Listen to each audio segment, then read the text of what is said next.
Showtime in 60 seconds.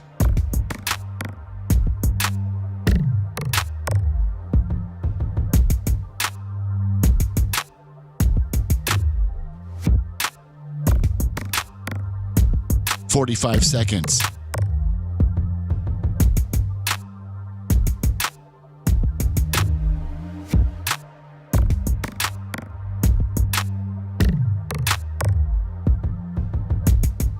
"30 seconds.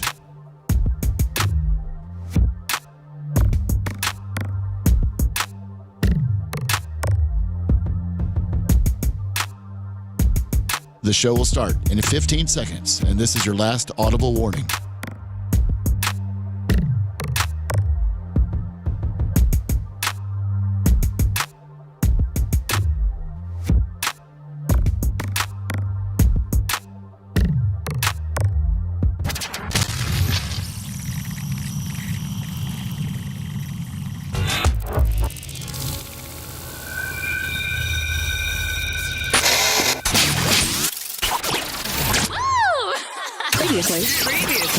Previously on the Bubba the Love Sponge show. And this snake went crazy, and everything that Randy was scared of ended up happening, Lummy, which made him, I guess he was like an uncontrollable gorilla in the backstage. So usually the snake bites, but he doesn't start trying to, grip in. This one, he actually started gripping in on, look. The snake sold it. Yeah, the snake usually just, the snake sold it.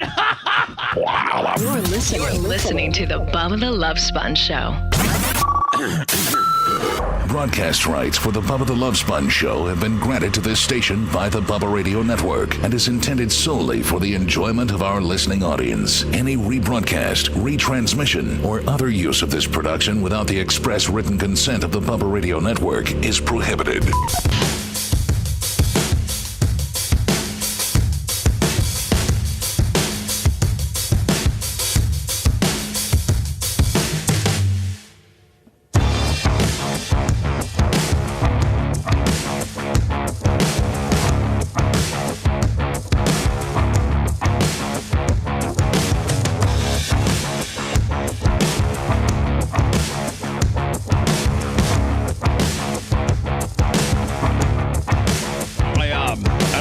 By the way, hello, everybody. It is the Bubba the Love Sponge show live from Tampa, Florida on your Thursday, July 31st, the last day of the month. We've had actually a pretty good month. Yeah, huge numbers from Facebook, huge numbers from YouTube. Just say it, kid. Hogan dying's good for business. It is. I just don't want to wish my other celebrity friends death. Well, they couldn't do the numbers Hogan did. Let's be honest. None of them. Let's just be honest. No. If my little bag of celebrity tricks would be the following: Hogan, Tony Stewart, Dion, Larry Bird. That's about the extent of my close friendship to really important people, where I can actually pick up the phone and get a hold of them. But I think how Tony died would matter. If it was on the track, it'd be a lot different than if he died of old age. Yeah, and we're scheduled to have Tony on. Let me see here. Either the I hope Brian's here for it. Nope, it's the 5th or 6th. I've got some troubling news. Well, hold on. What's wrong, buddy? we just got this new logo for you, and everything's looking good. And let's be honest, Lummy, I think you'll testify that the only reason Seth came in today, he got up, he had anxiety, he puked, he went outside, he puked, or he puked somewhere. And this is Seth. This is just the feedback that I got. Well, yeah, I don't think Lummy is clearly this game of telephone is really not working out well. But go ahead. And when he gets in that corner, sometimes he turns into a mumbler. I literally just texted Lummy. I was like, you know what? I'm not going to go through this. Bubba never texts back. I'm just going to let Lummy know that I'm going to be a little late. No, 26. I always text back, buddy. No, yeah, no. On your terms. But no, hold on. But you Which guys, is when I get here. Hold on now. But you guys got to understand, from 4:45 till 6, you guys first of all can see all the tabs that I have up, and so I've had to go through every one of those tabs, determine if I want to talk about it, try to find, if there's a couple pickup points, try to then I know you got a tough job, Bubba. That's why I texted Lummy. I'm taking things off your plate. I don't have a tough job, but I'm not necessarily just riveted to my phone during this. It'd be like Brian during Vordire. You're not riveted to your phone. You're in the weeds. I'm usually watching shorts on Facebook or something. No, I'm just joking. No, you're dialed in. I mean, $20. If T-shirt, well, thank you, buddy. As you're preparing for a depot or whatever. Yeah. You're not playing with your phone. Let me goes. Seth says Seth is running a little bit behind. He'll be here, but he has anxiety and puked. That's what I got. And what did I say, Lummy? Well, I read your text because I was reading it first, and so I was reading it to myself. I said tummy issues. He says, I'm going to be late having stomach issues. I'm sorry, but I'll be there by 6. And Lummy, why don't you so he reads that back to me, and then Lummy, why don't you tell Seth exactly what I said?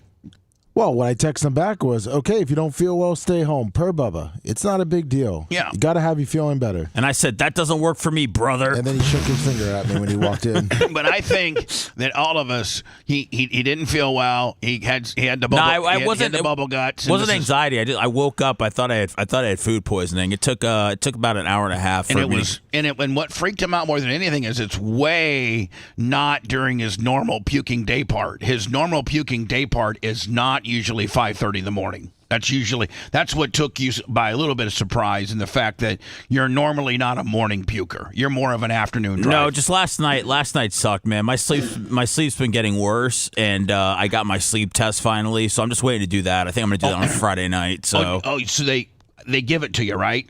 We ordered it. It's the kind you do from home. We went rogue. We ordered it on our own. Yeah. All right, and so you're going to do it Friday. Yeah. And then they'll get the data back. Yes. And they'll start in Then I'm going to be wearing an astronaut mask the rest of my life. You'll be like Darth Vader. But it could. They say people that remedy their sleep apnea issues are like you did 4 rails of cocaine the next morning because your body actually... And you'll live like 7 years longer. Your body is actually rested the way it's supposed to be instead of your body internally fighting, trying not getting rest, but your body fights all night long to try to get rest. Yeah. And if you finally get rest, your body's like, wow. Whoa. I've heard, I mean, everybody's talked about, whether it's a mouth guard or certain mask that works for them, but everybody said that it's changed their life for the better. So I'm excited to finally do it. It's just kind of an expensive process. Look at her, just the most beautiful. I mean, am I the one? Am I the only one that finds Caitlin Lockerbie just? I don't think you're the only one that can't control yourself about it. But I don't think she's a showstopper per se. I do. And Brian, you like blondes. She looks like Brian's wife. She does. She looks like a younger version of your wife. A younger? No, if you watch it there, buddy. No, I guarantee you my wife's as young as her. I think she's in I think she's 37, 38. Okay. Oh, later. Right. Hold on, Lockerbie is? Yeah, I was gonna peg her around 40, 41, just like my wife. I think she's a few years. I think she's 3 to 4 years younger than your wife. Yeah, and your wife's way attractive. Like out of all the wives, you might have one of the hottest wives. Well, of course, I got to say Tom Bean's got the hottest wife because we're playing the politics here. Regina, she's the hottest. She's 37. She is. That's crazy, man. She looks 20. That girl up there? Yeah. You're out of your mind. She looks 20. Look at the neck. Don't lie. I don't know. She looks 20. There's certain parts of a woman you can look at and they can't hide. Their hands, their neck. She's 10 years younger. I like to give grace to women, man. Yeah. It's not easy getting You just older. don't have to bald-faced lie, though. She looks... Dude, I don't know anymore. She looks like she's in her 20s. Well, that's the problem is the women in their 20s do so much work to themselves that they look like they're 40 already. I can't tell an age anymore. All I can tell is... I don't know how much work Lockerbie has had, though. I think she looks pretty natural. I don't know, man. So hot. They all get the Botox and the filler stuff. Hold on, Botox, Schmotox. Yeah, Botox is not work. That's just look at right Sponjo's face. Right he looks there. 20. Look right there. You think that looks 20 there? She looks 29, dude. She Look like, at the lines on the side of the mouth. Listen, Seth's right. She's 29, 30, appearing on TV. Seth said 20. He said 29. I meant 29, 20, 29. It's just what the guys say. I'm the only one that's got your partner. I know. I'm going home, Bubba. I got your back. And you know what? Let's be honest. I was going to say this a few minutes ago. You don't have to lie. And in fact, I'd like you to tell the truth. Yeah. One of the reasons why you didn't call sick today, if this was a Monday. It's because I'm out all next week. Well, hold on. He wants to have a job. I'm trying to get in here at least one full week. You're trying to get me to one day say, God damn, Seth has taken I don't know how much time I took off. Everybody's personal days here combined. Yeah. Seth banked them all. No, Everybody, he did. He literally went up. Hey, Mach. They've rolled over from the last 5 years I haven't worked here. Mach, can I have your 3 days personals? He took all the filthy gingers before he left. Yeah, exactly. Hierarchy, $100. Oh my God. Thank you, Hierarchy. Harvey, the man. Let's close out July. We had a pretty good July, real good digitally. Lummy, the Facebook, our Facebook number this month is going to be a big number. And you and Gary and Macho Man and Seth and everybody that has to do with cutting up the reels and the shorts and all of that. Just did we have growth in Instagram too? Because Instagram and Facebook are tied together. Yes, we have. We had. We're approaching 200,000 on Facebook, which is pretty damn good. Do you know who she looks like she's dating? Your girlfriend? Who, Lockerbie? Yeah. Who? Matt Tito. Remember that politician we had in, Anna Paulina Luna? He was going up against her. He was a former Marine. Yeah. That's who it looks like she's dating. Well, that's a good pick. That's a good. That's good. Well, you have an insight, Bubba. You met Matt Tito. He was in the studio. I don't want. I'm going to mix in with Matt Tito and Lockerbie and the Merch Crick. I'm not doing that. Okay, that didn't work out. I was really hanging on a bigger name than Matt Tito, but I was looking for like a Matt Joyce. Tito Ortiz. Matt Joyce, and Brittany Joyce, former Ray. And I think Brave and he played for after he left the Rays. I think he went. I think he played for the Cubs. I don't know. He played for a lot of teams. He did. I think he had a long career, man. A left-handed back can play for I think 12 to 14. I think he had that. He did. I think he's like coaching now. Yeah, I think he's got he opened up these fitness places. F45s. So have you seen Brittany Joyce? How hot she is? Whew. Yeah, she was a hard rock girl back in the day. Oh, yeah, that's how we met her. Are they still together? No, they're going through a divorce or went through a divorce. So that's the one you need to be barking up that tree, Bubba. Listen, I am the most blessed man, and the girl that I have in my life. I mean, please. So she's good looking. She's got big jugs. She never tells me no. And what else do you need? She works for free. Sells off her assets for you. Yeah, I mean, please. Increases her assets for you. So anyway, I think pumps up her assets. I think one of the reason why that Seth, forged through the nauseous, tummy ache with a puke chaser is because of the blizzard factor. Today is the blizzard. This is his favorite day. His little boyfriend's in here. They're working on their little logo and everything. And I think that if this was like a Monday or Tuesday, Seth would have been maybe, that little tummy ache with a puke chaser might have kept him home. Well, but his buddy's in here. But they have been at each other's throats all morning long over this logo. Lummy, have you seen? Yes, I've seen it. And do I have it on my IM? I'm not sure if Seth sent it to you. Yeah, I don't know why there's any issue.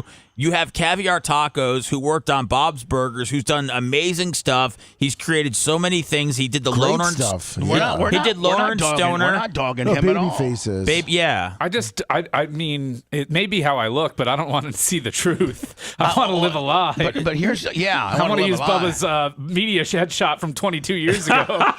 I just think he's got to work on Brian. I mean, my arm in a flex, I don't think Brian's teeth are that big. I think he's over-toothed, yeah. JC said he's got to shrink Brian's head. Yes. That's what he told me. And I like that. If he does that. Shrink on the head. Now listen, JC, we love you to death. We're not being critical, and we're thankful that we have a guy like you that's as talented as you and as accomplished as you are that's working on this logo.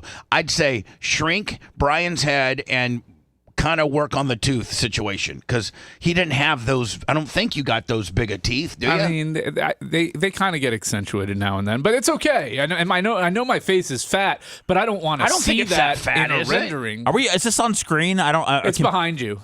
Oh, I was gonna say, can people see this on? Yeah, it's behind you. I don't think anybody's put it up yet. Okay.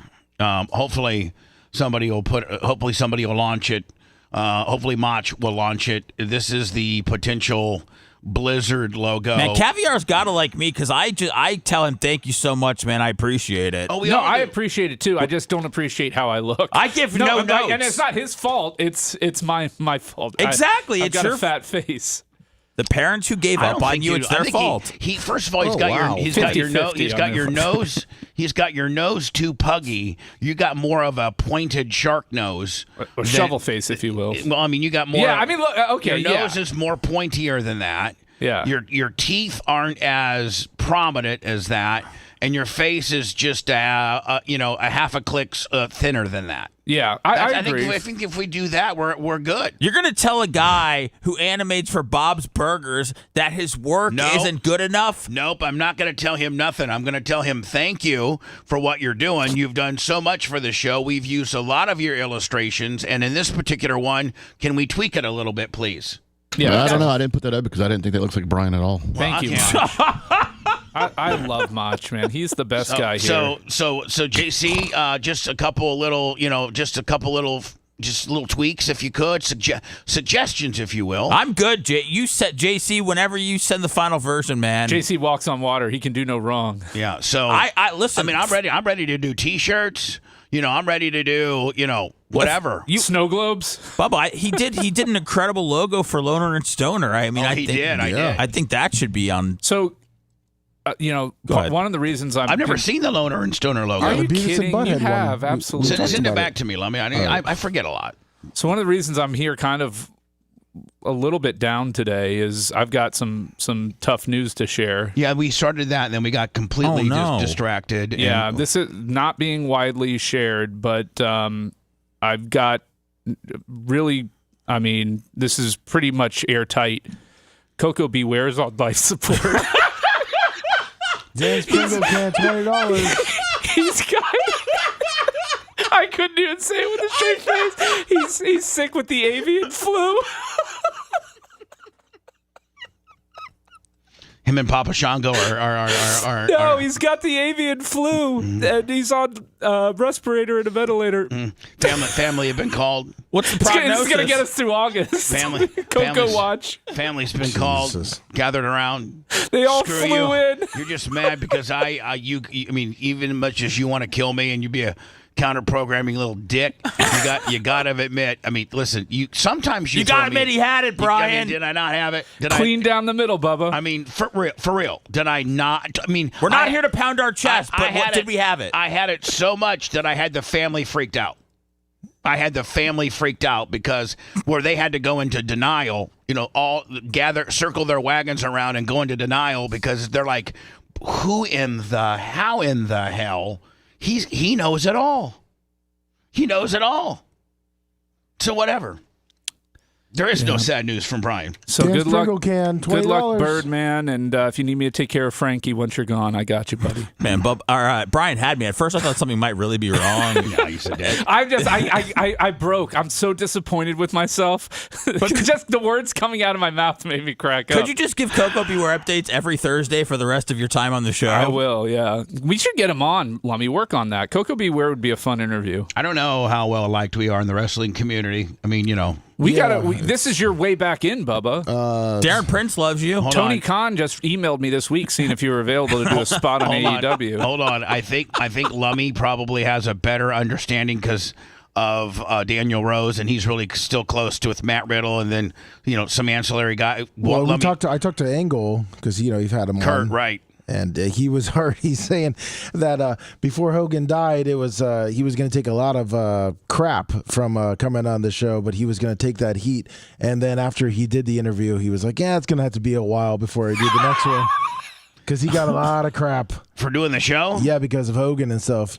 Yeah, but we didn't talk about Hogan or nothing. No, it's just Hogan didn't want any of the boys doing the show. Really? Yeah. Are you kidding me? So like Hogan was counter booking me, like, so if we'd have one of the boys on the show and then get back to Hogan, he would like try to that's you know what, that really that disappoints me. I'm sorry. Well, now you're in big trouble because Daniel Prince he's the agent to the stars. You're not gonna get anyone. Darren Prince. Darren Prince. By the way, have we heard any backlash, or did we do any shorts on that? Yes, we did 2 shorts. Yeah, and how's the? He sent you a 1080, Bubba, where you're gonna have to apologize to him live on the air. 770. Yeah, that's what it's called in Vegas. My bad. A 1080. Rumor has it that people have reached out to him, and he said that he doesn't want to have to go down to that level. No. You know why? Because he didn't want to get caught in a lie. Yeah, that's why.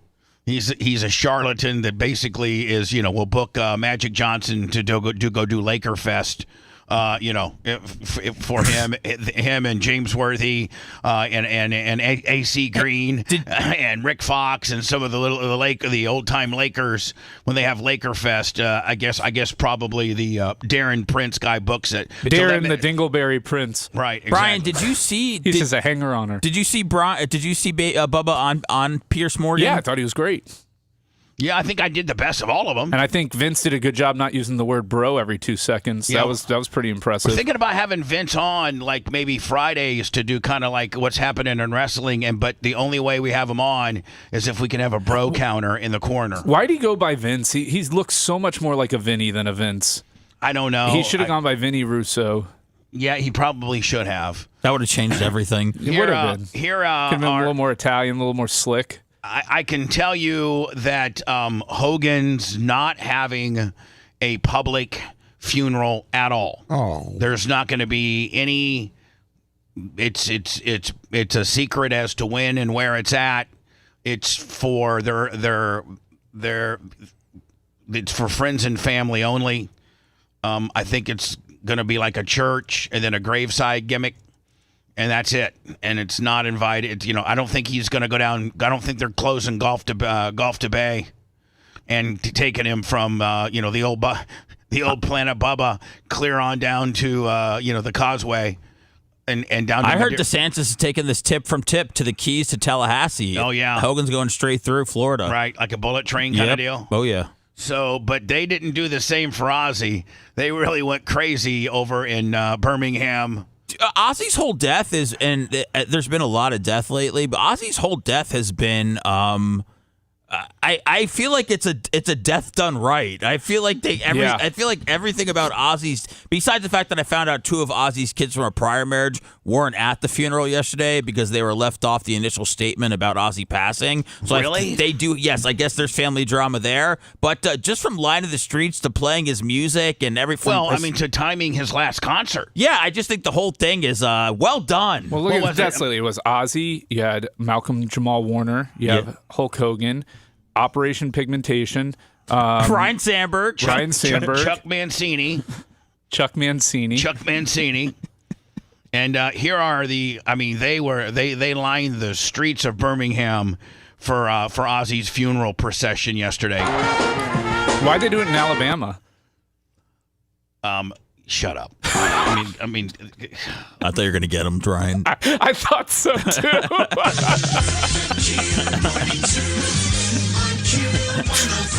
Birmingham, UK, my friend. Okay, thanks. Sorry, my bad.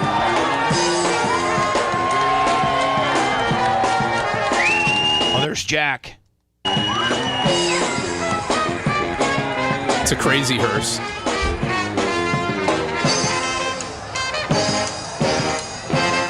And this is Sharon getting out of the car.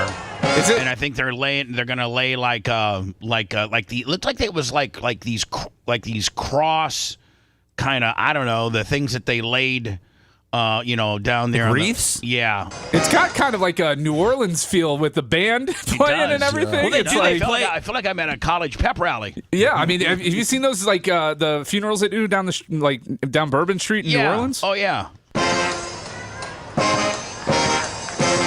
Oh, I think that's one of his songs. Yeah, actually. they're playing his music. Yeah. That's what I say. It's the crazy hearse. She's not doing good at you all. You don't see her like that ever, man. No, she's very strong. I've met her a few times. I've been fortunate enough to meet her a few times. Didn't I? I think I told my story, Lummy, a couple months ago about when America's Got Talent came to St. Pete, and Howie Mandel had his door shut.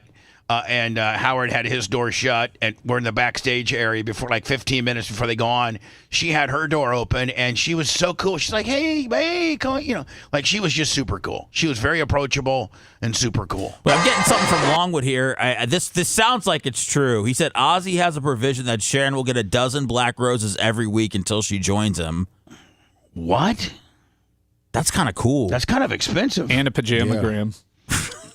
And a Vermont teddy bear. And an AI cameo. Oh, man, that's too much. Oh, Sharon, I'm up here. Oh, Sharon. I don't know who to work. Nobody can wipe my ass. Oh. Have anybody wipe my ass? Wipe my ass. Now, I don't know, Brian, what do they have here? Because Jack had one, Kelly had one, and Sharon had one, and it's like some type of figurine type. I don't know. Figurine? These black things that they got. They've got roses in them. Yeah, they're two roses to put on top of the grave. No, but it looks like they're made out of plastic or something. It's the wrapping, the black wrapping, and then you see the pink roses inside. Okay, that's.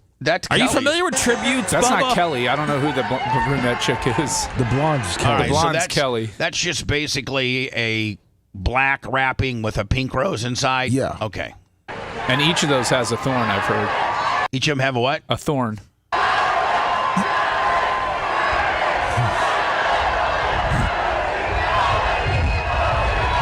How bad would it have been if she would have just collapsed right into the roses and then got all the thorn cuts, come out with a, do a job. This is a slapstick comedy. This is a real life death. Do a blade job because of the thorns get in on you, and they pull you out of their deal, and all the thorns are stuck on you, and you got color across the forehead, Lummy. Bubba McMahon's writing funeral procession high spots.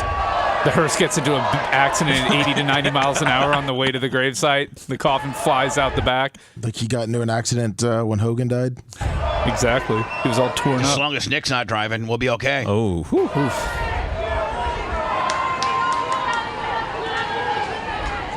All right, this is intriguing.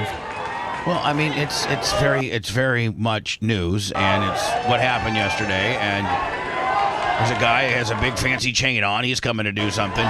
Maybe he's the official, gatekeeper or something. I don't know. Is this what Ozzy wanted to be Memorialized? I got to imagine they didn't just throw this together. This was kind of planned out. But can you see Ozzy going, "Take me through my hometown, Sharon. Take me, have a band playing my music. Have 100,000. I mean, look at it. I mean, they're. What is that, Brian? 6, 8, 9, 10 deep? I mean, if you. It was huge, man. I mean, there's a lot of people there. Mama, I'm coming home.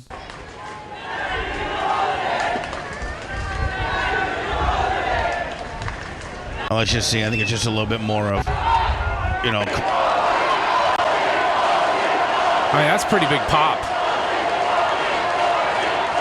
Now, do you think, Brian, look at it's completely packed, it's completely packed around the corner. I mean, Do they have nothing better to do in Birmingham? I think Ozzy got a better response than if the Pope died. Everybody's on holiday in the UK. Now, do you think Hogan would get that type of response? Yes, if he did it in Clearwater. If they did it in Clearwater down Mandalay Avenue? That's right. Here's some more excerpts of the Ozzy funeral in Birmingham. Is it Birmingham, England? No, Alabama. No, it's England. It's England. Sorry, it's England.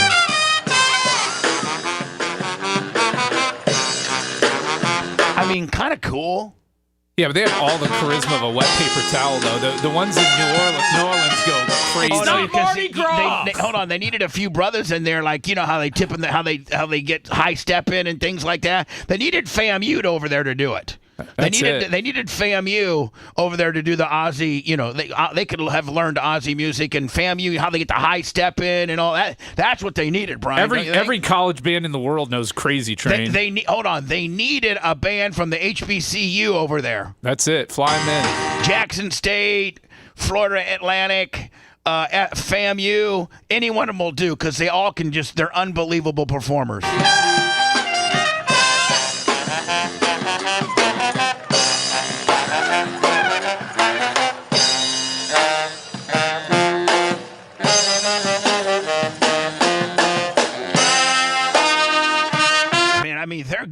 out here. Ozzy kicked the can.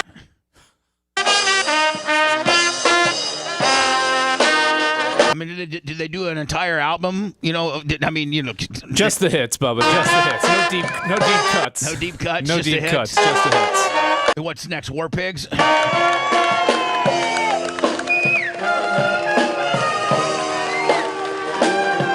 What do you want? A bunch of people just crying over your body, Bubba, when you die? I mean, No. this is. Do you want this in Nope. Warsaw? Nope. Yeah, let's plan Bubba's now. No. Like, what are we doing for you, buddy? Warsaw. Nothing. We'll get the skag. We'll have a skag procession with Larry Plummer because he's got two. And no. He's got Larry's got like, like hold 6, on. No, right? Larry's got like 8. Oh, In fact, today, Larry Plummer's going up to Eel River. It's called Eel River. I don't know what the Eel River Equipment. It's the nearest skag dealer to Warsaw, Indiana. And Larry, I think they're getting another mower for the park, another skag mower from the park. So just Is he going to do the ribbon cutting? no, but he's going to take a picture of all his skags now that he has in the park. Because Larry's a park director, and after I got him onto skag, he's like, man, these things are more well built. And so he's slowly changing out. Like I think he gets 2 new mowers. I mean, Lummy, you got to understand, Larry's got like 12 mowers for all the parks. You got to get mower wraps. Bubba Army mower wraps.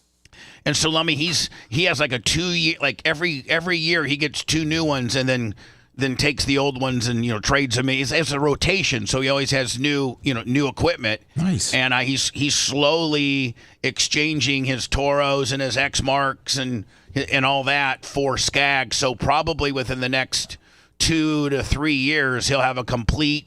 Everything at the Warsaw Park Department will be skag. Right now, he's got 2 windstorms. I think he's got 2 mowers. I think he's got a cedar, maybe a jackal. I mean, Larry. Any X marks? There are some X marks left in his fleet, but they're quick. I've been on Reddit. You got a lot of X marks. Is it going to be one of those days? I was actually pretty excited. The Z Morning Zoo on Z100. That was a pretty good one, Bubba. Nobody's got more X marks than you, even though you're a skag man. And they are absolutely brutal. Like it's just like, and you know what? Here it is. I know who it is. It's people who used to work for me that's got 3 or 4 accounts. It's like, come on, man. You just got to write that off, Bubba. I You just got to keep your head down. Well, you know what? I do until you bring it up. I'm sorry. I mean, I didn't mean to probably derail you. shouldn't It was bring too that- good of a pun not to bring up, though. But that's a that's a topic. That's a subsect that we don't need to be talking, because now you've given them life. You've given them a little bit of a shout out now, and they get that much more brazen, and then they gravitate to you, thinking that they can win you over, and then you kind of indirectly do their dirty work. I for don't them. even go on Reddit. I just know, heard you complaining about it. But you even mentioning that word and giving them a little bit of oxygen is exactly what they. I mean, like they probably right now are jerking off to it. Well, to your mention. I'm glad I could bring some pleasure to the world. I would hope that you would stop. With Okay, that I apologize. I'll never mention it No, again. no apology I'll needed. add it to the list. Just know that when you feed a troll, any way, shape, or form, you've kept them alive and empowered them. I apologize. No, when I die, I want my family, whoever's left, to have a celebration of life. And my ashes, I want to be cremated, and I want my ashes to be distributed to whoever wants them. Open to the public? No, not open to the public. Oh. Can we carry your coffin in a skid steer down, Bayshore Boulevard or something like that? In a skag jackal? Yeah. A mini skid? Because I got to think my ashes, Lummy, are going to be at least the size of a 5-gallon Home Depot bucket. Oh, easy. Didn't you want to do something at your racetrack where every racer gets a bit of your ashes for the night? What I was thinking about doing, and this is really a grift and really a shakedown, but it's really pretty funny, and I've never heard of a celebrity or anybody who thinks they're a celebrity like me do this. But that is, let me get a big, like Stanley Cup replica-ish kind of deal. Yeah. And you put a portion of my ashes in that, and then people, the Bubba Army, the Great Bubba Army, pay to be on my urn. You know what I'm saying? You know how they have when you win the Stanley Cup. I mean, is that So when are they paying for this? Before you die? After you die? You got to prepay. You got to prepay now. Yeah, you got to prepay to be on my urn. Wow. I first have to find the right urn that could maybe, I don't know if there would be 200 people that would want to do it or 1,000. I don't know. You make them earn it? Or none. And then let Merch Trick throw your ashes off the Indiana State Bridge or whatever and just be done with it. The Chinworth Bridge. Yeah, just let's make it easy. Yeah, let's do that. Okay, thank you. Let's do that. So that's how I'm going to go. I'm going to go just quietly. You don't want a big party? I mean, I wonder how many of you guys will be. I mean, I got to think every one of you guys will outlive me. I'm probably the first to go. No. Well, who else in this building right now? No, From Macho Man. This is a horrible game. From Macho Man to Seth Kushner to Babyface to you to the Merch Crick, who I think's upstairs, slinging knives. Brian, did you know in one day we sold 250 knives? No way. One day. Wow. One day. You don't want to invest in a standalone knife store for Bubba? A kiosk in the mall where Bubba Army knives are sold? He just shoots it at you all day to try to get you to come in for business. So, I mean, I'm going to be the first. I'm going to be the first to go. I'm the oldest. I'm the fattest. Although I do have some unbelievable blood, my levels and my blood, I'm probably for a 300-pound man. It's got to be you or Dan, right?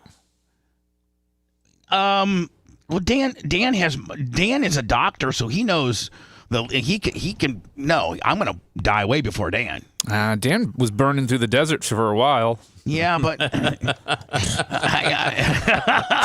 I have never burnt through the desert. You know that. Burning through the desert. And I'm not a drinker. 7 seconds. Some of the things that I think why my blood levels come back, like my blood pressure. I'm a fat guy. And my blood pressure is, 118 over 74. Because you don't have any stress. You live a very stress-free life. And my bullcrap. And then my, my cholesterol level is, 172. That's amazing. So and I keep up on my blood work twice, 2 or 3 times a year. And then, my one unhealthy attribute about myself, Dr. Mark diagnosed 12 years ago, and that my hematocrit / red blood cells, my body produces too much red blood cells. So I go do bloodletting every 112 days to keep, and my levels are within the normal margins of that. That was the one thing that, I was unhealthy of. I've got a handle on that. Realistically, as you get older, you know what? I think Dion is a prime example. Had Dion prime. See what you did there. Jesus Christ. Zoo Crew yourself. You said prime example. Zoo Crew, you for getting me off my story. I'm sorry, bro. Zoo Crew, you. Zoo Crew, you. But I mean, they would have not caught Dion's bladder cancer if he didn't have to go in for every 3 or 4 months. He goes in for checkups on his leg so that to make sure that he's susceptible to blood clots. So every 3 or 4 months they take a CT scan or an X-ray of that leg that he had surgery on, removing 2 of his toes because of turf toe. And in that imaging that they did, it kind of got a little bit of his bladder, and it just popped on the screen that it was cancerous. Otherwise, if Dion didn't have that foot condition, he wouldn't be going and getting X-rays every 4 months, 3 months, and he was able to catch it really, really, really quickly. And so when Dion did his press conference, I think one of the things he was trying to get across to people, and particularly men, women will go and get themselves checked out. Something's bugging them. But us guys, no matter what we're into, no matter what shape or size you are, no matter what your education level is, for the most part, we don't go and try to get something looked at until it becomes a problem. We're like, oh, it's okay. I got a I got a little chain. A little. You say that, but you're up on the doctor. Macho Man's up on it. Lummy goes when there's issues. Lummy doesn't go near like he should. I go every 60 to 90 days. He's got regular checkups. Every 60 to 90 days. You got conditioned? Yeah, I don't want to talk about it. Oh. What do you? I went to the dermatologist too. I had something cut out the other day. So do you have like some sunspots from being out in the sun? Like some dermatology stuff. You got frecked up knocks like Missy Beefcake. You got. Oh my God. Oh, yeah, they're frecked up. Oh my. You know what? She might have the most disgusting frecked up knocks. No. We're trying to get her as a guest, Bubba. Please control yourself. That I've ever seen in my entire life. No, she comments on your posts all the time. Well, she's a very big fan. She's not a big fan. She's a big hater, and you know she is. I don't know. So anyway, Bubba the Today Sponge. Bubba the Today Sponge. She's no typewriter. God, and then those bottom just. Ugh. Well, let's not bury the lead here. Is Lummy dying on us? No. What type of condition do you have? Okay, listen, let's go through and say, name your condition. Because I bet every one of us has something wrong with us as you get older. My condition is I'm fat. And I create more. My body produces more red blood cells than it's supposed to, which requires me to do a bloodletting every 119 days so that my levels stay, and within the margins. That's what is wrong with me, and that's what I have to do. Lummy, over to you. Name your condition. I just You seem like you don't want to talk about it. Well, I don't want to talk about. Is it like a penis? You got pronies? Yes, it's bent. He has to see his doctor every 60 days for it? Yeah. They're trying to unbend that thing? So, I mean, Is it the eczema acting up? We know you have eczema. You can't help that. That's a very common thing. Is it anal related? Yes. Oh, okay. Do you have a bad prostate? No. Yes. Leaky anus? He said he went to the dermatologist. They don't do prostates there. Well, No. I mean, Well, that was one of the. That was. Lummy, one of you're them. throwing us all over. We're like everything we say, you say yeah to. So what do you really? It's got to be bad. You have the HIV? No. Yes, I do. I'm losing weight quickly. Please. Yeah, and his sores won't scab over. He doesn't want to talk about it, Bubba. He's looking up at the screen. At the big screen. He does not want to talk. He wants to move on. So let's not make Lummy uncomfortable. I went to dermatology and I just I had my skin cut off. So yeah, so you had a couple of melanomas. Yeah. And they cut them out and then they send them to the lab and then they check them out to see if it's Were they cancerous, Lummy? what is it, Brian? I don't know. Malignant or benign, right, or something like that. Yeah. Maybe if Ashley would let you stay in the house one day rather than having you out in the sun every single day of the week at an event. If you're actually allowed to have a roof over your head and not, being outside doing everything. No, that's me. There's just other things. I'm getting my levels checked like you are, Bubba. I got a blood test coming up. Oh, so another one. How old are you, bud? 41. Old. Okay. Well, no. Get my PSAs checked tomorrow. Yeah, I think maybe your healthiness was shown firsthand when you went to try to touch the rim, and you did. I don't even think you touched the net, to be honest with you. I touched the net. I don't know, but I don't know if you can even touch the net. I touched it. I could touch the net. Are you challenging Lummy to a vertical jump off, Bubba? Oh, of course not. No But way. look at your calves. How can you not jump with those things? I mean, I might, if it wasn't on height and it was just based on how high you can jump, I don't know. No, I couldn't come close. I'd be the last. I'd finish last here. But Lummy, I'm just concerned because everything we said you had, even in a joking type way, you're like, yep. I said prostate, you said yeah. We said HIV, you said yeah. We said sunspots, you said yeah. We said bent penis, you said yeah. Anal leakage. We said yeah. Incontinence, you said check. So like, besides your eczema and your a few little sunspots, dermatology wise, is there something else too? We don't have to talk about it. But is there something else too? Yeah, but we'll see what the tests come back with.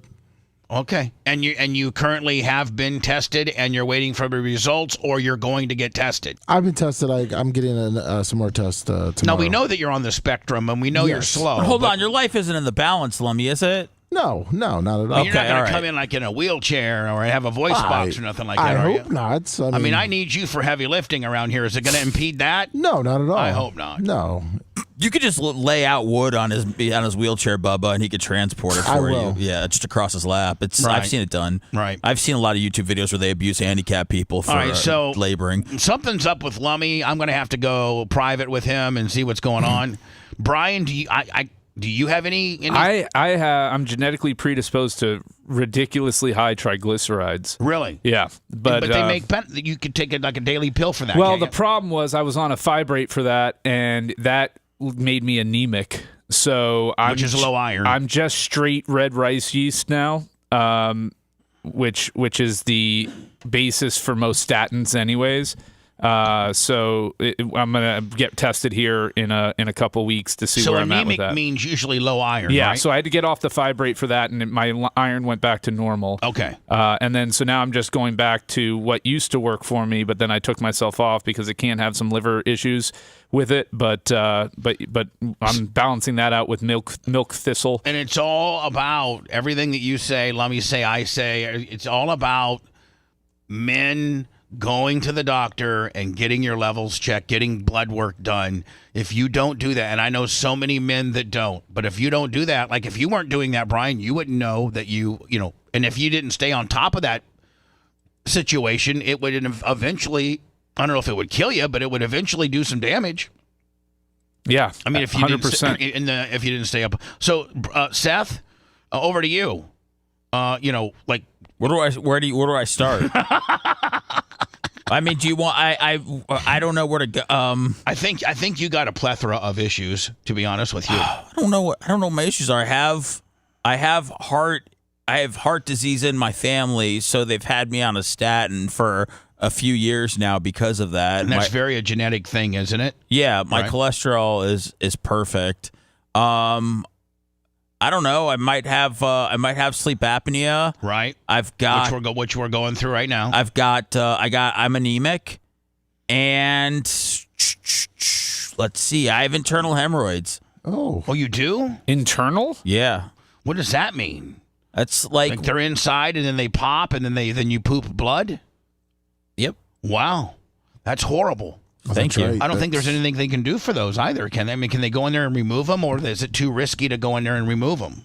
It probably determines how high up they are. I went to get it done. That's the day Lummy showed up with a balloon and a candy bar for me. That's the day that when they inserted it, you almost went through the roof, and I think like Flock of Seagulls was playing or something, and you'll never get it out. Summer, right? Boys of Summer. Boys of Summer by Don Henley happened to be running through the. I can only listen to the Atari's version now.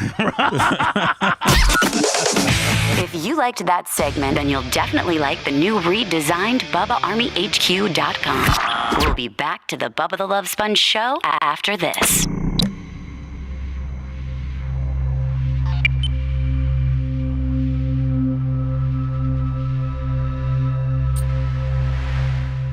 That gives you another 3 days, All right, yeah, I'm not. Fuck it. You take iron pills, Brian? No, I didn't have to do that.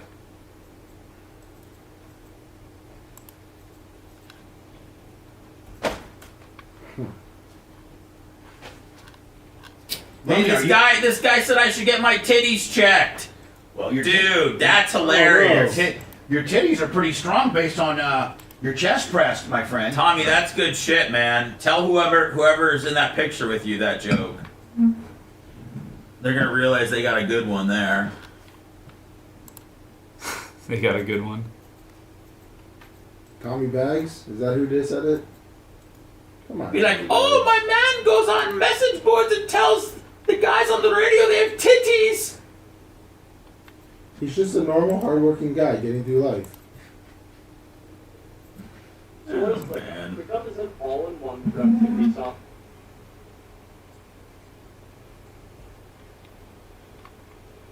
See, Shannon thought, Lummy, that he could survive that sexual gimmick, and CBS or ESPN or Paramount, whoever owns it. They're like, Disney. not so close. I thought he was going to be fine. Not so fast, buddy. He's a little upset that he wasn't able to wait till his brother got in. Yeah, that was stupid, Sterling Sharpe.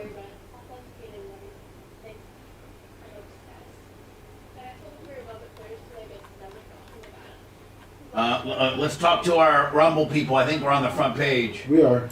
So let's talk to them that we're in the middle of a hot mic. This gives our time for...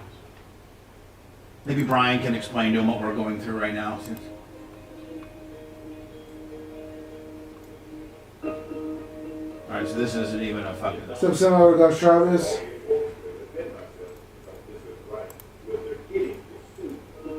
What's that, Lemmy? Oh, I was just talking to chat. There should be a video just of Shannon Sharpe I got it. talking about. Right here. Yeah. Yeah. I was gonna hit that. I was gonna hit the... What's up, Groupie Lips? I'm gonna hit the dildo. Hit the dildo on the floor. That's right, Merle. Then we're going into then we're going into Shannon stuff. Like button.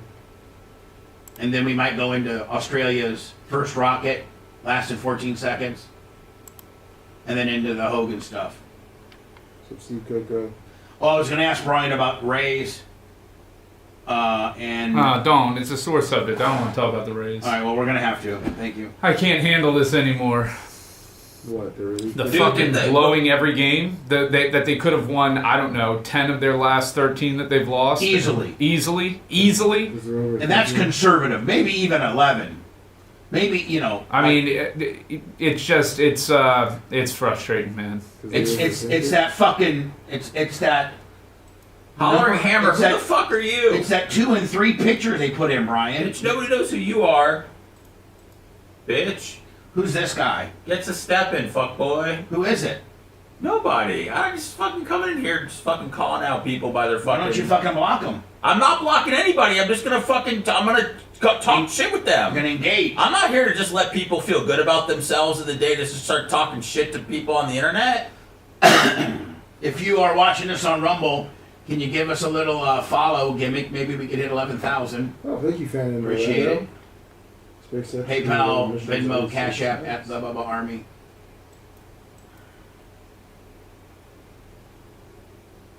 Boy, Shannon's really handling losing everything well over a 20-year-old OnlyFans girl. I mean, it's crazy. What an amazing fall from grace. Well, no. Nothing knows about that. I mean, he didn't fall as hard as I did. Not to make this about me, but... He didn't fall as hard as I did. His OnlyFans girl retired. I don't blame her. Hogan retired too. No, Hogan should have retired, but he's out slinging fucking beer and wrestling.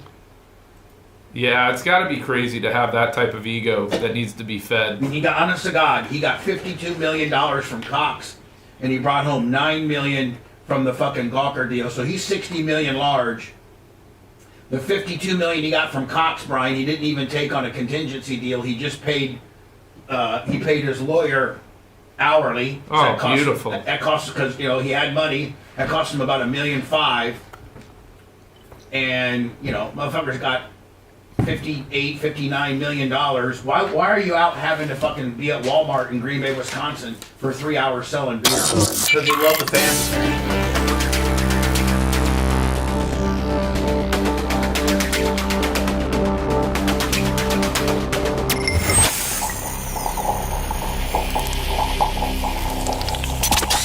Broadcasting live from the Aquabeto studios. Aquabeto.com/Bubba. It's the Bubba the Love Sponge show. Man, this green dildo being thrown under the floor during a WNBA game just won't go away. I mean, is it really that big of a deal? Well, they're making it a big deal. I mean, they're making it a big deal. Somebody threw... it was a huge deal when they threw a dildo at Tom Brady years ago. Type of activity, yeah. And no one's picked the object up yet. You guys The object. Oh my gosh. Okay. Okay. Now, let me. Did they find who threw it? I don't believe so. With all the technology and stuff that they, you know, you got to think that, you know, most of the entire arena has surveillance. You know, right, Brian? I mean, there's probably a surveillance team that's in a little office somewhere that has all these monitors just to make sure that has kind of a cross section of the entire audience that they can just kind of always be scanning to make sure a person's not, you know, fighting or getting a weapon out or trying to charge the court or something like that. You would think that they would be able to find somebody that pulled out a green dildo. out of their purse or their backpack and then threw it onto the ground. But the WNBA is missing out on a great, like okay, so for instance, the NHL, you get a hat trick, everybody throws their hats. Right. If you get a triple double in the WNBA, everybody should chuck dildos onto the floor. Yes. That could be like their thing. They can get a promotion with Adam and Eve, And they could actually have a kiosk where you could buy it right there at the Team game. Dildo store. Yeah, and it has the logo on it. Right down the shaft. This is very obviously sexist and misogynistic. This stuff wouldn't happen in the NBA to players. Like, nobody's throwing dildos at men's basketball games. No, they're throwing pocket vaginas instead. Are they? No, they should. They threw a Stormy Daniels fleshlight onto them? Or Brandy Love fleshlight? They should be throwing fleshlights out during. But that's my point. games. Is they're not doing that, No. and so this type of stuff is just not cool. It's kind of funny, but it's not cool. But they did throw some of that Tom Brady in the NFL. Would they throw a dildo at him? Yeah, Buffalo. Mm. And dildos really aren't that big a deal. Like, what's so big about a dildo? It's still dildos. That one was kind of big. I mean, are people that freaked out over a replica, a rubberized version of male genitalia? Are people that freaked out over it? Well, people aren't necessarily big on having things thrown at them, like whether they're performing at a concert, whether they're performing on a court. So you've got that, and then they decide that they're going to do, a giant glow-in-the-dark rubber penis. Right. I think, it's. I think people could take that as a way of being insulting. Brian, do you think that this could lead to some copycats at other WNBA games, knowing how much people freaked out of this? This was a 2-day story. I mean, it started yesterday, and they had another one. I didn't talk about it yesterday, but then it was back in the news yet today. Could you see where people could, say, hey, let's bring a dildo, and when Caitlin gets a double, let's throw that big dildo. Oh, not just the WNBA. I plan on doing it next week on this show. Really? Get your Bubba Army dildos while they last. Right, and then who's the first person, Lummy? What city is the first one to produce a black one? Which one's the first city to produce a white one?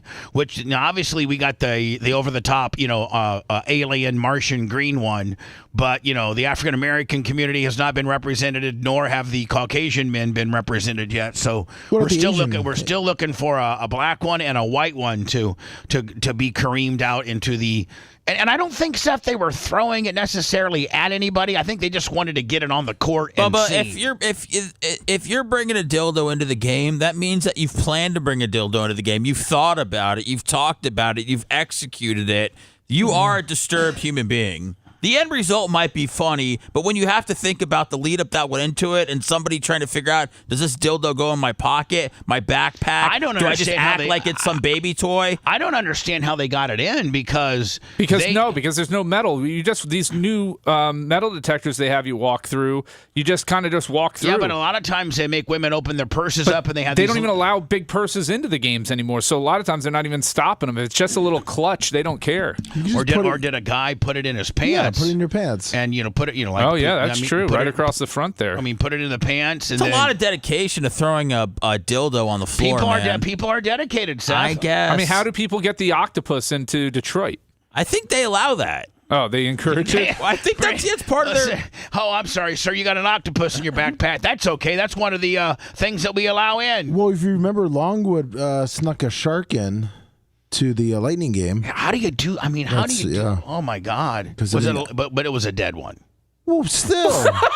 You think he's bringing a live shark with him? It was a dead one. I mean, a dead one's still pretty hard. It goes up and bites the bad guys, right? What the hell? Oh, this is my emotional support shark. It's got service shark on it, a vest. Did you not? There was something going around viral about a month or two ago where a guy he was entering a plane with like an emotional support baby giraffe.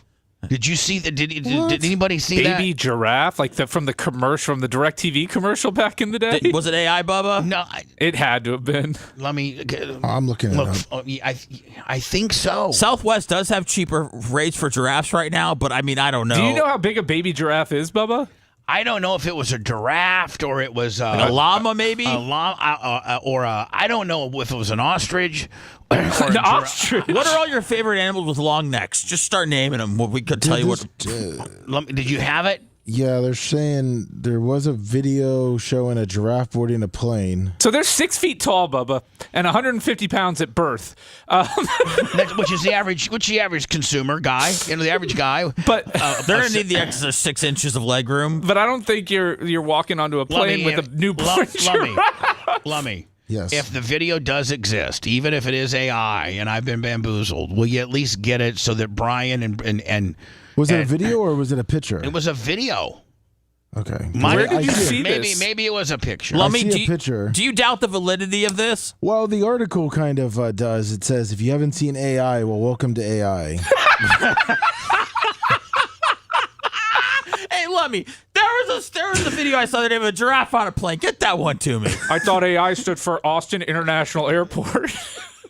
Here it is. It's got a neck pillow. It should have had 10 neck pillows stacked up on top of each other. Because one won't do nothing. It needs at least 15 to go up to the chin. Right? You thought that was real? You know what, Bubba? I think there is a video. No, there is a video. Yeah. If there's a video. It was on our buddy Justin Nunley's TikTok. He all right, commented on it. I sent it to you. All right. So maybe I can look less like a clown and more. Yeah, I'm sure the video will help your cause. Do you know which one it is, Lummy? No, let me try to pull this.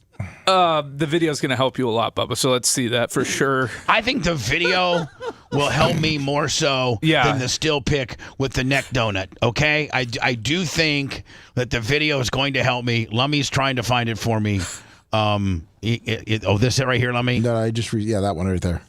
Okay, let me see here. Look at this here. Holy Moses on me. Look at this here. Did you see the fanny pack? He's Hogan. He's Hogan.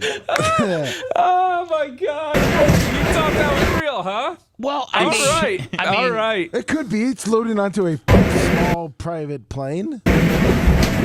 I mean, maybe Bubba's Holy right. Moses on a rocket powered pogo stick. I done seen it all now. I'm telling you, if I'm on an airplane and somebody gets on with an emotional support giraffe, I'm crashing out. You're telling me I got to stow all large electronic devices and put my seat back upright, and you're getting on with Jeffrey the giraffe with a fanny pack. Why the hell has it even got a fanny pack? It don't make no sense. Well, he doesn't have pockets. Wow. It's not a kangaroo. I mean, I did know that I had seen something like that. Now, yes, I guess it's AI, and I look stupid now. But I mean, it looked. But we're only a short ways away from giraffes flying, Bubba. I mean, Elon's working on it. Yeah, we're probably not that far. And this has been your Boomer Minute, brought to you by Geritol. And Brian, I'm really getting tired of you today. You're really starting to wear on me. Within the first hour, and I'm like just over it. And you wanted me to stay home today. Yeah, God. Well, you're not helping any. I mean, you're not keeping any of the heat off. Yeah, me. you're laughing. What am I supposed to say? But I can't sign off with you on AI stuff, man. No, I mean, just you're not keeping any heat off me at all. Usually, you can keep him quelled down a little bit because you're kind of his handler. Give us a real story. I mean, something we can sink our teeth into. I actually did see a Geico commercial recently that had a talking pig in it, so the one that goes wee.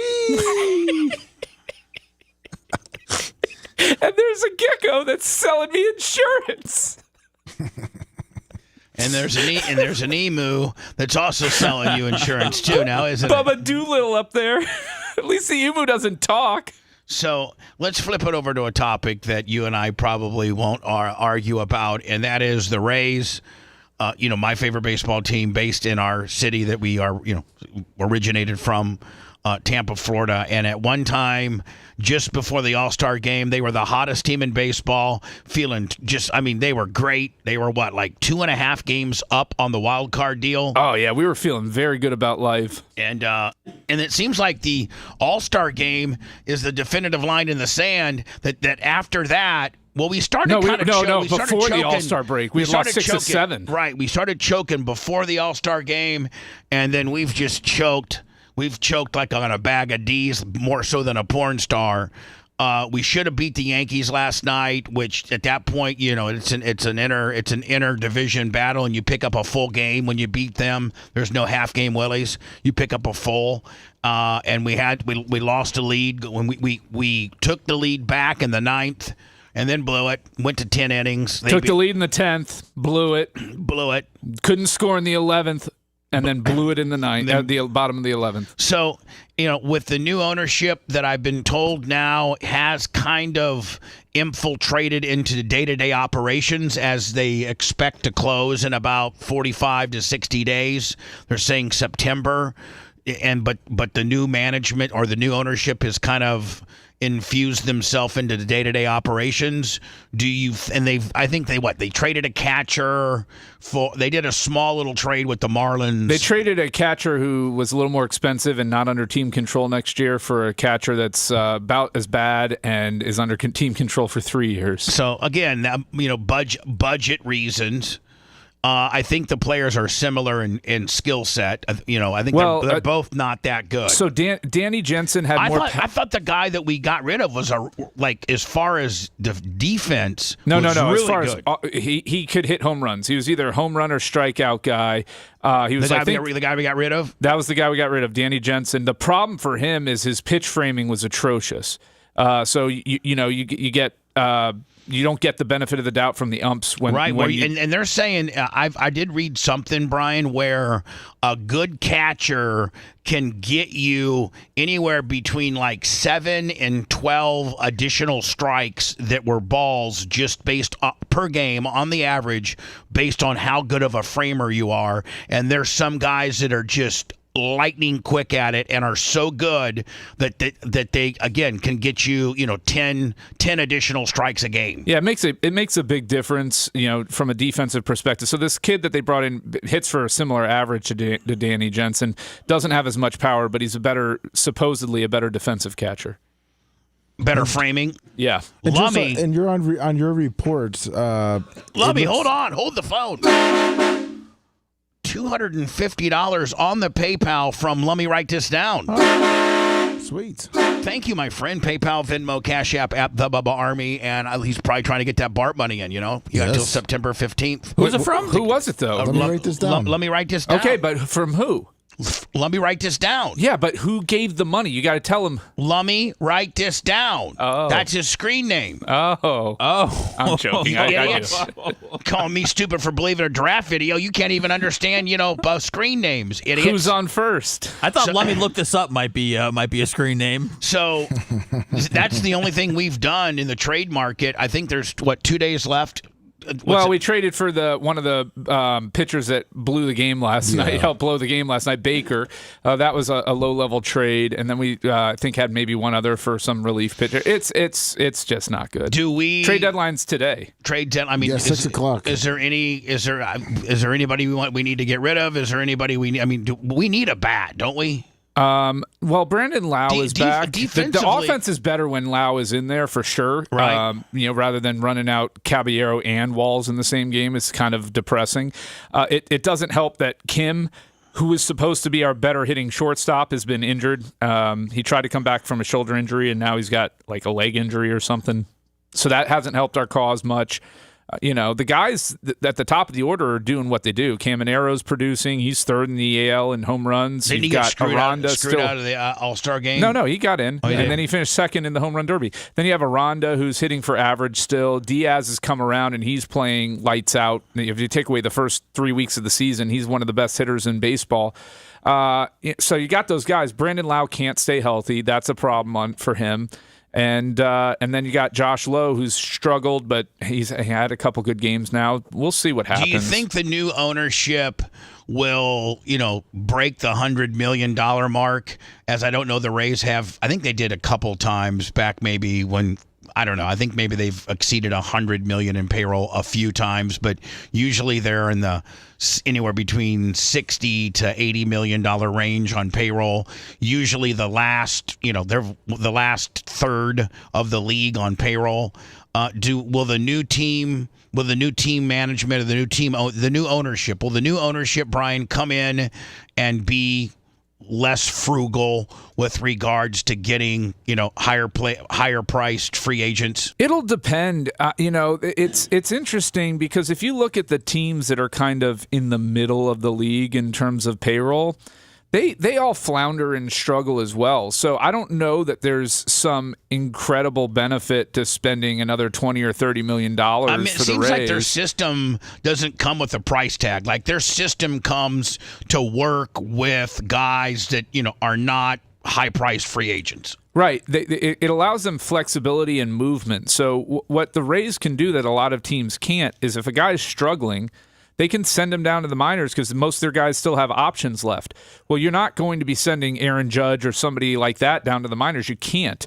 So it gives them flexibility to move parts and pieces around by keeping the payroll low and not bringing in a bunch of high-priced veterans that they can't move. They either need to trade or cut or bench. The Rays are real crafty on knowing how much time you got left and how long they can control you. And when they get to the point where they know you're going to hit the open market and you're going to be a $30, $40 million guy, then they get rid of you right there, right before that's happening, and get usually a pretty good haul for you, and they don't have to worry about being, paying you that big money. Or then being locked into your terrible years or they'll go in and like with a Franco before he decided to blast 15-year-olds and 14, please. Or like Evan Longoria when they signed him to what? Remember, Lummy, it was a big it was a 10-year, $100 million deal. Yeah, and everybody's like, oh my God, and really it ended up being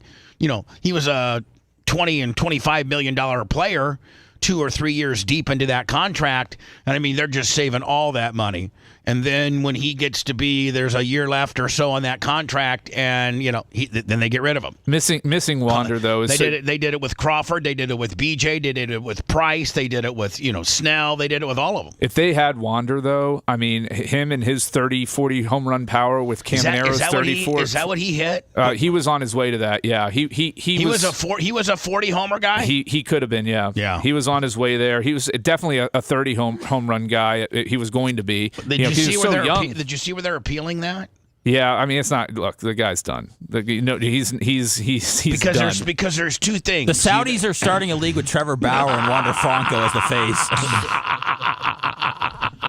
I mean, Wander Bubba was on his way to being a superstar, an absolute superstar. I mean, like a Soto or like Ronald Acuna, like a 5-tool stud, like up there. Yeah. 30 stolen. He was going to be a 30-30 guy, and he was going to be a 40-30 and guy. they had him locked in for pennies on the dollar. Did they not? Yep, they had a great sweetheart deal that was going to age well with him, and it just, gosh, man. It gutted him. Yeah, I mean, it's terrible. The Rays are a completely different team if Wander Franco's in there instead of Taylor Walls at shortstop. And then but don't they got a guy that I guess it's the Kim guy, Ha-Sung Kim, that's really really good at shortstop. Well, they have a guy in the minors that's really good too as a shortstop. They've got nothing but middle infielders in the minors right now. Is there pitching deep in the minors right now, or is that? It's okay. Joe Boyle just came up. He's the one that gave up. He was pitching well until a 3-run homer 2 nights ago, but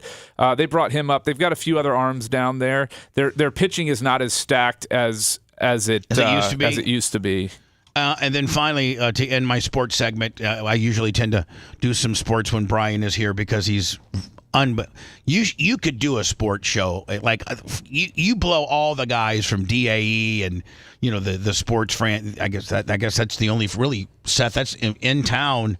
DAE is the only sports franchise left, I think. I didn't know Brian was blowing all those guys. Well, he's not blowing them, but he could blow them away with regards to his knowledge. The other thing is, I was looking through the NBA on my ESPN app, and I didn't know that and this seems like that the Magic gave away 4 number 1 first picks for this dude. Yeah, it was a bit of an overpay. Who is this dude to garner 4 number 1s? Desmond Bain, dude. He's a stud. I mean, he's good. I don't know. He's 4 number 1 picks. 4 number 1s? It's a lot. Well, the problem for the Magic, so the Magic saw an opportunity with Boston being down. Halliburton's probably going to miss all of next year. Oh, he's done. They've already written him off for the year. Yeah, so they're calling it a gap year next year. Yeah, for the Pacers. They've got a window of opportunity with Paolo and the Wagners. And, You're talking about Magic? Yeah, to compete, and they needed to improve their 3-point shooting, which Bane does.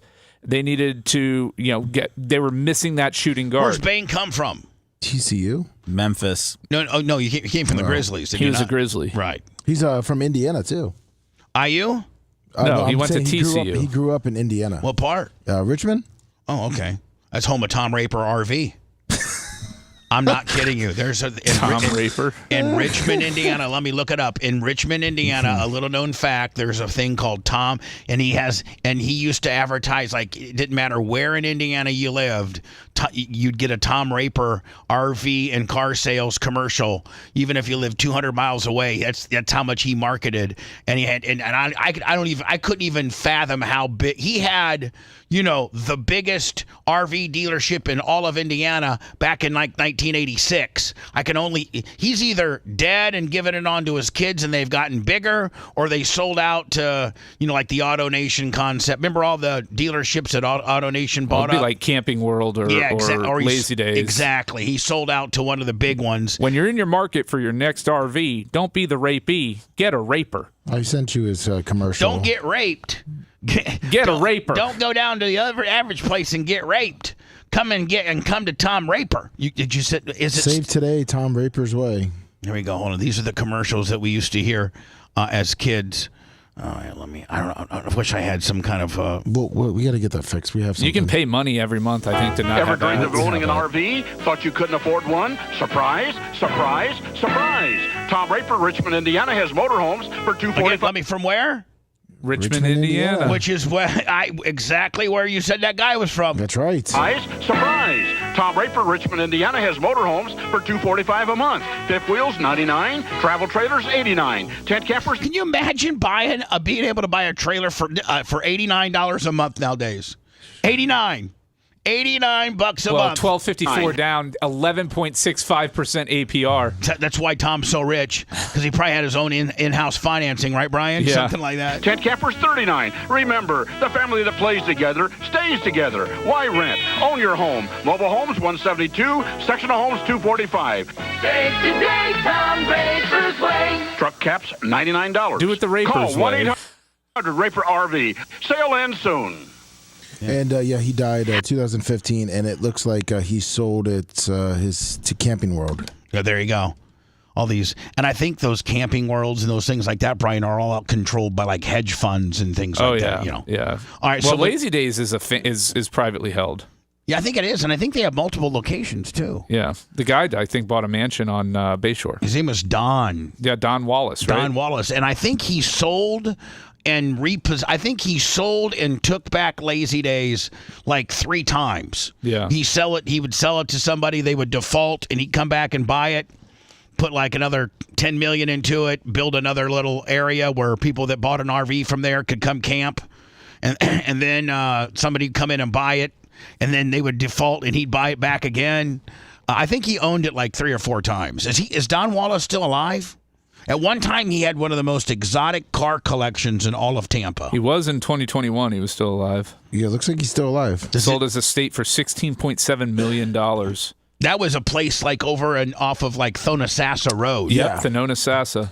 And he had a go-kart track and everything. He's got 20. Yeah, he sold it for how much, Brian? $16.7 million. When? And he had to lower his price from $22 million in February into 2019. Isn't that amazing? You buy these big houses when you're younger, and then as you get older, you just want to downsize and be, not live in that big house anymore. I sent you like a quick article that shows some of his cars and also his house. Just the outside of it. Is that how you felt, Bubba? You wanted to downsize after? I was forced to whether you're forced to downsize or you you do it on your own. You're going to downsize. You're going to downsize. You're right. Yeah. You may not want to, but you got, look at that. That was just brothel or harem of women. You would run. Did you see where that guy from? God, he was a really, really famous NBA guy, and he just got arrested For the sports betting? Yeah, because he would rent Gilbert out. Arenas. He would rent out his mansion in L.A. to these Israeli guys. Boy, these must be some real stupid Israelis to get hooked up with Gilbert Arenas. Well, you want to talk about a victimless crime here? I mean, in-home gambling. Come on, man. Poker empire in California. Okay. Yeah. So anyway, let me here's a little bit It's of a joke, man. Don Wallace. The government wants their cut. Don Wallace's. That's the only reason they're mad about it, because they don't get to make money off of you gambling your money. His gym away, Look at him. His gym, his bowling alley, his horse stables, his lap pool. So anyway, yeah. I'm going to go into words and then pull that story for me. And Brian, you know what? I was actually looking at that article, and I thought the same thing you did. What's the big deal? Yeah. Like, this guy's got a mansion in L.A. He rents it out to some people that have gambling nights. Looks like they had some chicks over. You could get some companionship. You could play the roulette. You could play poker. They set it all up to, for these high-dollar gamblers. And did you see where the government's not going after anybody that gambled? They're only going after the people that organized the gambling. Well, that's what Gina's dad got busted for back in the day. He ran illegal casinos, and that's why he went away to the 2 times. Yeah, 2 times. They busted him the first time he did his time, and they told him what was his name? First name? Reese. Reese. Listen, we got our eye on you. The feds. We got our eye on you. You've already did 6 years for the first gambling deal. Stop gambling, Reese. Gina tells me Reese went home the next day, called his boys up, and they were up and running within a week, doing the same thing. He didn't care. He didn't give. Isn't he the one that always had a silver-plated 45? Yeah. Yeah. And then his wife, who is Yaya, right? Mm-hmm. She always had a ice pick in her bra. Yep. Ready to stab somebody that was giving somebody a hard time. She still may carry it. No, you're not going to believe me. And I got to go into words on me before we get into the Shannon Sharpe deal. But you're not going to believe me. But Tom Bean came over to work out with me last couple weeks ago, and I showed him my retractable knife, and he's like, I've got to get one for Janice. And so now Janice carries a retractable Bubba Army 9-inch switchblade in her. That's her new carrying deal. It's so much more efficient than an ice pick. Yeah. Is it not? It is. I mean, an ice pick can get you because there's no way to retract it in. So Janice, Gina Hunter's mom, know that you're in good company when you buy your Bubba Army. Well, you can't buy them because they're sold out. But Regina Hunter's mom, who used to carry an ice pick to put it right in the side of your neck as she was rolling the streets of Dayton, Ohio, she now has a Bubba Army 9-inch retractable knife, my friends. That good company. When we come back, man, Lummy, I don't know why Shannon Sharpe thought he was going to. It seems like he kind of took control of this and be like, I'm just going to take the summer off, but as soon as the teams get back to training camp, I'm coming back.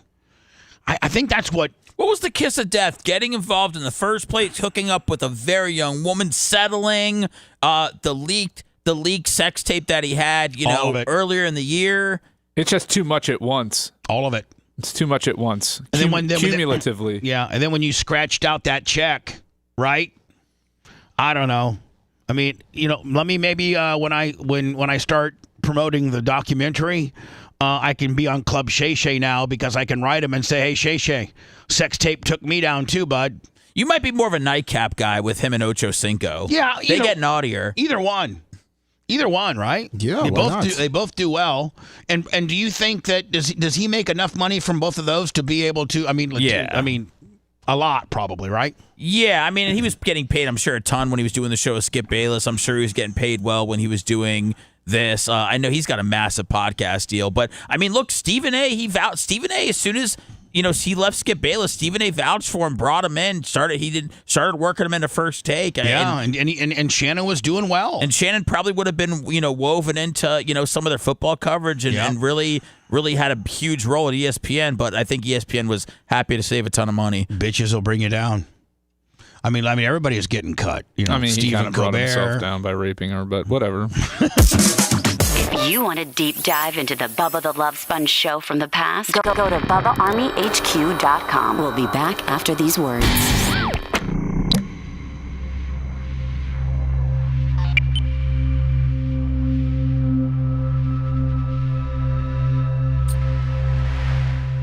This weekend.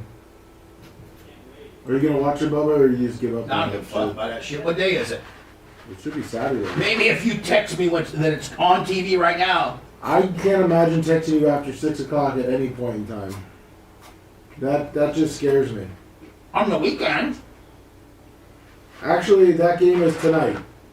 What? I'm wrong. That game is tonight, 8 o'clock. What? Yeah, Chargers versus Detroit. Tonight? Yes. I did not know that. Detroit's favored by 2. You're a real degenerate if you're betting on preseason games. Did you see where, this was last week, did you see where Aaron Rodgers' first pass was a pickoff? Yes, yeah. Ha! And then Terry Bradshaw talked some shit about him. Thank the Lord somebody cleaned that turlet. Brian, did you see where Aaron Rodgers' first pass in training camp was a pickoff? Yeah, so was Jackson Darts for the Giants. Was it? Yeah, pick 6. I've been seeing nothing but good stuff from Shador. Yeah, he had his very first one was a little rough. He was like 3 of 8. But he played with the ones yesterday. Yeah, I mean it's going to be interesting to see what happens there. The problem is they just don't have much offensively. What do you think happens there? I think they'll start the season with Flacco and then mix in Shador at some point. They said Pickens got hurt. Yeah, Pickens has been out. He's had he's dealing with like a hammy issue, which those linger. I think, like I said, I think they start with Flacco, and then ultimately they'll go with the rookies just to see what they have because they have 2 first-round picks next year. So they've got to know whether or not these guys got it or not, and they've got to learn that quickly. We'll see. The preseason will be interesting for them. Those are actually games worth watching. I'm surprised it's tonight. Oh, they're playing tonight? Yeah. The Hall of Fame game, yeah. I thought it was always played on a weekend. I thought it was always Friday or Saturday. No, it's usually a Thursday night. Was it? Yeah. Even back in the day? Yeah. I think it's been Thursdays for a while. Oh. Yeah. I even thought back in the day. I thought maybe there was a time they did it during it was like a day game. No, they used Saturday. They used to do it on Saturdays. Yes, I think there was like a day, It was like early Saturday. My biggest regret in life, we should probably talk about. What's up, Felix? Just let me, it'll tie into the Hall of Fame game. But Dion, when he. Oh, that's right. Yeah. When he got. I'm gonna tell the story, Brian. You're gonna fucking just be all over me. Because it's really, literally a once in a lifetime opportunity. So Dion I'll tell the story on the air. And I fucked up so bad. Chargers Lions tonight. Yeah, 8 o'clock, right? 8 o'clock. It's tonight? Yeah. Oh, they don't. I thought they used to do the Hall of Fame game Thursday night. It is Thursday night. Oh, I'm sorry. Saturday or Sunday. Saturday or Sunday. That's what they used to do. Actually, I think about 2 years ago it was like Sunday. I was looking for the schedule. They used to do it on Saturdays because I fucking missed Dion's. Yeah. Everybody. Well, no, that's the induction, and I think that's still on Saturday. Yeah, but they used to do the game. They would do the game after. They would do induction Saturday, game Sunday. Yeah. Good morning, Gilson. Right. Look, it's $20 to hear a song. Those are the going rules. It's not my rules. Look It's what year. Bubba's. Look what year Dion. I think it was. I'm not allowed to sing for free. I'm not a song slut. I'm a song whore. I think it was like. It was. I thought it was like 17 or something. What's up, Babyface Brigade? Dion's induction was like 8. Gilmore too. Look, Not yet. My wife and I are waiting to watch it together. 2011. But, it's just our schedules haven't matched up. We should talk about it. I loved it. Oh, good. I'm glad you did. You want to know anything about it? No, I want to watch it Dion myself. wanted to know Any about it? cameos you Yeah, want to do you know want about? me to I send know you a there's a speech? lot. I know. Do you want me to tell you how they play out? No. Yes. I don't want any spoilers. You want to hear? You don't want to hear anything. What's up, Babyface Brigade? How you doing, Rob Woody? Did you send it yet? It's coming your way. Right now. They don't like you. Yeah, if you guys want to vote for me, best attorney, and best law firm, Hunter Law, go on Creative Loafing. Today on the Blizzard, we're going to talk why you should vote for Brian over Jay, and Brian's going to make that case. Because I won last year, and it's cool to win twice in a row. It's hard to go back to back on creative loafing. It is. They say it's harder than repeating in the Super Bowl. I want a Tom Brady-like dynasty.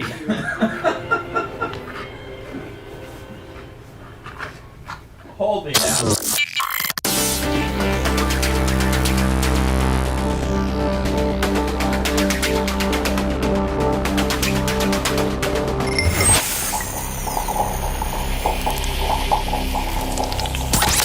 Broadcasting live from the Aquabito studios, aquabito.com/Bubba. It's the Bubba the Love Sponge Show. Still reeling and very appreciative of Let Me Write This Down. Screen name, Let Me Write This Down. $2.50 large on the PayPal. Thank you so much, my friend.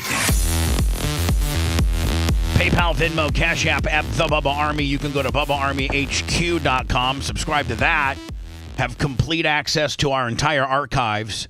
We are also in the process of, we've found like 3 or 4 years of Joe the Supermark's tapes of when I was on 98 Rock. He literally would tape it from the from the XM 52 Extreme 52 feed. No, that or he got it from the Connecticut, what was it? Hartford, the Hartford one. Q104 or something like that. So we're getting that uploaded, and you can hear all of that. And the search engine within BubbaArmyHQ.com is unbelievable. I think membership starts as low as $4.99, and it gives you, again, complete access. We're working right now on maybe hooking a video element up to that as well. Yes. So, in case you didn't know, tonight, and every one of us was like, Thursday night? But the Hall of Fame game in Canton, Ohio, which is basically the kickoff to the NFL preseason. It's the first game played. Basically the biggest practice of the preseason. Right, it really is. And do you notice how many times it's been canceled because of thunderstorms? Like, it always gets canceled. Well, it's so unnecessary. Each team that's playing, that's an extra preseason game for them, which they don't need at all. Well, plus their turf is not the greatest. Well, not only that, they play like in a glorified high school deal. They're remodeling it, though. I think it's going to look pretty good. But here's the deal. Very rarely do they play any starters. It's gonna be raining there all day until right up to kickoff at 8 p.m. It's forecast to stop, but there's like an 89% chance of rain at 11 a.m. today. So, and it's cool there though. God, I wish I was in Canton. High is 69, low of 58. That's the same as Warsaw. That's what Warsaw probably would be. That's called the Midwest. Yeah, Warsaw's a little bit north of that. Hell yeah, quite a bit. So my biggest regret in life. So tonight is the NFL Hall of Fame game, Detroit and San Diego. This is your biggest regret, huh? Ever in your whole life? One of them. Hey, Lummy. Because I got some that I can name, and I think you'll regret more. Oh, Jesus. Lummy, are you betting on this game tonight? Detroit -2. Are you really? How do you bet? How do you bet on you don't even know who's playing? It doesn't. It's called being a degenerate. Exactly. Right. You know you're a degenerate when you're going to bet on tonight's game. Because you go, man, their 4-string quarterback is really, really good. Exactly. Yeah, I saw him just playing college. So at the end of the day, man, you can't even really go starter versus starter. You got to go 3 deep because that's the people they're looking at right now. In the first games, you usually go on the under too, on the over and under. Yeah, it's low-scoring games. Boy, he really is betting. No, he's a degenerate. He's a degenerate. So that's what he goes to the doctor for every 30 to 60 days. That's what he can't. That's what your blood cannot diagnose is that your degenerate gambling. He's getting shock therapy. He keeps getting legs broken by his bookie. Oh, it's been 30 days, Doc. He's gonna crack my other kneecap. Man, that interest keeps going up, man. And Lummy's like, if I turn my phone off, FanDuel can't find me. Hard Rock. Woof. So anyway, man, one of my biggest regrets in life that is not sexually scandal related or family. Yeah. Was in 2010, Dion calls me up like in, I forget, June. And says, Sponge. Now you got to think, Dion. I think only thing at this time he's only working for the NFL Network. I don't know that he's really coaching high school. Maybe at the time, coaching high school. Like Shador might be in 8th grade or something. I don't know. He's not. Shador was like 7 years old, 6 years old. Yeah, he probably wasn't even coaching. He's probably in mini mites. You know what I'm saying? Like, you know, let me how they have on Pee Wee football. They have like mini mites and like they have different divisions. Yeah. You know. So anyway, in 2010 June. Dion calls me, and we usually text. We usually don't call, but he calls me. He goes, Sponge, I'm trying to gather my list up for the Hall of Fame ceremony, and I got my assistant. I think her name was Sharon or something like that, and she needs. I'm gonna give you her number, and she'll be in contact with you with regards to getting you. I'm gonna have you sit down with my family. You'll be in the family section. He offered that to you? You didn't ask? Oh, no, I didn't. No, I didn't ask. How do you ask for that? No, I didn't ask. He offered it. That's crazy. So he offers. He's like, you're going to sit down with the family, and if you need to spend the night, we got a block of rooms. Well, oh my goodness, he's offering you the free ticket with a VIP and a room that you just got to share with his auntie. And then he's like, but after the ceremonies, there's a party for all of us, and then I'm going to have my own little get together. I'm like, okay. And he goes, so I got a hold of Susan or Rhonda or whatever her name was, and she got all my information, and she gave me all the information as to where I needed to be at what time, because they do the induction on Saturday, and so I happened to be. Now this is when I had my own plane too. Like there's just, oh my God, I'm so stupid. I am so stupid. Well, let's hear it. Well, let us be the judge of that. I'm so effing stupid. Could have met. You could have hung out with Snoop Dogg. I can look you in the eye right now, right into the camera, and say you are looking at one of the dumbest radio broadcasters in the history of radio. I have just made some huge missteps, and I just make the wrong decision way too many times. He should have thanked you during his speech too, because it says he thanked everybody that he gave a ticket to. Let me clip that for me too, by the way. Can you imagine? And I want to thank my good friend Bubba the Love Sponge. Yeah, like Snoop Dogg was his guest, and I would have been right there. I was. You did something with Hogan instead, didn't you? Nope. 2011. Yeah. Nope. Even worse. So come to find out, I get the date. And I wasn't going to fly up, I wasn't going to fly my plane up there. I probably would have. It was on the edge of the range of that plane. Yeah, the plane, like the furthest that plane could go was Chicago, where it still made sense, where you would still save time than the 2-hour shakedown at the airport, and this and that. It just. Total travel time. So you got to understand when you have your own plane, you literally pull up to the plane, load your luggage up, and then park your car like over by the hangar somewhere. Like, so there's no, you take the TSA and the waiting and the boarding and all that right on out of it. But it goes much slower. My plane could only go 220 knots at 26,000 feet. So. You go much slower. So it took like 4 hours to get to Indy. It took 4 hours to get to Warsaw. But if you figure in when I do go to Warsaw, I got to, get to the airport from Tampa an hour and a half early. Fly into Indy. Then you got to fly into Indy. And then drive. And then there's a 2-hour drive to, there's a 2-hour drive to Warsaw from Indy. So you're really about almost up an hour and a half, even though you got a 4-hour flight time. So I'm going. I go to book my airfare, and I see that Tyler has a USAC national event in Plymouth, Indiana. Okay, at that weekend. Okay, Friday. You can make the both work. Yeah, absolutely, I can. Yeah, and especially having my own plane. Yeah. So, and here's the thing: this was in the parking lot. There's this park. The people that the guy that invented Hoosier tires. He was very philanthropic, and he had this big park that he built for Plymouth. And what they did when USAC would have like what they call a parking lot race is they would put like tires for the corners, and you would literally race in the parking lot. It was it wasn't a track, but they made a track out of the parking lot, and it was called the Hoosier. It was called the Hoosier. Robert Newton. Yeah, Bob and I forget what Joyce. Bob and Joyce Newton. Fact, Lummy, if there's that story with Tyler, that video that Tyler can't remember his sponsors, and he looks down at his. If you can find that for me, that's the weekend of Dion's induction. So I got, a crew chief and Dan Atwell who can take care of the car. And so my plans were I think we got there on Friday, and practice was all day Friday, and then the race was all day Saturday. So I had timed it.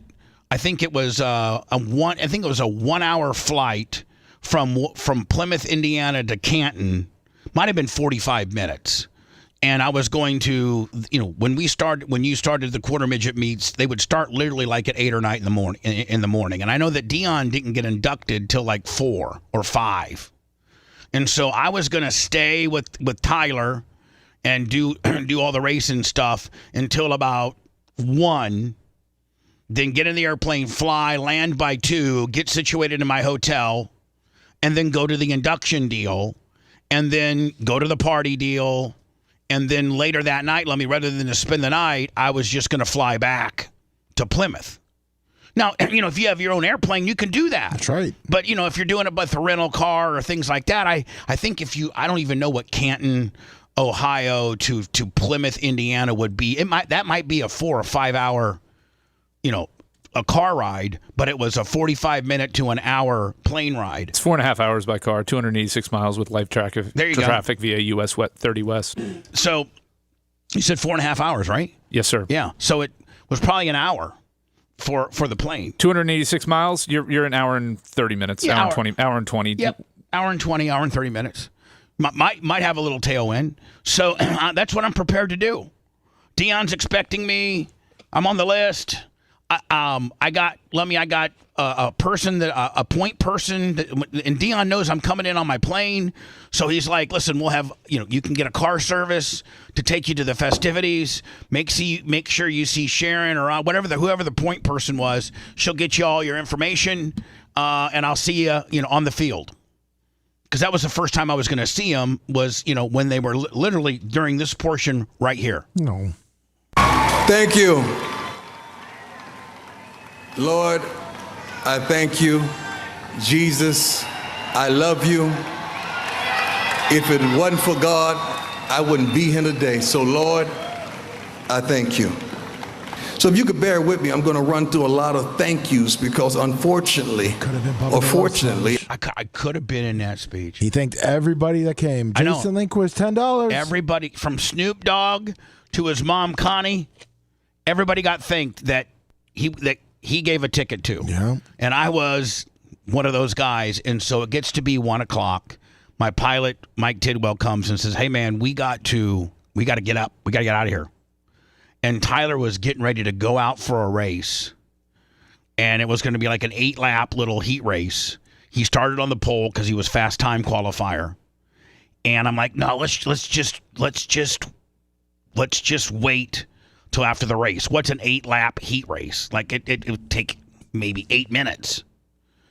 So we pushed Tyler's car up to the staging area. Well, the race before Tyler, they had this big wreck, and 3 or 4 cars got mangled, and a kid got hurt, and they had to, it was literally a 30-minute ordeal. Now, Jesus, get this little paralyzed kid out of here so I can make my flight. So Tyler goes out, and he's winning the whole damn thing. And it's 2 laps to go, and a car spins out and hits the tires. And the kid didn't get hurt, but the tires got moved. So they had to spend 10 or 15 minutes putting the tires back and securing the tires. And now it's 2 o'clock. And Tyler finally gets done racing. Did you find that video, Lummy? No, I'm trying to find it too. Okay. And so Tyler gets done about 2:15, and my pilot's looking at weather, and he's like, man, there's some weather coming in, and there's a big cell that we're going to have to actually fly south in order to get, it's going to take us longer to get there than we think, because there's this big weather cell coming in. And I was just like, it just sounds like it's too much of a pain in the ass. Let's just not go. And I didn't go. And think about this. How many times in my stupid, fat life am I ever going to have an opportunity to be a guest of a person that goes to the NFL Hall of Fame, to the point where I'm not just a guest, but I'm sitting down with the family and whether I was mentioned or not was really inconsequential at this point. But just to miss that opportunity for a quarter midget race. A heat race. Not even the main. Not even the feature. He won the feature too. But yeah, not even the main race, like just a heat race. God, I'm so stupid. I am so stupid. Bubba, you did ask the question, where else would you have the chance? Do you know Drew Brees, Larry Fitzgerald, Nope. LaShawn McCoy, Frank Nope. Gore, Nope. Greg Olson, Nope. Phillip Rivers? Nope. Don't know any of those dudes. Do you know Alex Smith? Don't know any. I don't know anybody that's currently. You don't know. I don't know anybody. I'm not friendly enough. I've only been. I've only been this close to one NFL person in my entire life, and that was Dion. What about Marquise Pouncey? I think he's from Lakeland. No, but I think I found it. It was so cute. Yeah, I'm watching. Yeah, this is it right here. This is it right here. At least I made TV on the deal. Let's go racing. All right, hold on here. Let me show you this. Yeah. Plymouth, Indiana. I mean, Brian, TV. is that not a big mess up? I mean, it's Dion's still friends with you, so I don't think it needs to be one of your tragic moments in your life. He even asked me, Sponge, what happened? I said, man, we got into weather and because he knew But he's a family man and he loves his kids more than anything. And I so think he could understand that. He did. He goes, did your kid do good? I go, yeah, you won the whole thing. All right, Ed. Did he get in the Hall of Fame? Because I did. Let's go racing. Is that Rob and Joyce Newton? Hold on. Yes, it is. This is Bob and Joyce Newton. Let's go racing. In junior Honda, 8-year-old Tyler Clem dominating the competition. Look at that setup, buddy, I had in that car. His dad, a familiar name, national radio shock jock Bubba the Love Sponge. And Tyler, racing under Tony Stewart's developmental team, takes the checker flag in his heat. Bubba is from Michiana and says this event is fantastic for young drivers. And at this point, while I'm doing this interview, it's still like one, it's like. It seems early enough. It's a great thing for the area, and it's all because of the Newtons. And being from Warsaw, it's good to come back home. I live in Tampa, Florida now, and it's good to come back home and have a place to have fun with my kids. Todd, hold on, let me. When did your voice change, Bubba? When did you go through second puberty? What do you mean? Listen to your voice there and listen to your voice now and tell me that's the same guy. They don't have the processing on that mic. Yeah, they don't have any processing. This so is just a cheap-ass But when I mic. talk to you off the air, you don't sound like Mickey Mouse. Let me show you something. Look at this lead. Hold on here. Hold on. Kids, hold on. But look at this back, Bubba. This is a man's back. Tyler, look. There's Tyler. Yep. There's the next dude. Jeez. We were titanium, checked out, carbon fiber. Tyler won the heat, so that was good. It was really fun, and our car was really fast, and I like to think, Yes, look down to his uniform. Predators and K&N and Bell and Stuart Haas Racing, and those are just great sponsors for us. Yeah. Well, that's awesome. They knew to do that. That's great. So I missed the Hall of Fame for that, and I don't know. I wish I would have gone because I just wish I would have gone. Well, because you know why? Dion's still in my life and my son's not. Do you want to see if Dion has anything that he is maybe getting inducted to, like maybe the Colorado Sports Hall of Fame? Yeah, like the Boulder, city council key to the city. Maybe the Buffalo Ring of Honor, Jackson State Hall of Fame. Yeah, something like that. Maybe we should put him in the Bubba Army Hall of Fame. Have him at BARP. I don't think BARP is Dion's jam. I think he'd love it. I think he would hate it. Really? Dion has never had an alcoholic beverage in his entire life. Ever. He's never drank or smoked or done anything like that in his entire life. Ever. And he's got all these health problems? Hold on. And that's all. That's all BARP is. Is one big health issue. Is one big health issue. And he's got 8 toes and half a bladder to show for it? Yeah. That ain't fair, man. Look at me. I've done everything. That ain't fair. I'm fat as hell and I'm whatever. But you didn't drink a lot either, buddy. I don't drink at all. No, but very rarely. Hello, who's this? Hey, Bun. It's Coach Prime, baby. All right. I don't need listeners calling me up trying to do your best Dion impersonations. Okay, my friends? We're saving that for next week. Yeah, exactly. Hello. Hello, hey, I was just calling to let you know that you had a name drop on the Adam Carolla show yesterday. Oh, really? How? In what way, bud? Well, it was a little bit of a rib, but it was kind of funny. But it was kind of with Hulk Hogan. Well, I would expect that any name drop that I would get on any show at this particular time right now would be Hulk Hogan related. Yes, I anticipate. Yes. All right. Well, but anyways, if you want to check it out, it was on yesterday's show with Brad Williams. I mean, give us the timestamp and Lummy's on it. I mean, was it from yesterday's show, and who was the guest? It was Brad Williams, and it was at the 40-minute mark into the show. All right, and in what context? We're gonna go. We'll try to go find it, but what? Give us like kind of a quick little overview as to how it went down. His news guy was saying, "Oh, I met Hulk Hogan," and then he said, and then he told a little story, but then Adam Carolla did a little joke about it. But I don't know. You listen to it off the air to make sure if you like it. It was kind of funny, but I don't know. Oh, I'm sure we have email too, sir. If you don't want to interrupt the show next time for this. All right, buddy, man. Thank you. I mean, listen, I got name drops, Brian, from Megyn Kelly. She threw a Bubba the Love Sponge out there. You know, I was very much associated with the Hogan passing story. You know, and it certainly. People have already formed their opinion about me, but it seems as though I didn't take as much heat. Send them all to namedrops@BubbaArmyHQ.com, please. You're listening to the Bubba the Love Sponge Show. If you want 24/7 on-demand Bubba and the crew, go to BubbaArmyHQ.com. The Bubba the Love Sponge Show will be back after this.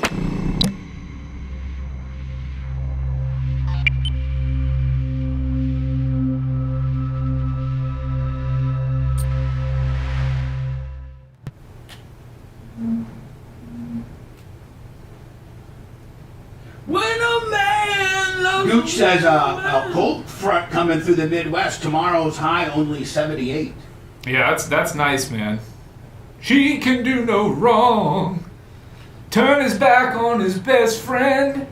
Bubba, I sent you the video. It looks like 36-25, 36-28. Man, I used to love Adam Carolla, but I can't listen to his 3-hour show. He looks like an old woman now with those glasses. He seems bored with his own shit. Adam Carolla. I see her. Where you at, baby? 30. Shit. Let me. Alright, I just lost it. It was 33. What's up, Thomas? Fuck! But, so at one point, there's a wrestling ring, and they stop, and now it's my job to go in the wrestling ring and keep. Oh, that's where you do the stand-up from? Yeah, you stand up from the wrestling ring. Okay. Oh, shit, Robbie, that's awesome, man. This particular break is going to be a big break. I didn't know he played Hornswoggle. 36-28. Where your name gets That's pretty good measurements. 36, 28, 36. Only if she's 5'3". They said, Hulk has to go to another appointment. We missed him. Mm-hmm. Whoever ran that program loaded all his kids on a bus, and we chased Hulk Hogan to the next place. Yeah. I never thought about how crazy that was, but we checked, and I was pumped, bro. I was going to ask him, like, I was on the bus. Imagine your Bubba the Love Sponge's wife's house and a school bus pulls up. Her kids start piling up. Slide through the ring. 1, 2, 3. The place erupts. What? With your head. Oh, yeah. Yeah? And I was pumped. Really? I was pumped. Like, we were supposed to. There you go. Right there. I don't know how good of a cut that was. No. Did Adam Carolla say it? Yeah. Oh, okay. Yeah, I gotta interview those guys, man. That's a cool story, Robbie. Oh, you mean with some more pretzels? No, this lasts me the whole show. I love pretzels. I love pretzel buns. I love hot pretzels. I love pretzel sticks. I got a guy, Mike Chris, that only he's a big Clemson guy. He orders Clemson cards from me. So I sent him a lot of Trevor Lawrence, Kate Klubnik. Cool. Bitch, I'm not talking to you. Oh. I don't. Who the fuck are you talking to? Robbie. Oh. I don't need your fake cool. Sorry about that, bro. All right, taking song requests, $20. What do you want to hear? With arms wide open. I don't know. I create like a whip from that. Now everything has changed. I'll show you love. I'll show you everything with arms wide open. With legs wide open. I'll show you everything, including my bus orgy with Kid Rock. With cheeks wide open. Lummy's in this pagan game. With cheeks wide open. What we were doing at do Sorry. Let me, I'm going to send you a text that I need you to IM me. Okay. Thank you, lover. Okay. If you want to be my lover, you gotta get with my friends. Make it last. That was Bubba's song to Heather. I thought making love's forever, but friendship never ends. It's true. Okay. I don't pay attention to it. You gotta slam your body down. The wine is all around. And you gotta zig-a-zag ah. You got to. Me or Bubba? Everybody's got a zig-a-zag ah.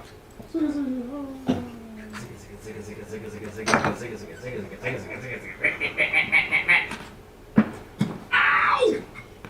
I feel good! Da-na-na-na-na-na.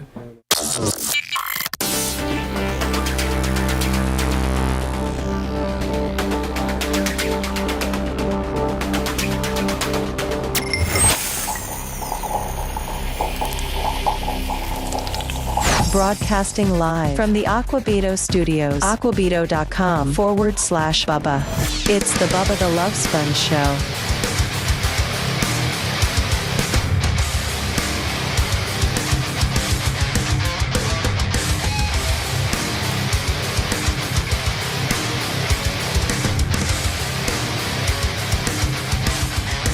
$813-90 Bubba.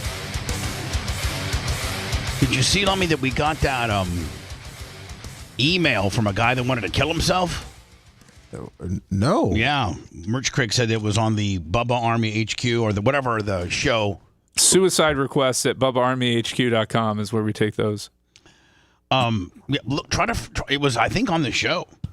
Did he? I don't think I got that one, Bubba. Did he just send it to you? No, I didn't get it. I don't think he either. sent it to me. We normally we'll all get the email. Yeah, we're all on the same email. We didn't get that though. Did he send it just to merch at because he didn't get the knife? Oh, maybe that's what he got the knife for. Listen, please. So, Merch Crick, text Lummy as to where he can find that at, because this guy was like, can you have Bubba call me right now? And but if I'm like, listen, buddy. It wasn't that pervert Charlie, was it? No, I don't think so. Take it easy. But I don't. It I was don't on want a Gmail account. It wasn't for us.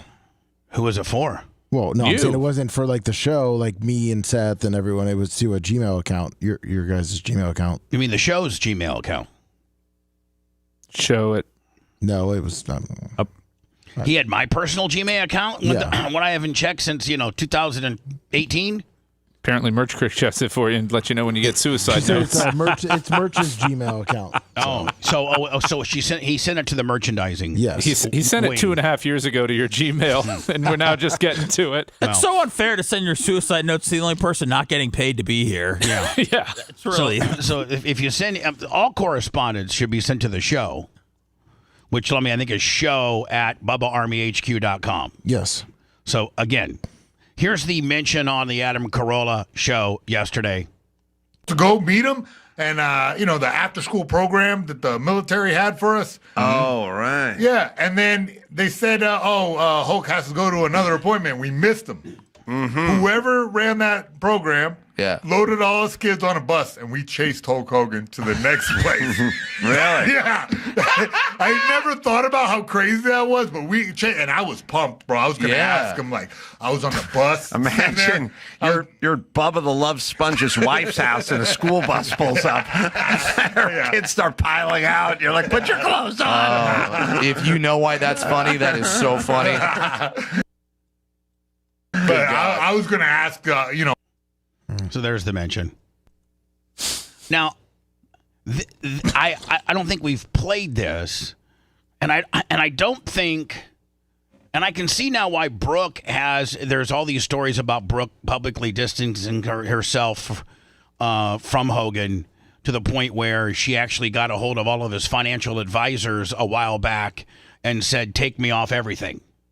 Like, I literally do not want to be involved with the fighting that's going to happen amongst all the jackals that are trying to get their hands on his money. I didn't think he'd actually do it, though. I didn't either. I really didn't think he would. And I thought not ever meeting his grandkids was an FU, but here's another one. You know, again, she asked him to walk her down the aisle when she married her husband Steve in Orlando in a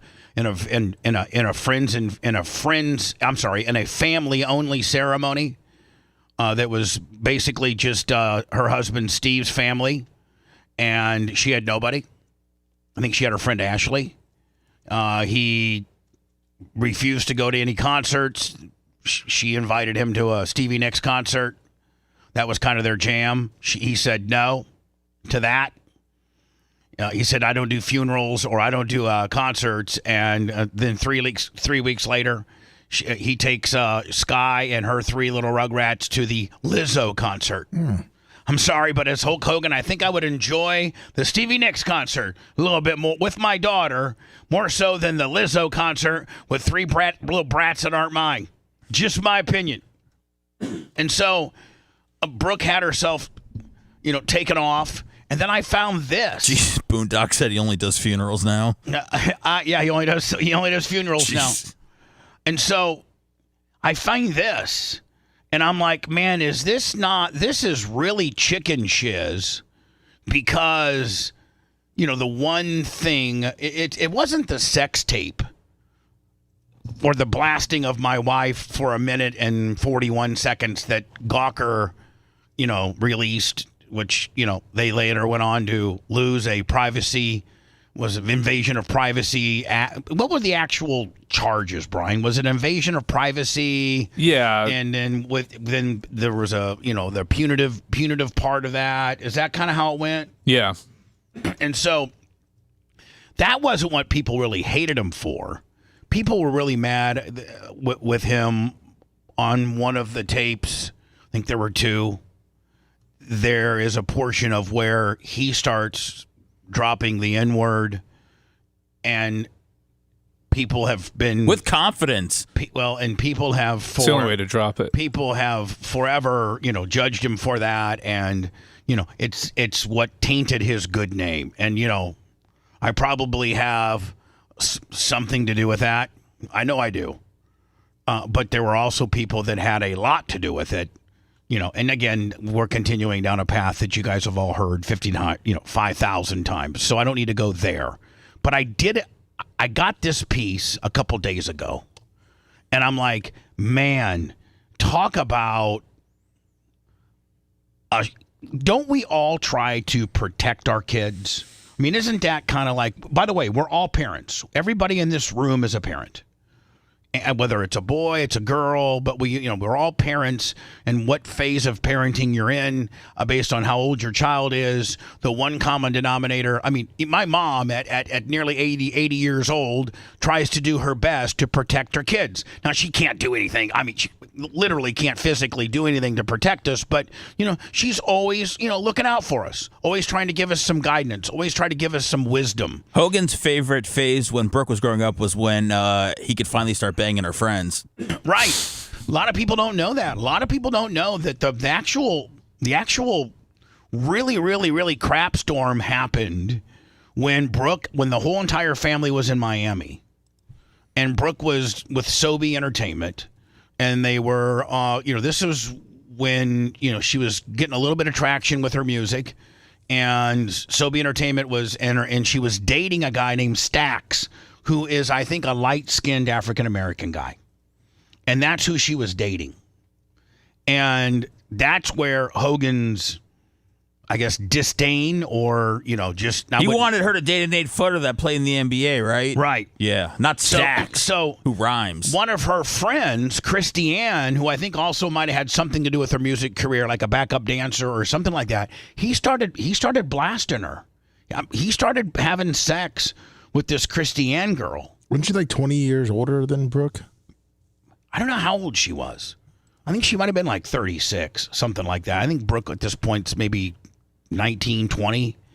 And so in this clip, he blames Brooke. Not like he doesn't blame the black guys. His hatred was directed to his daughter. And he says that. Now, if you've made a misstep in talking, especially one that's as racially charged as this one was, that got released and did a unbelievable amount of damage, to your career. And again, I'm not sitting back here saying that I, am not a party involved in this, and I will forever beat myself up about it. But there were other people involved as well, and you'll learn that down the road here soon. But so I find this piece, and I'm thinking, man, Seth, if you said something stupid, okay, on the radio that come back to bite you in the ass because you made fun of, a certain ethnicity of people, and it was your words, and nobody made you say them, and you said them, yeah, and it came back to bite you in the ass. I don't think that you would, and you were talking about, who Sammy hangs out with, somebody that Sammy hangs out with, and you talk bad about those people, and it comes back and bites you in the ass. You don't blame Sammy.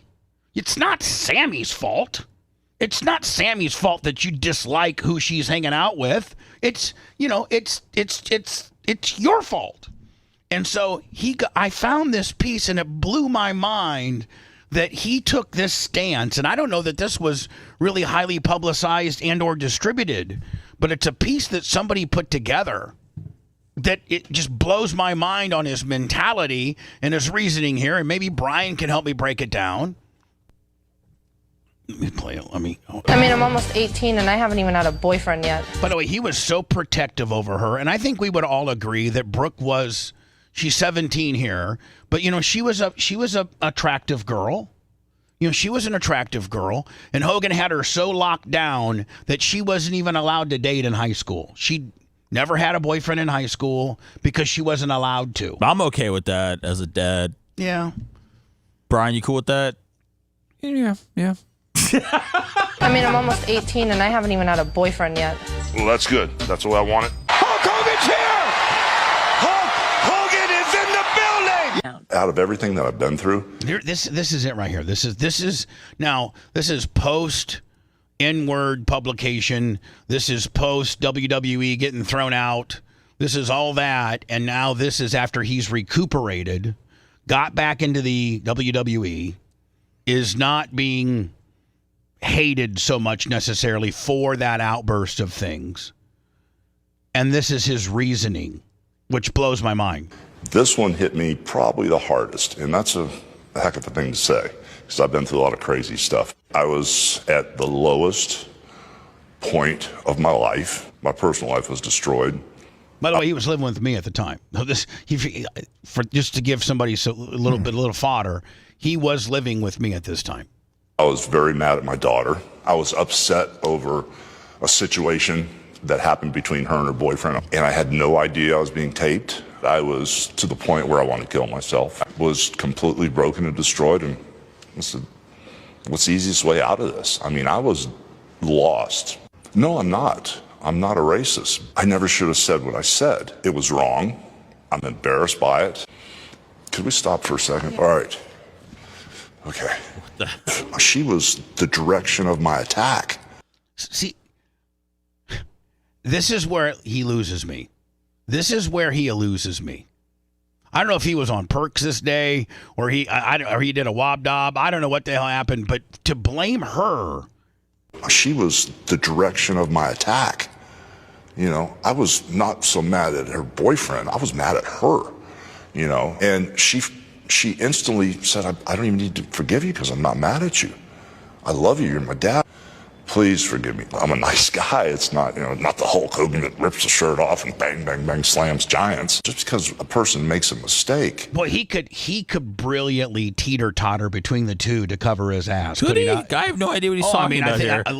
Brian, during the Gawker deal, he teeter-tottered between, Hulk Hogan. Terry Bollea doesn't have a 10-inch penis, but Hulk Hogan might have. Yeah. Just don't throw them away. You don't throw good people away. If everybody at their lowest point was judged on one thing they said, and all of a sudden your whole career was wiped out today because of something you said 10 or 20 years ago. Well, hold on. Then why don't you look at your buddy? Because that happened to me. It'd be a sad world. People get better every day. People get better. I mean, I'm almost 18 and I... All right, so what I'm saying is for him to say that he was directing his wrath to her about the fact who she's dating, I think that to put the heat on her. And do you notice, here's the thing, and Seth, more than I do with regards to the current state of the WWE and the characters involved and the wrestlers involved and the mindset and the roster and who's on what.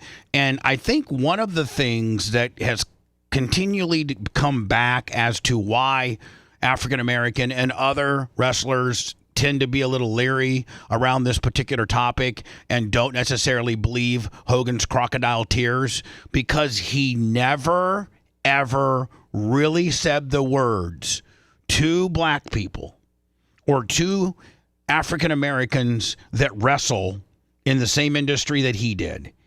And Seth, I know you'll verify this because you told me it. He never actually, there was a time where WWE gathered everybody around after this happened, or before they reinstated him, and brought him back to the locker room to talk to the entire roster. And he hem and hawed around and told people, watch out, what you say, you never know when you're being taped, and all this kind of stuff. And I think Seth will verify, he never said, I'm sorry. From I guess the statement that was released, I don't know if it was by all the wrestlers or certain black wrestlers, was that Hogan has a long way to go to work on himself before I think they were willing to forgive him. Right, and it would have started with bona fidely and sincerely saying, let me first start with, I'm sorry. I am genuinely sorry on the words that I chose. And I think that had he said that and actually apologized, he always worked around it.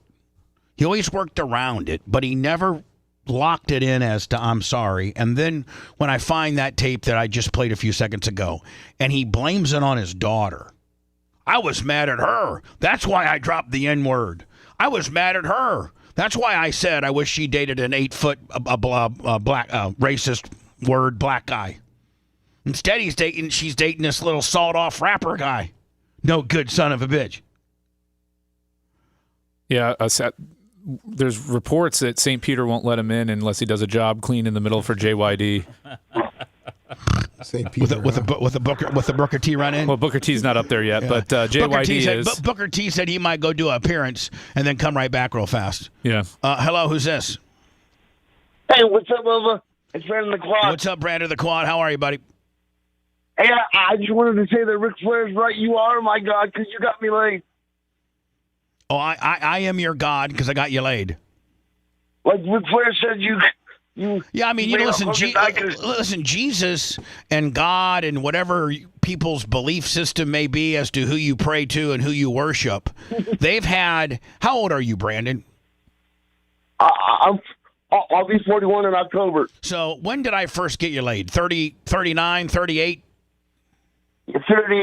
37. At 37. So prior to me getting you laid, which is the one, if you're a man, if you're a heterosexual man, and and that watches porn as much as you do, although you are bound to a wheelchair and got a lot of things not going for you, the one thing that you would love to have is some real live vagina. I think I can speak for most men in saying that He probably would have settled for dead vagina. I mean, he probably would have settled for the pocket vagina. But Brian wasn't getting any of that. Brandon wasn't getting any of that. And instead, he would watch porn and masturbate. And when you watch porn and masturbate, it's all about wishing you could be, maybe at that particular time in that moment, with those two hot blondes that are going crazy on each other, infusing you. Heather was a brunette. That's what you're masturbating to, is to that, wishing you were maybe there. And so your Lord, or whoever you pray to, first of all, shame on them for throwing you a major curveball. I was going to ask Brandon that. It's funny you went into that. Brandon, do you believe in God and Jesus? Hell no, I don't. Oh, okay. You're right, because if there was a God and a Jesus, the first question you would ask is, because I think you've been like this since birth, have you not, Brandon? Brandon. Yes, I have been. Yeah, and you've been quadriplegic, or you have been in this condition. What do you have? Cerebral palsy? Yes. Okay. Yes, sir. Cerebral palsy, but completely wheelchair bound. He's never been. Brandon, I don't know that you ever, even as a kid, could you walk? With a little help, but they'd have to move my legs for me. So right. So no. you've been handicapped, wheelchair bound, pretty much incapable of moving around on your own for all of your life, pretty much. Hell, I haven't even wiped my own butt. My mom's had to wipe my own butt for my whole life. His entire life, he's never been able to wipe your own ass. So if the Bubba only had 10 years of that. Yeah. And so, sometimes I got to take an L when it's a good one. When it's a good one, see, Brian, when it's a good one like that, I take it. All right. I take it. Thank you for accentuating that. At one time I was so fat and my arms were so short that Holly had to use an ass towel to wipe my ass. I had to strategically make sure I pooped when Holly was home. Otherwise, I'd have to poop and go right to the shower. I can't poop for another 3 hours. Hurry home, Holly. Holly, when's your next break? Can you come over here and help me out and wipe my ass? So anyway, if there was a higher being, and it comes in higher beings comes in all different shapes, sizes, and forms. Everything from L. Ron Hubbard, Xenu, to Muhammad, to Jesus Christ, to God, to there's all types of different beliefs, and whoever you potentially or conventionally, I would think that most people that surround you in Iowa are somewhat Christian-based, and so their Jesus and God, template is what they go with. And Jesus and God, they didn't do you any favors from day one. Let's throw it to Lummy and have him tell Brandon why he was born that way. Yeah, Lummy, go ahead. Why did God do this to Lummy? Because you believe, to Lummy. Brandon. You believe. So why did he do it? Why did he choose Brandon? You're to probably do one this of the most. Actually, Lummy, without those people, without people really knowing, you're one of them. You're actually pretty religious. You know the Bible a lot. You were raised up through, Christian-based schools. Why do you think Indian Rocks Christian? Why do you think? Yeah, I mean, you're in the Indian Rocks Christian ring of fame Ring of failure. For ring of failure. Ring of failure. That's what I need to be in, the ring of failure. So why do you think your God and your Jesus threw this rap on poor little Brandon from the day he came out of his mom's uteri? Some people say that it's because it shows, when people disobeyed God in the Old Testament. What, his mom disobeyed her? I mean, let him finish. Let him finish. Yeah, I mean, there's all reasons why, from even back in the day to where all the sin was happening, that it shows, and they decided, instead of following God 100%, they went off into a path. So God said, I'm not going to help every single person. So how did Brandon get chosen to be the one he wasn't going to help? By God. It was just a way to show his message. Do you think it's a lottery, or like do you think his mom was maybe doing some kinky stuff on the side, and he's that pissed off God and Jesus, and they're like, I'm going to make her child handicapped? Unfortunately, Brandon, what's that? She was 16, but that's no reason. Oh, so she's... well, now I get it, Brandon. So she's 16. She gets knocked up with you, that's kind of not really real Christianly. So God and Jesus laid the handicapped kid on her, and now it's a wrap. We 76 $20. Thank you. By the way, Brandon, we love you, and I'm the world's a better place with you in it. So hold on, Brian. Here's what Brandon. Here's what I'm saying: is the fact that your God and your Jesus, who you don't believe in, and I don't necessarily disagree with you, but they had 36 years to get you some real vagina. They've had that's more than enough time, So let's say that you really can't get into the vagina game legally until you're 18. So they had 18 years, from 18 to 36, to get you some real live vagina. And you know what? And I'm sure that you've asked him, please God, please Jesus, get me some, please. I'm down here at the Elks Club or the Moose or the Eagles. The Eagles. That's where he goes. He goes to the Eagles. And, I'm down here with the boys playing cards and all. And please, when I'm wheeling home, just have some chick pull me over and take me. But instead, the guy that you pray to at night, Bubba the Love Sponge, your savior, he's the one that orchestrates that you get not one, but two pieces of ass, and one of which was a threesome with two chicks. My Lord. Well, actually, it was actually 3 pieces of ass because I got it 3 times. Yeah, I mean, not only am I the best God and Jesus you could ever have, I got you. I just didn't get you conventionally laid. I got you, I got you some kink in there too, my friend. Yep. And actually, if I did believe in God, He did give me an angel and my mom, because without her, I wouldn't be where I am. There you go. So now we can bring it all back and tie it all in and make it feel real good for those Christians out there saying, indeed, there is a God and a Jesus, because God and Jesus, as much of a trick as they played on Brandon, they did give, although his mom might be the reason why he's in this condition, they at least made her an angel and to take care of you for the rest of your life. Yes, sir. So Ric Flair's right. You did cause some good things. God, why you have you heard more Hulk Hogan? Has Ric Flair blabbed out on other shows that I'm the reason why Hulk Hogan died, or was just what you heard on my show? Just what you heard. Just what I heard on the show. But me and my mom were listening, and we about fell over. Yeah. Good thing I was buckled in. You heard about that, Brian? That Ric Flair is saying that because I was talking about it. In Hogan's health condition, that I made it happen. It all happened because I talked about it. Well, because you caused a lot of stress. Bubba Shango over here. Yeah. All right, Brandon, man. Love you, buddy. I love you, guys. See you later. See you in January. Yeah, exactly. Bye. Appreciate you. Bye.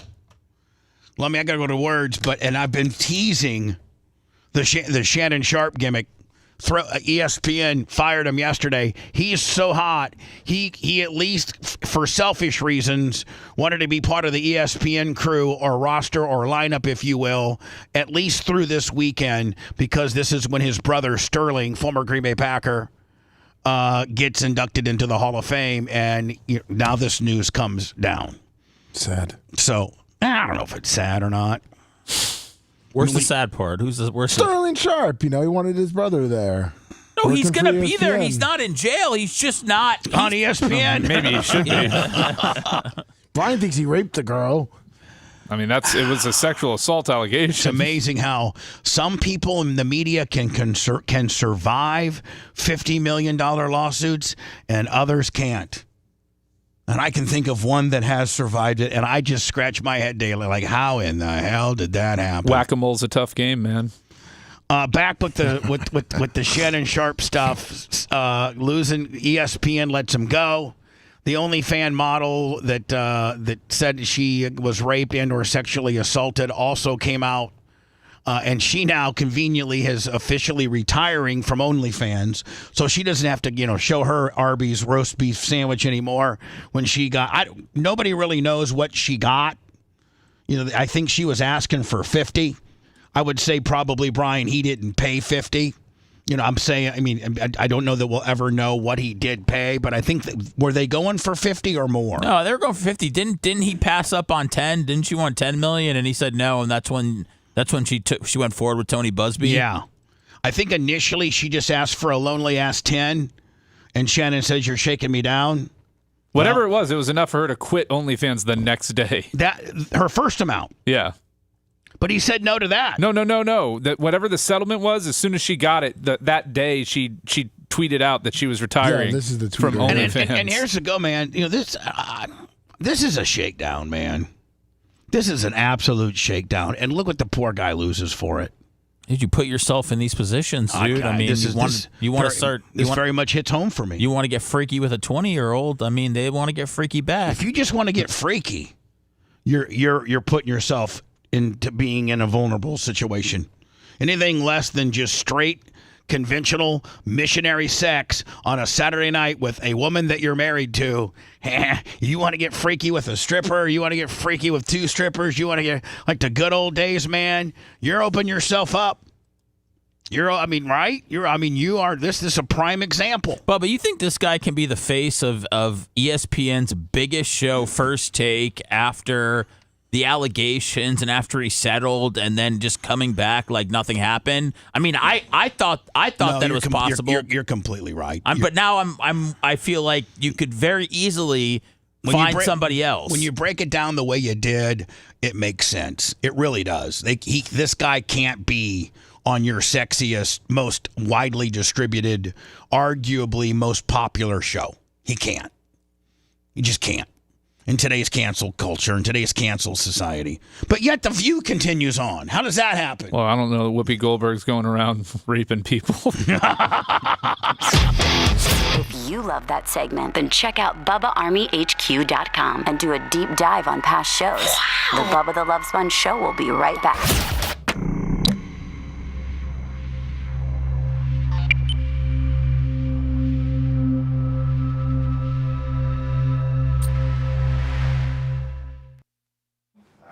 He settled it. He didn't take it to trial. He offered her $10 million.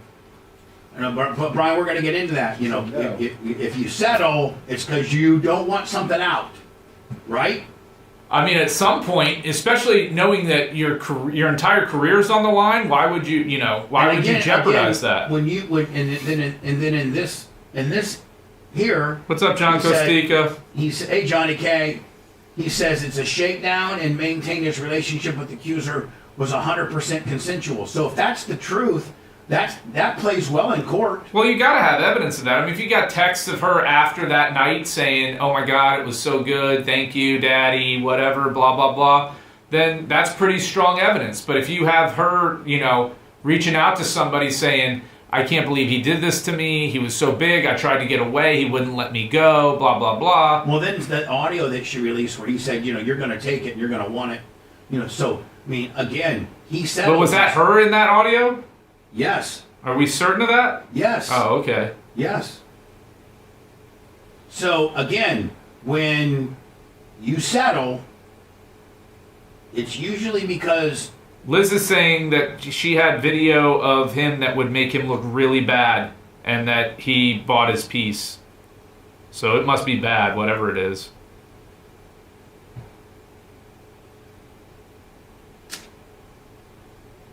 Interesting. How we doing, everybody? Taking requests, $20.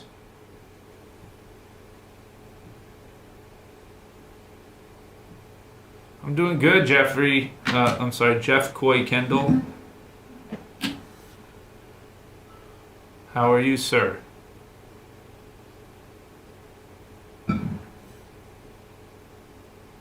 Gilson's in the house. You got all the... Hey, give us a thumb in, please. Give us a liking on YouTube. We like to get those numbers up. What's up, Wheeze? All new Blizzard today.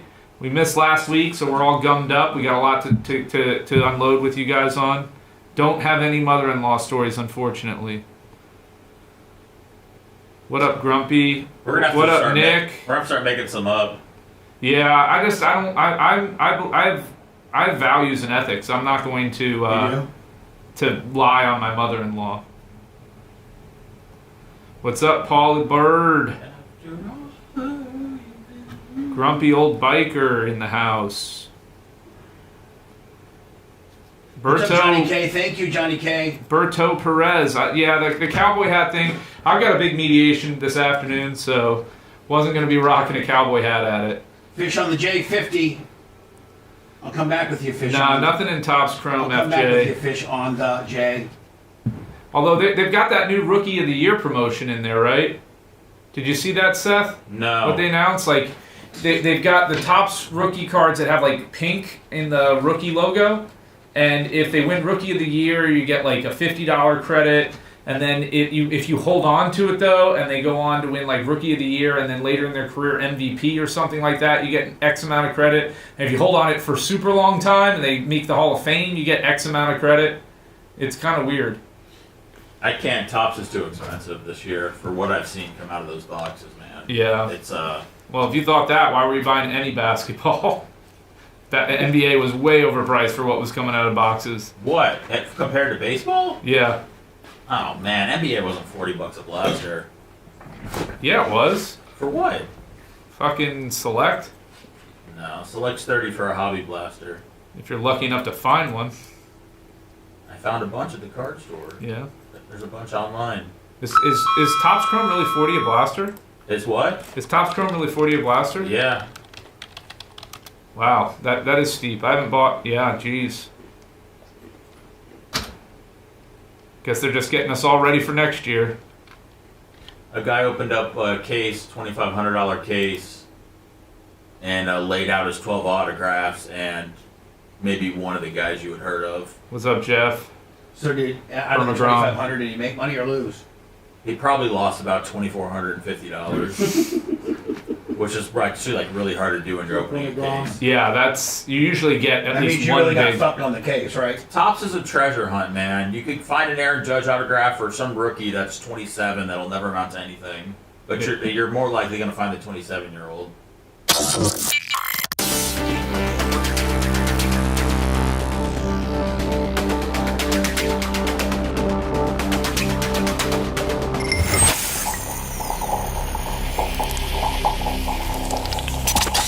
Broadcasting live from the Aquabeto studios. Aquabeto.com/Bubba.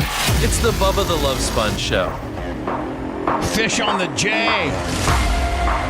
Fish on the J. 50 on the PayPal. Thank you, Fish on the J. PayPal, Venmo, Cash App, The Bubba Army. And don't forget Monday. Well, chances are there's nobody in Panama City listening to us right now. Maybe. We might have some Panama City, Florida people watching us digitally through our various platforms. But you'll also be able to hear us on the FM terrestrial radio starting Monday. Florida Man Radio invades Panama City 101.1. It's currently a talk station. And Brian Rust, the current morning man, is going to move to middays. Thank you, Brian, for being so cool about that. I'll probably have him on next week to thank him. And I think all that starts Monday. Now, Panama City is even further west than Fort Walton Beach, isn't it? Yes, it is. Like an hour? About that, yeah. About hour and a half. And then isn't Panama City right on the Mobile? No, it's the other way. That's Pensacola you're thinking of. Pensacola is like, I think, the most western major city of Florida. Yes. And that's right on the Mobile, Alabama. It's close to it, yeah. Florida line. We got a guy in chat that said he's from Hobart, Tasmania, Australia. For real? And that he just started watching this show. For real? Yeah, and it's already tomorrow there. And does he, how did he find out about the show? Was it through the Hogan stuff? And does he like the show? Is the show something that he likes? Carlton Blazing Blues. Yeah, it's his name, Carlton Blazing Blues. I didn't have a chance I didn't have a get to know you with him yet. I just said, welcome. But, welcome. Call in, Carlton. Yeah. Yeah, 813. Tell us what's going on. 902-8222. Tell us what's going on tomorrow. I don't think it's that easy to just call America from Australia. Yeah, so, Carlton, what's the weather going to be like tomorrow for me since you're experiencing it right now? Oddly enough, if you go to all of our back-end dashboards on YouTube, Facebook, those two predominantly, and you see, did you know our number 3 or 4 country is Australia? I believe it. Number 1 is America. Number 2 is Canada. Number 3 is the UK. And number 4 is Australia. If you had given me a choice, that's how I probably would have ranked them. Yeah. Podcasting, it's Japan is number 3. Is it really? Yeah. Yeah. Is Australia in there at all? No, sir. No. No, not at all. So the Japanese like us. Well, somebody over there does. Well, I'm going to say it's the military bases. Oh, yeah. Okay, Lummy, like a random Japanese person just couldn't love this show. Way to bring us down to zero, Lummy. We're thinking like some really cool Japanese dudes are liking the show, and then you're bringing us right to the Americans on the base. Man. You see? Bubba the Love Sponge show. I thought it'd be cooler to have the military guys. It's cooler to have a Japanese man. No, it's not. Military's cooler than the Japs. Yeah, God bless America. Military is Come way on, more Bubba. cooler. It is. But it's, don't forget World War II, man. We don't forgive and forget that easily. That's right. I'm sorry. I thought it was super cool, Japan. What about Shohei? What, the gambling cheat?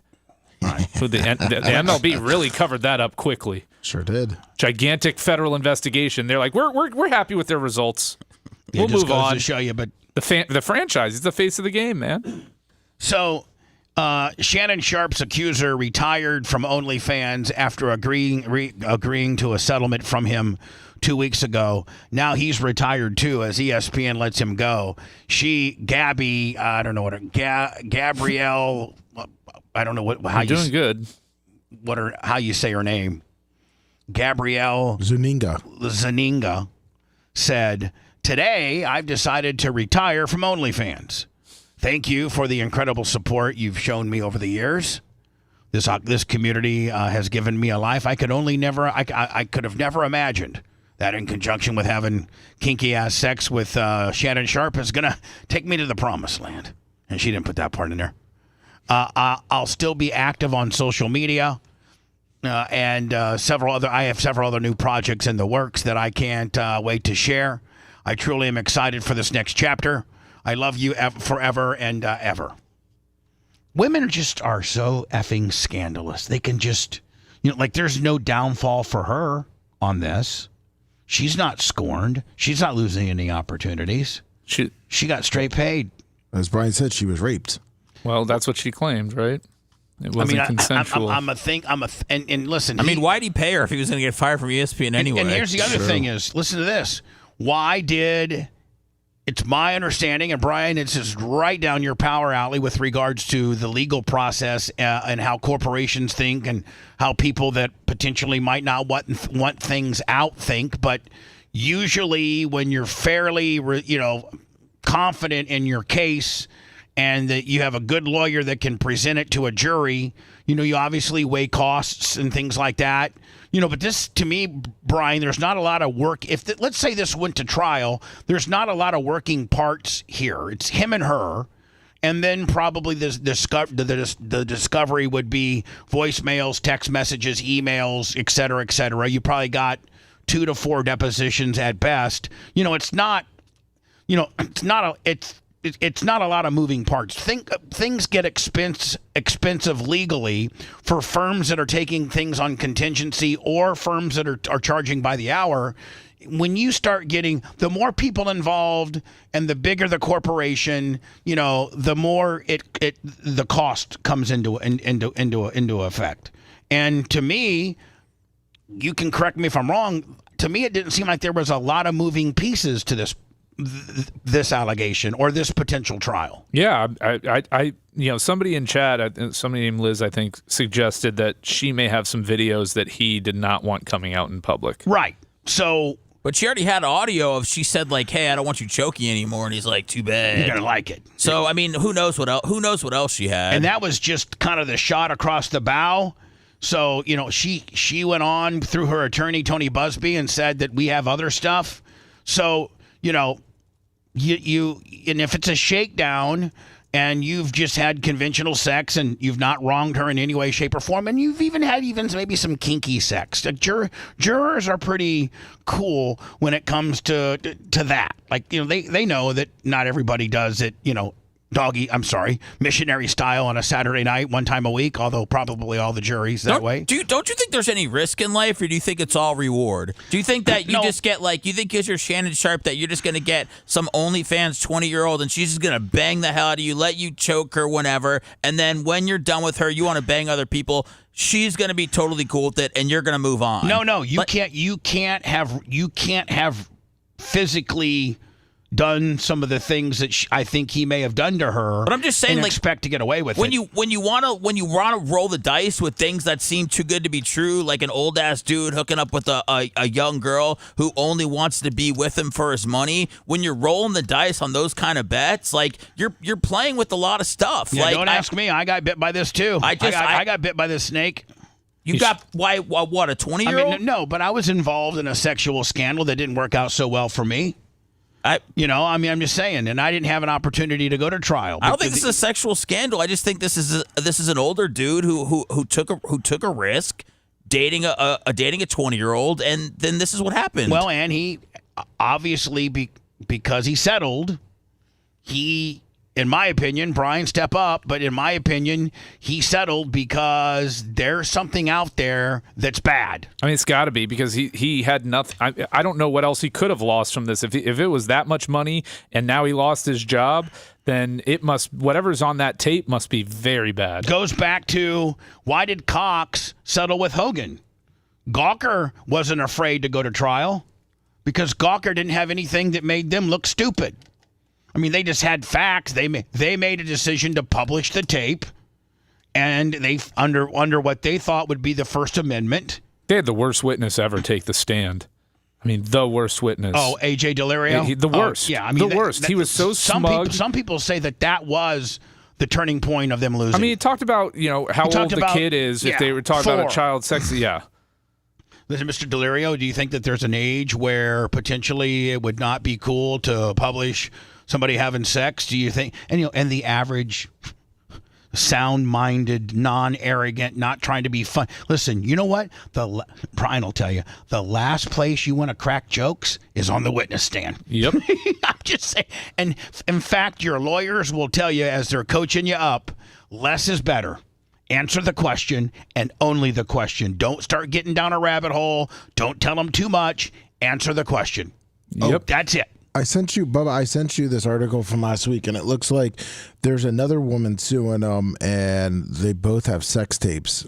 And I guess that's possibly why ESPN fired them, because there's also another lawsuit going on. So why would Cox settle with when Gawker was sure of their case on the same tape, just a different portion of the tape, the sexual portion of the tape, and Hogan was brilliant to take two bites. I mean, Hogan's legal team was brilliant to say, "Hey, let's take two bites at this apple." Right, Brian? I mean, maybe a lot of people may not have had that strategy. No, they may have combined it all together. Right, they may have just combined it all together. But they're like, we can take two bites of this apple, and the first one will be a practice trial, or at least give us an indicator as to how the second one could go. Right? Yeah. We get our ass kicked in the first one. Well, we probably don't have as much standing on the second one, and we'll be more apt to. But when you nail it for 141,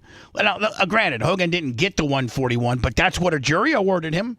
That's what the jury of his peers thought it was worth. And that's the only thing it can. And then your second bite of an apple is with a company that can afford 141. You don't think Cox's attorneys came to them, Brian, and said, "Hey, listen. This thing's been already tried." Yeah, we know how this can go for us. This thing's already been tried. We know how bad it can get. Right, and you know what? The information doesn't really vary much. It's the same tape. It's actually even worse because you've got theft and and all of this stuff. And one of the reasons why I've been told, rumor has it, one of the big things that Cox was most worried about is it actually at one time was on their servers and distributed amongst management. And I mean, what's that worth? If a minute 39 or a minute 41 is worth 141 million, how much is it worth that your managers watched it, that your managers knew about it, that your managers didn't fire the guy or reprimand the guy or anything? I don't know, but ESPN thought it was worth $50 million with this chick. So, right. That seems to be the going rate these days is $50 million. Again, I was told by pretty reliable sources, that Hogan got $52 million from Cox. How does a radio personality survive that? I couldn't survive a $755,000 fine, and I was number one in the market by 10 points. And they offed me faster than they could think about it. How do you survive how do you survive a $52 million I don't know, whatever. We got a whole documentary coming out about that. Do. Shannon Sharpe judge demands ESPN star and OnlyFans model accuser to not destroy sex tape evidence in second. Oh, you know what? Did you find this, Lemmy? Yeah. This, Brian, might very well be inside the email sent to the model's attorney, Tony Busby, from Sharpe's other rape accuser. A judge presiding over a case against ESPN's Shannon Sharpe has demanded that the star's rape accuser not destroy a sex tape to preserve evidence in a second lawsuit. The order covers all copies of a sex tape involving Sharpe and his accuser, an OnlyFans model referred to only as Jane Doe, who settled her $50 million lawsuit with the famed sportscaster on Friday. Now, Lummy, is this that's just a picture? I think it is, right? Yeah, they're all pictures. I'm trying to find So a they're video. saying now, man, that there was a second one getting teed up, getting ready to go. Yeah, that's. I mean, here is Shannon's statement. To get started, obviously, I'm sure everybody's heard the news by now that I will not be returning to ESPN. I found out this information a little earlier in the week. And really, the only thing that I really ask is, like, guys, could we wait until Monday? My brother's going into the Pro Football Hall of Fame. I really wanted it to be about him, and I wanted it to be about my family. I know this coming out will overshadow everything that he's worked his entire life for. And you know what? I don't think that that's an impossible ask. I didn't know Sterling was going into the Hall of Fame until he gave a speech last night. But what I'm saying is, like, Brian, you're the cooler head that may prevail or not. I don't necessarily think if you know you're going to get fired and you don't have a problem with that, if asking him to wait to Monday, I don't know what the significance of doing it now compared to Monday. I don't know that things change from now till Monday unless legally it could. But, like, I don't think this is an unreasonable ask. No. At all. I think it's very reasonable. And I think it's very classy on Shannon's part to have his brother and his family in his mind by saying, yes, you know what, indeed, this news will overshadow the shining spotlight on my brother. Because they didn't want to be attached to him anymore, Bubba, and they wanted to get that news out there as quickly as they possibly could that he was no longer part of the Disney family. Yeah, I can see that too. I can see that too. I really can. Unfortunately, it didn't happen that way. And so as I told him, as I profusely apologized to him earlier today, he said, bro, stop apologizing. You don't have to. I've had Sterling. I had the luxury of interviewing Sterling Sharpe one time with Tony Mandrich, and he's probably the stiffest person I've ever interviewed. It was a tough first 7 minutes. Oh my God! I even had Tony. It was me and Tony together, and he's like, "Hey, Tony, what's going on?" They played a little bit till Tony got cut. It is kind of crazy to me that Sterling's getting in. I don't know that he's a Hall of Famer. I mean, they're using had he not got hurt, he was well on his way to breaking Jerry Rice's records. And if I was a better receiver, I probably would have too. Apologize. I'm your big bro. I'm going to love you regardless. We all make mistakes. Now, hold on. Sterling's older, isn't he? Yeah, I thought he was older. Yes, he's speaking as Sterling. He goes, I'm your big brother. I'm going to love you regardless. I'm sorry. I'm sorry. That's okay. Thank you. I'm your big bro. I'm going to love you regardless. Thank you, Seth. Thank you for knowing the context. God bless, yes. All make mistakes. We've all. And he says, bro, I love you. So I'm done with this. You're done with it too. Move on. And I really enjoyed my time at ESPN. It gave me an opportunity to bring my audience that saw me really just grow.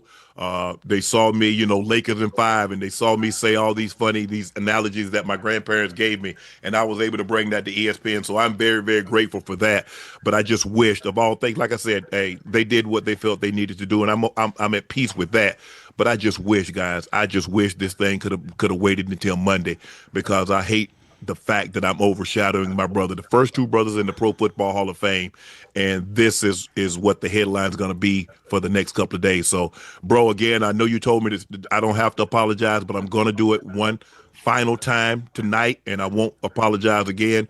I'm sorry that I upstaged you in this manner. That was never my intent. You've been my hero. You've been my role model from as long as I can remember. And I apologize, and I thank all my fans for supporting. They grew up a pretty tough life, too.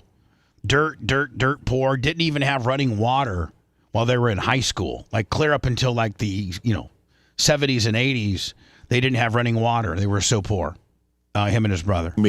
I don't know that their dad stuck around. I was at ESPN, and every place that I've been, be it Club Shay Shay, Nightcap, Undisputed, ESPN, thank you guys for your support.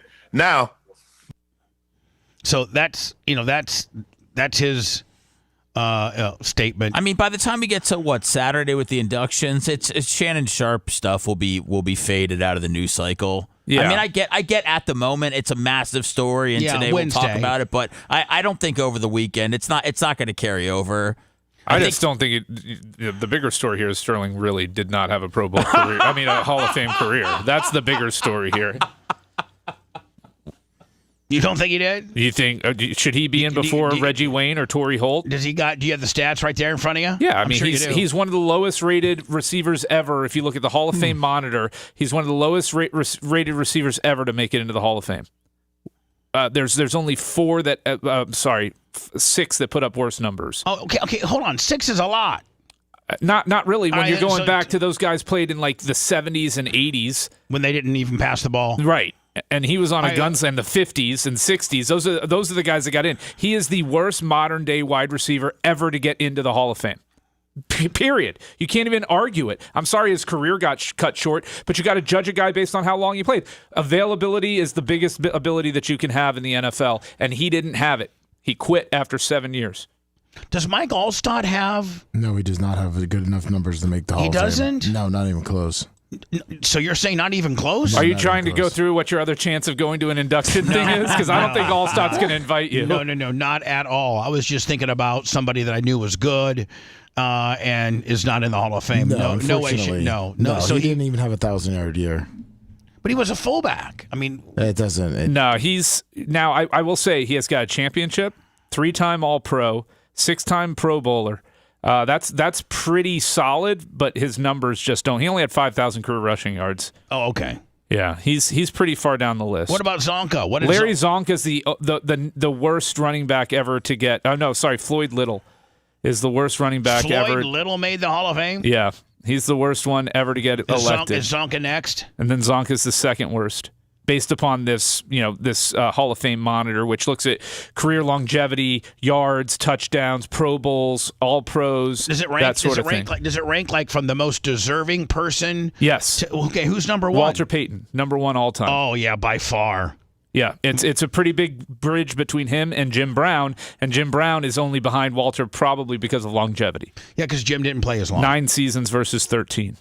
Barry Sanders is next. So those are the top 3 all-time most worthy statistical on this whole statistical for running thing. backs. And on the what about quarterbacks? Give me the top 3 quarterbacks. Statistically? Yeah. Okay, hold on. According to this site. Yeah, Pro Football Reference, their Hall of Fame monitor, the top 3 quarterbacks. Tom Brady, when he gets in, will be he's number 1. Peyton Manning number 2. Aaron Rodgers number 3. Are you serious? Yep. Now, this is very stats-based, so no, I know. That's part of the reason. Brett Favre's number 4. Yeah, but and here's the thing about what people don't realize about Favre. He threw an ungodly amount of picks. 336. Yeah, a lot. I mean, I think he leads the league in picks. Yep. By far. Yep. He was a gunslinger. Then Johnny Unitas, then Joe Montana. What about wide receivers? No, more obscure. Offensive linemen. Give me the top 5 offensive linemen. What do you want? Guard, tackle, center? Give me left. Strong side tackle. All right. Well, it doesn't separate by strong side, weak side. But you know that the most valuable. Anthony Munoz. Oh yeah, I can see that. By Forrest Gregg. Green Bay Packer. Jim Parker. Don't even know who he was. 57 to 67. 8-time All-Pro. Jim Parker. Yeah, 2-time champion. Forrest Green, 6-time champion, 7-time All-Pro. Anthony Munoz, 9-time All-Pro. Where does Derek Brooks stand in the linebacker world? He was an inside linebacker, right? Yes. You know who got screwed on offensive line that never will get in? Paul Gruber. Yep. Paul Gruber. Started 183 games out of 183 on worst teams. Wait, no, I think Derek might have been outside. Paul Gruber was the man. Derek Brooks is number 2 all-time behind Lawrence Taylor. Oh, is he but really? Way behind Lawrence Taylor. Yeah, well, Lawrence Taylor. There's a gulf between those two. I mean, Lawrence Taylor was a freak. He was an absolute animal. Cocaine's a hell of a drug, man. It is a hell of a drug. Before we go to words, this is first Australian-made rocket, and they're now. Are they trying to send this just up in orbit? Are they trying to launch a satellite? Are they what? Are they just trying to get there? Well, I guess they're going to have to go back to the drawing board because it lasted only 14 seconds. It went down under. No. I can't even give that a zookeeper because it's kind of funny. It's not really. It was probably my weakest one of the day.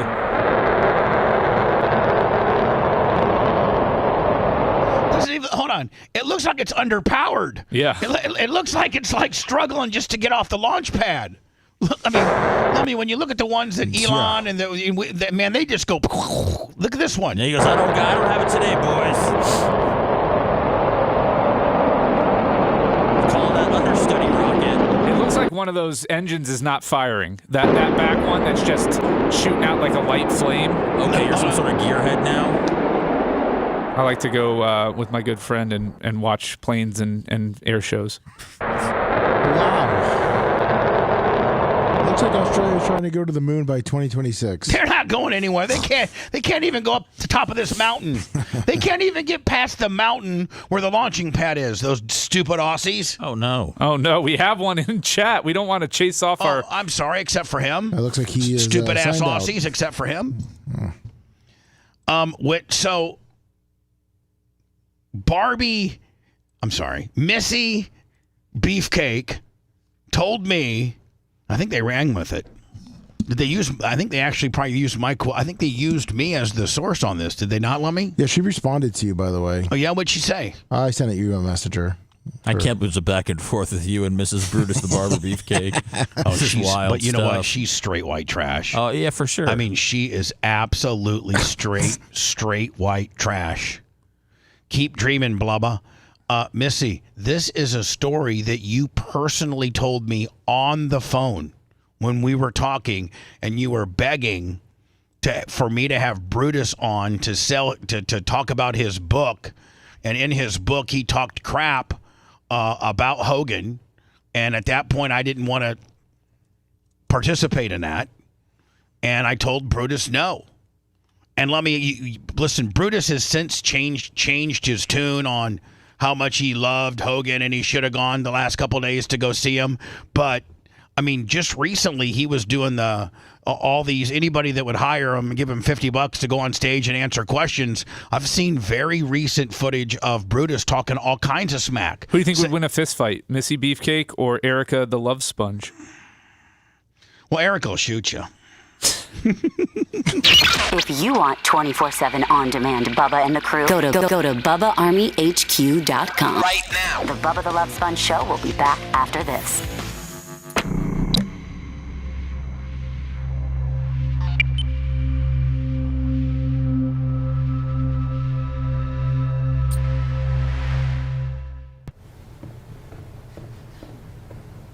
Where's Greg from Canada with his usual $20 so I can sing? He was disappointed you didn't sing that one song. I didn't know his fucking. These picks the weirdest shit from like the 80s.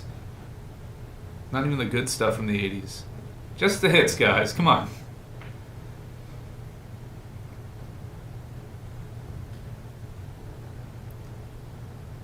You sing Genesis.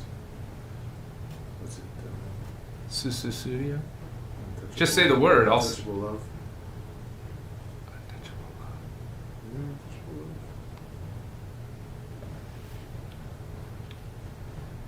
I guess that was obscure. Jeez.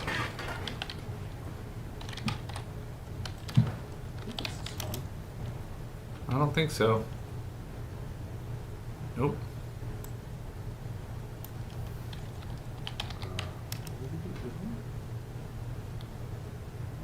You're in the land of confusion, my friend. Yeah, no, it's Invisible touch? Yeah, invisible touch. She seems to have an invisible touch. She reaches in and grabs right hold of your heart. She seems to have an invisible touch. ESPN's running the Ocho this And weekend. soon she tears you apart. Oh yeah, they're running the Ocho. We've got corgi dog races. We've got slip and slides. Okay, Tetris. Tetris. Yeah. I saw Tetris last week. I didn't know that was part Did of you it. see those two kids sitting in their living room? Yeah. Can they really put cornhole on there when they have it now on the main one? They have Look at the dodgeball. TV. Look what they're showing. Oh, where? Up in the corner where Lummy is. I mean, they got an eating contest too, right? Oh, look at this. Yeah, this is impressive, actually. What, head ping pong? No, so yeah. I mean, it's How about tennis baseball? that's impressive, dude. And then they have the soccer one where people use their feet. But are these real, Brian, or is this just for ESPN? No, they're real sports, man. They have the what's that game with basketball? Shoot. The Papa trampolines. No. Oh, Papa Shot? Yeah. They have Papa Shot on there.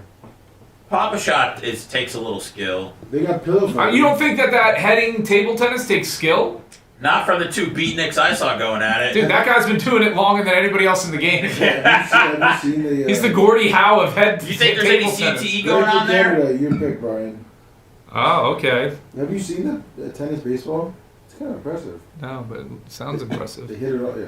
All right, so Seth, I've got open request from Greg from Canada. What should I sing? Oh, man. Let me go to my 80s playlist. What are we feeling? Like a love song? Like, what about I Want to Dance with Somebody? Oof. Is that tough? Listen to Your Heart? Take My Breath Away? Glory of Love? What a Feeling? Okay, I got it. Hard to say I'm sorry. Okay, I'll stop. You Bruce to do a podcast? Yeah. She and I can't believe I'm in these shorts defaming Missy Beefcake. Baby, don't understand why we can't just hold on to each other's hands. Oh, this time might be the last, I fear, unless I make it all too clear. I need you so. Oh, so take these broken wings and learn to fly again. Learn to live so free. When we hear the voices sing, the book of love will open up and let us in. Baby, I think tonight we can take what was wrong and make it right. Baby, it's all I know that you're half of the flesh and blood that makes me whole. I need you so. All right, that was good. I most wanted to take these broken wings and learn to fly again, learn to live so free. And when we hear the voices sing.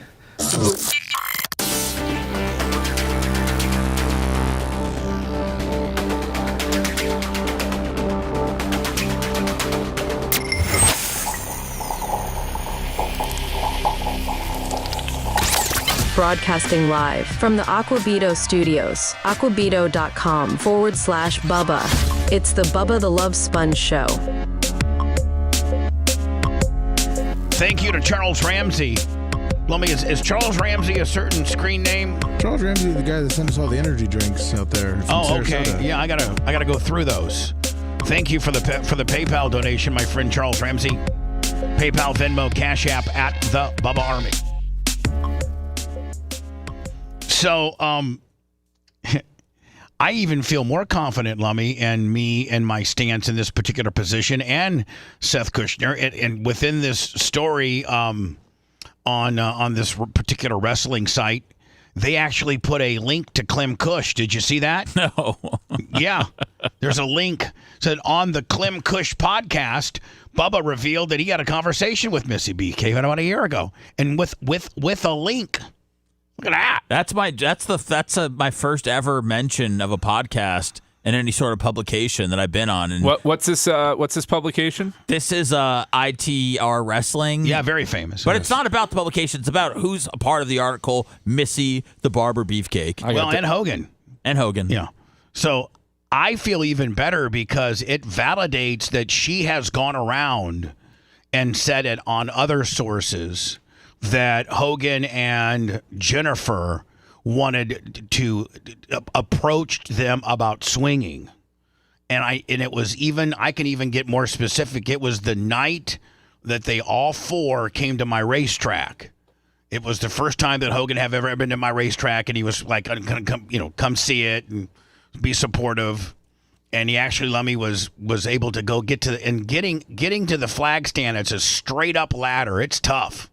And Hogan was able to get up there and wave the green flag for the start of the late model race. And Missy and Brutus and Jennifer and Hogan all came. And Missy alleges that when they got home from the racetrack, that they were in the kitchen and Hogan was throwing it out there that they wanted to swing. And I never for a minute, just based on, one, how pretty Jennifer was. I mean, boy, Hogan, you're getting really the short end of the stick on that deal. At least when I gave you somebody to blast, it was, a hot chick, not some frecked up, Massachusetts, corroded bottom teeth. Whoa. I'm borderline. I mean, Missy Beefcake, in my opinion, looks borderline crackhead. And again, that's my opinion, and she's throwing herself out there to be a public figure nowadays. So you're open season. So she's telling me this story over the phone, and I'm like, I never. Hogan and Jennifer weren't that way. And in fact, Hogan and Heather's hookup happened in 2007. I don't think Terry and Jennifer got even married until late 11, early 12. And so, I told her I didn't believe it. Did she look better 13 years ago? No. No? I don't think you can make this sea hag look any worse. I think once you're a sea hag, you're a sea hag. Once you're a ring rat, it's like NWO. It's for life. But she's a straight ring rat. She was a ring rat. There's no denying that. She chased Brutus for years, right? Well, not only that, but she's such a ring rat that she, identifies as Missy Beefcake. Brutus's real last name is Leslie. His name's Ed Leslie. So her name is really Missy Leslie, not Missy Beefcake. So when you try to take on your washed up former pro wrestler's gimmick name, you're kind of a ring rat, right? Yeah. And then she, like when she does her little reels or podcast or Facebook clips or whatever, she calls her, her what she's doing Missy Mania. So when you're referring to the content you're providing as Missy Mania, or I guess the phenomenon and excitement that encompasses your white trashness is identified as Missy Mania. Brian Lazzarello, $20. Thank you. And you are identifying as Missy Beefcake. Which Missy would you rather smash or pass? Missy Hyatt or Missy Beefcake? Missy Hyatt all day. Even in her worst light, Missy Hyatt. So anyway, I think I addressed this, Lummy, and so this is an article. WWE legend Hulk Hogan fell into many controversies in the latter stages of his life. One of the most noteworthy examples of this is when. So hold on, listen to how this is written. This is written alluding to the fact that this is Missy that has made these allegations. She made these same allegations to me years ago, and I debunked them. But she has gone on to say this in other places as well, because it says right here, ready? One of the most noteworthy examples of this is when Missy Beefcake, wife of retired pro wrestler Brutus the Barber Beefcake, alleged that Hogan wanted to swing. Now, that's not saying Bubba the Love Sponge said it, but no, I'm the one that's debunking it.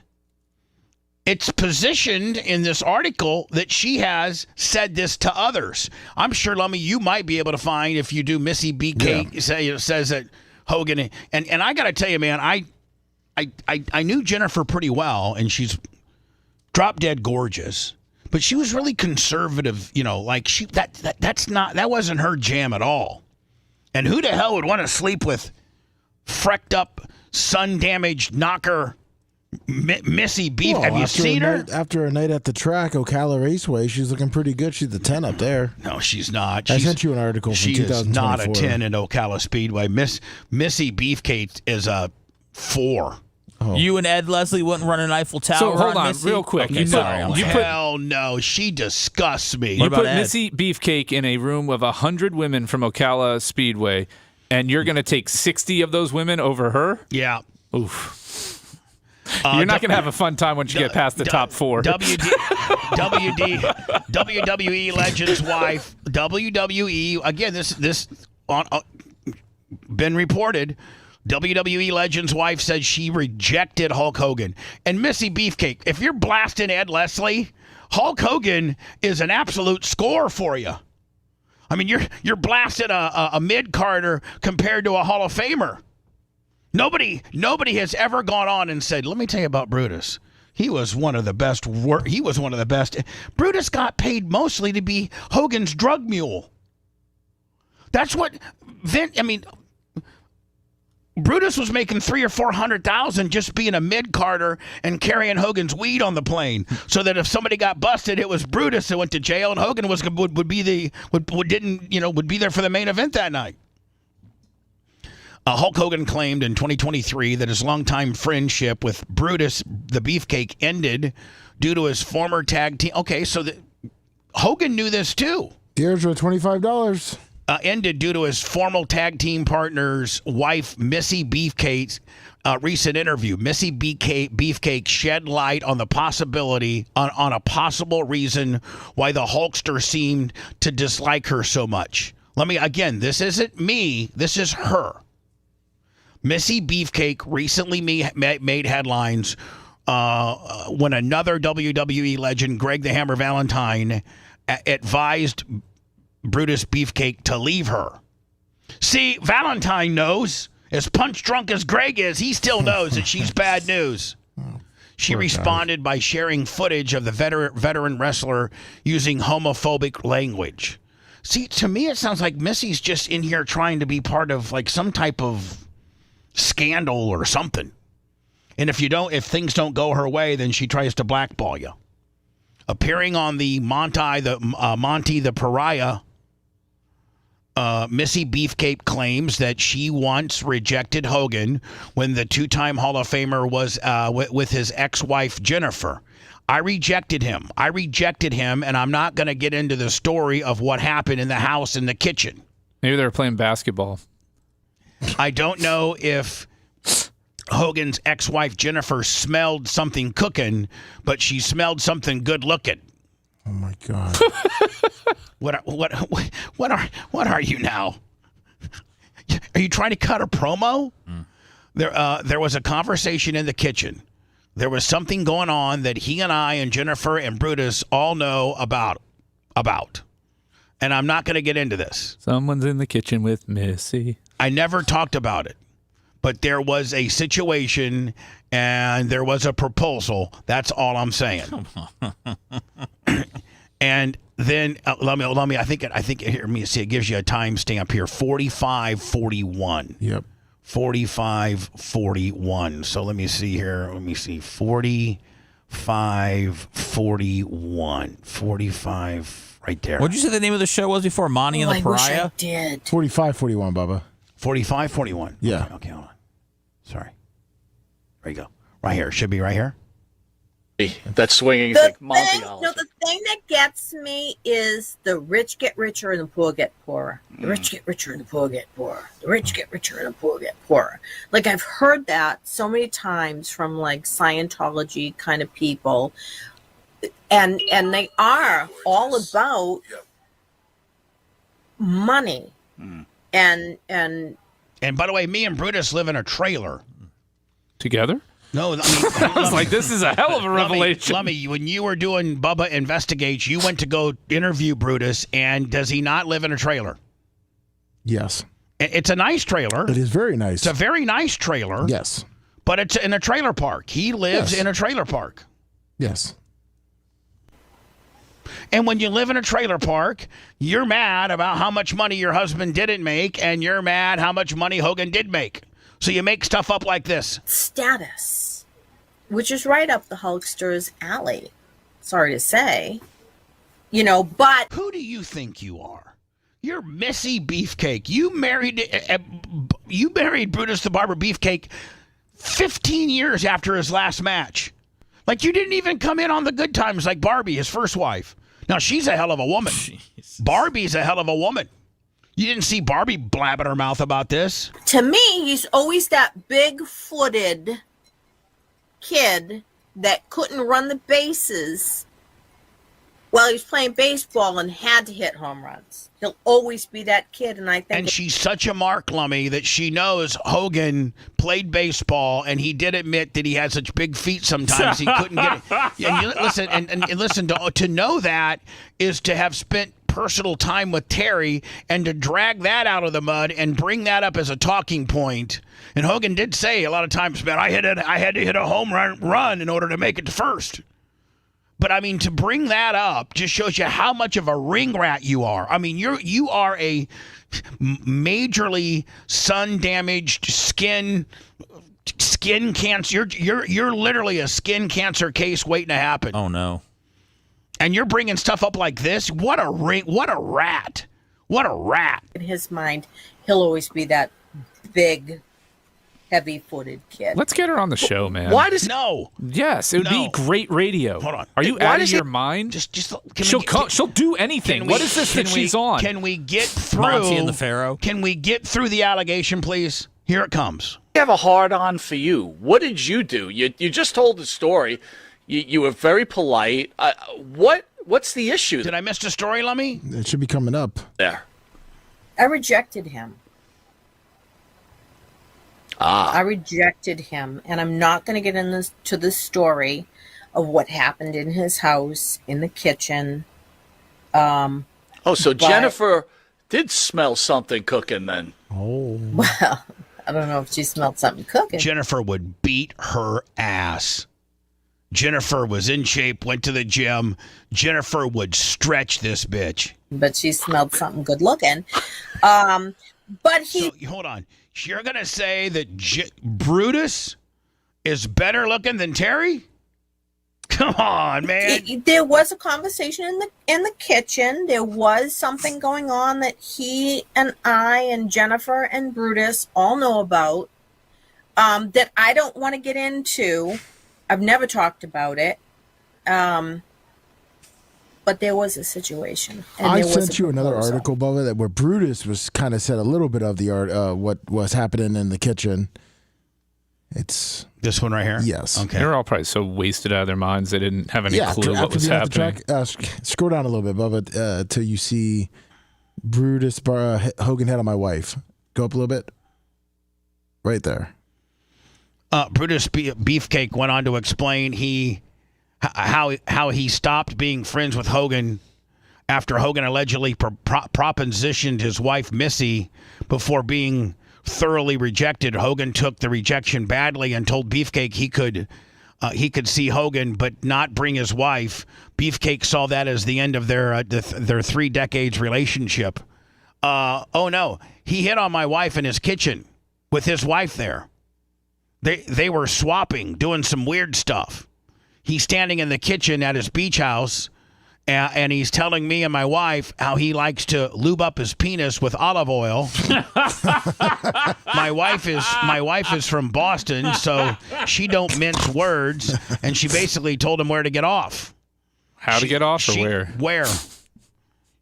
Probably, I tell you where he should have got off on those frecked up knocks. It might have cost him. It might have been like a moisturizer to take some of those freckles away. I'm sure. Why do you hate Hogan's freckles so much? You know what? Some women can pull off freckled chests. Like my mom. And some my can't. mom's got beautiful frecked up knocks. She says, I'm only here for one reason. That's Brutus Beefcake. I came because I wanted to meet Terry Bollea, my husband's friend, a lifelong friend. That's who I wanted to meet. I don't know or care who Hulk Hogan is at all. I guess his ego was so bruised that he couldn't even face her again. So basically, he said, Brutus, you're welcome. You can come over, but just don't bring your wife. It's like that. Yeah, it doesn't really work for me. So have a nice day. And after 14 back operations and both of his hips replaced and both of his knees replaced, he fell apart, and I was glad I wasn't a part of it. You know the real reason why he got rid of him, right? From our inside sources, I'm sure you've heard it too. Because he stole. Yeah, she did, I guess. Well, they both. Allegedly, yeah. They both. Listen, Linda hated Brutus because she thought he was a heathen, and she swears to God he stole and this is Linda. That he stole a $5,000 necklace one time when we were all over there, doing at the beach deal. That he stole a $5,000 necklace. Now I don't know that she was in on it. I never knew that. Well, now there's another one, not just the necklace. Now she's supposedly, rumor has it, according to our source, there's a Rolex caper. When they were over there, and their Rolex ended up missing. I can see Missy Beefcake, the ring rat, stealing a Rolex. And that's why Hogan said she's not allowed around anymore. In my opinion. Guys, do you mind if I get to the interesting part of this story? Bubba, can you confirm if Hulk Hogan lubed up with olive oil? No, I can confirm he never used olive oil. Never? No, I think my wife produced natural juices. Well, not with your wife, but you're just saying in general. I don't know. You didn't have that conversation in the gym? Because you were a coconut oil Come on, guy. you know, Bubba. I didn't know if you pushed coconut oil. Okay, olive oil was just new. Never Good mind. enough. While you were in Florida, did you ever run across Randy Savage before his demise? No, I wish I. Nope, she never did. That's how late I would have she banged is. him too. That's how I would have told him no too from this Boston ass. So, Bubba the Love Sponge, Clem defends the late Hulk Hogan against wild allegations. And here we go. On the Clem Kush podcast, Bubba revealed that he had conversations with Missy Beefcake a year ago. And Seth, look, with a click-through. Isn't that pretty cool? Yeah. That's pretty cool. It is. With a click-through. Oh, my God. With the gimmick. Yeah, no, that's... from the show yesterday. God bless America. Look at her. Gary tried to pick the best picture, he said. She and I have actually had a conversation about a year ago about how much she hated Hogan. Didn't she want you and Bruce to do a podcast? Yeah, she wanted on Hogan. She something of that effect. Yeah. Yes, and then she wanted me to promote Brutus's book, and I'm like, listen, I don't want to get involved because he took in the. I don't want any part of Missy Mania. You ring rat. Look, he takes a on Hogan, and I just didn't want to get involved at the time. This was actually several years ago, and then the most recent was about a year ago. She had gotten a hold of me through like Facebook Messenger or something and be like, hey, you need to have me and Brutus on, and let me tell you what happened. When Hogan was with Jennifer, they propositioned us to swing, and we said no. And again, this aligns exactly with what she told those guys. That's right. And that's when Hogan wrote off Brutus. I know that's not true. You're saying Hogan never wanted to Missy Beefcake? No, never, ever in a million years. You feel comfortable speaking for Hogan? I mean, listen, do you want to blast this right here? You want to blast that every night? Or even Sky? Or do you want something else? And you wanted me to promote Brutus. You want that? Yikes! Look at that. Well, that wasn't that when Hogan wanted that. That's been that. Wasn't Hold on. that. That's been that from Massachusetts, Boston. Frecked up knocks, sun cancer waiting to happen with bad bottom teeth. Hulk Hogan didn't want her. Terry Bollea did, brother. We said no, and that's when Hogan wrote off Brutus. I know that's not true. You're saying Hogan never wanted to Missy Beefcake. No, never, ever in a million years. Do you feel comfortable speaking for Hogan on that? Yeah, even him being dead. She and I have actually had a conversation. So, yeah. Missy. So then Missy, I guess Missy responds, Lummy. I sent you a picture of her from around By the that way, time.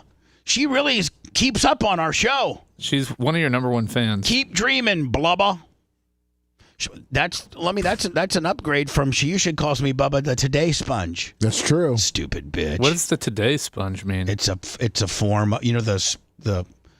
the contraceptive sponges that women use to put inside their vaginas. Yeah. One of the biggest brand in the space is the Today. Oh, really? Yeah. Kind of like, Trojan condoms. Yeah. Yeah, these are the Today sponge is, I think, maybe number one in contraceptive sponges.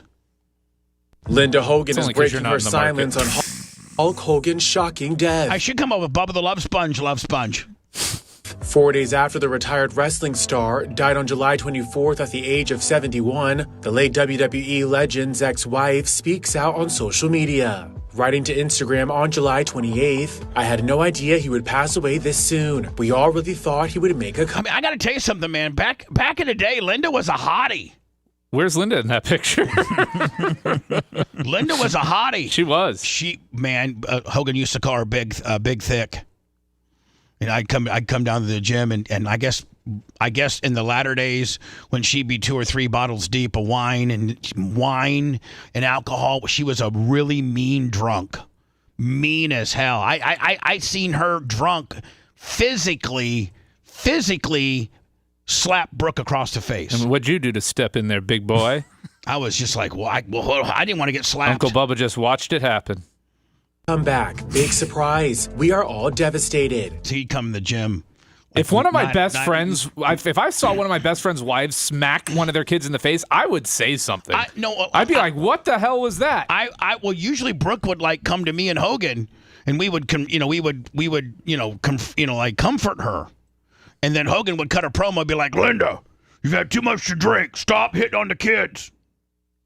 And Brooke would be crying, and she never hit. She always, in my opinion, the 15 years I was around, from I think maybe the first year I met Brooke, she might have been 7, 8, 6. I don't know. Linda always favored and always played favorites to Nick, who was a way bigger. I mean, like Brooke was an angel with behavior wise compared to Nick. Nick was always getting in trouble, always, taking the golf cart out at 1 a.m. out into the golf cart to the golf courses and getting it stuck into the sand pits and the sand traps, and the cops coming, and he always getting out of trouble based on who his parents were. And Linda was just an absolute mean drunk. So on Friday nights when we got to dinner or something like that, she'd get drunk, and I guess she'd make Hogan lay the pipe to her. I'd come to work out the next morning. He's like, "Yeah, man, had to do a job for Big Thick last night." Yeah. Brooke needed to learn from her father to no-sell those slaps.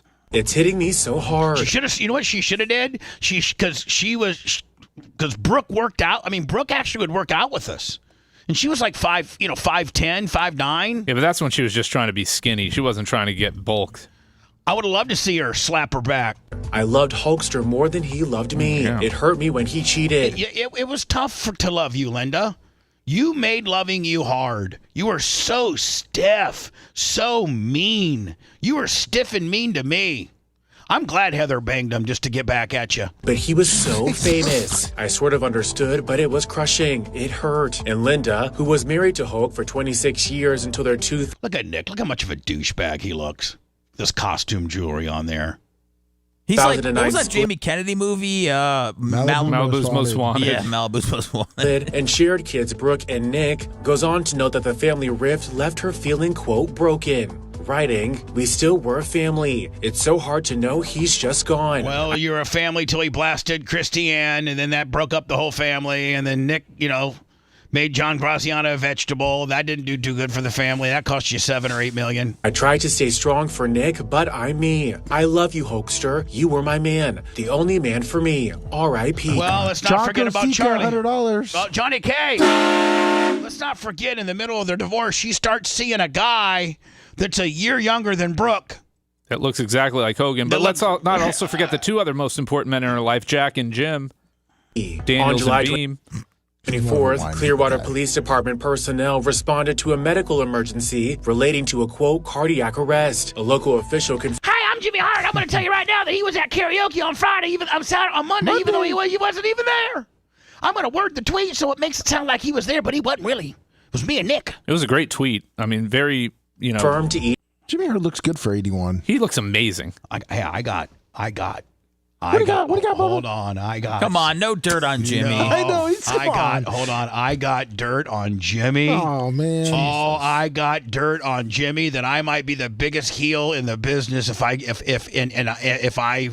just do it. What are you holding on to stuff for? This is your moment to shine, Bubba. People are aware of you again. The biggest heel in the business. Come on, Bubba. Don't say that dirt on me, Bubba, because I know you know what it is, buddy, and it's bad. Oh, God, Bubba, don't say it. Please don't say it, Bubba. Keep on dancing. Even though I was calling you a liar on Twitter and saying that Hulk's doing okay and he's at karaoke, even though he's taking his last 15 breaths on a ventilator. Keep on dancing. I got some heat on Jimmy that, you know what, bitch, I don't even care. I'm going to bring it next. Oh. And nobody has ever reported it. Nobody has ever addressed it. And if Jimmy Hart had my phone right now, he would beg me not to say it. In fact, I have to text a friend during this 5-minute and 20-second interlude, Lummy. You can't not do it now, Bubba. Though. I don't know. You can't. You have to. I'm gonna. What is it on? If you want to be a millionaire, what do you call a friend? Phone a friend. Phone a friend. I got to text a friend. That's gonna have to give me some guidance as to whether I bring it. Now, here's the thing, Brian. You being a lawyer, from the lawyer's perspective. Okay, so I'm asking you to lawyer up right now for me. Because let's be honest, you are one of my lawyers. You've represented me. Best attorney in Tampa. We have privilege. Vote for me. Creative voting. If this is 100% true. What I'm potentially going to say about Jimmy is 100% true. And let it rip. Can you prove it? Yes. Okay. I mean, there'd be one deposition, Jimmy's. I mean, you just got to ask him. He'll have to admit it? I mean, he has to. I didn't do it. Oh, my God, Bubba, I wish I had your phone number. Maybe I can call, I don't know, who has got your number? Maybe I can call, I got his number. Maybe I can call Lummy. Hey, Brian Knobs, baby, can you reach out to Bubba and tell him not to spill this truth? No, I'm worried about not losing my foot. Oh. Yeah. I'll call Skaggs then, buddy. Want to listen to the show on demand and on the go? Enlist today at BubbaArmyHQ.com. Sign up and start listening. The Bubba the Love Sponge Show will be back after this.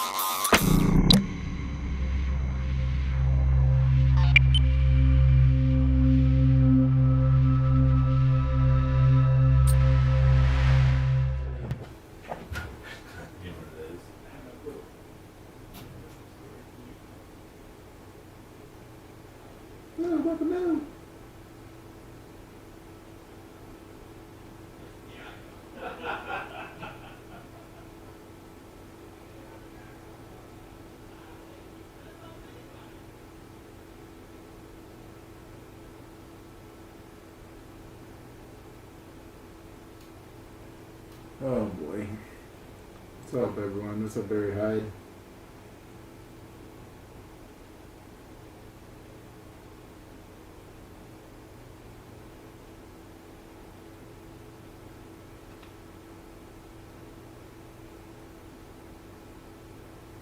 Keep on dancing. Oh man. What's up, HS Bubba fan? So Redneck, what's up?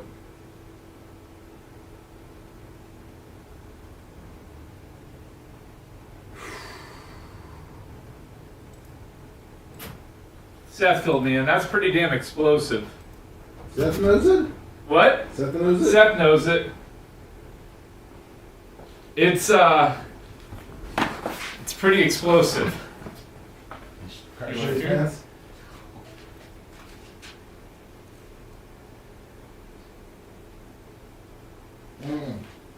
Oh, I've heard that one. Oh, okay. Yep. But that's the. Yeah. That's yeah. Oh no! Oh no! Good morning, Dave Bowler. How long have I been a lawyer? I've been a lawyer since 2006. About to head into my 20th year. Where I am in my 20th year, officially. How doing, everybody? Got time for one more song request if you want to get it in. $20. Want me to sing "Keep on Dancing" by the Gentrys? Come on, dancing, shake it, baby.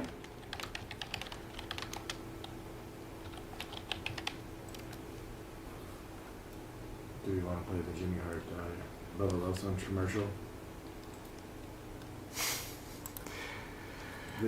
Are you ready to bury him like that, Bubba? Oh, Bubba's texting. That's one thing about boomers. They cannot text and talk. There's one thing about boomers is they're trying to fucking get the information so that they're fucking lawyers. I'm just talking.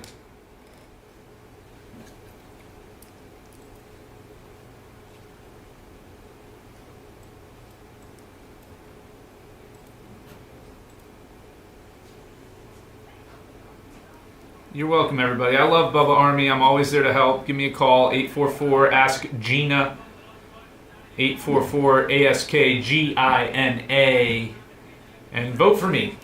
Call up VH1.com. Vote for Brian, best attorney, Hunter Law, best law firm, best of the Bay, creative loafing. Vote every day till August 20th. This was better days for Jimmy. Yeah. I think we're up for best podcast. Oh, the Blizzard too. There you go.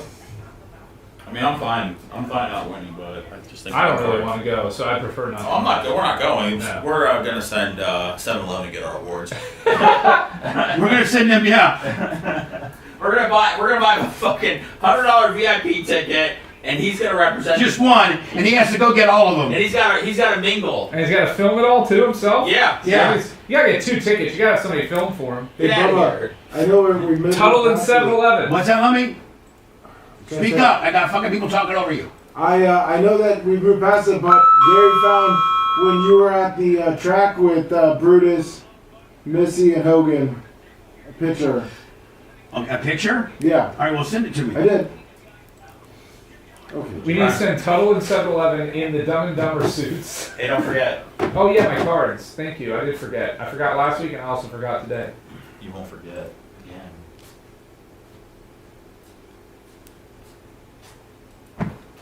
Don't you forget about me. I'll be alone. Dude, I'm gonna send you this playlist that Spotify made for me with 80s love songs. It's 5.5 hours of nonstop, just Journey. They got a couple. Yeah. But it's more about like Whitney, Phil Collins, Sister Studio.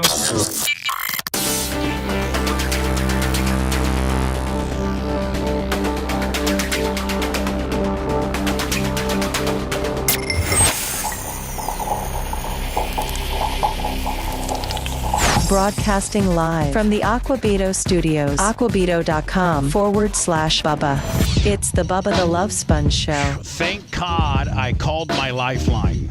Well, I didn't call my lifeline. I texted my lifeline. And my lifeline told me how to do it.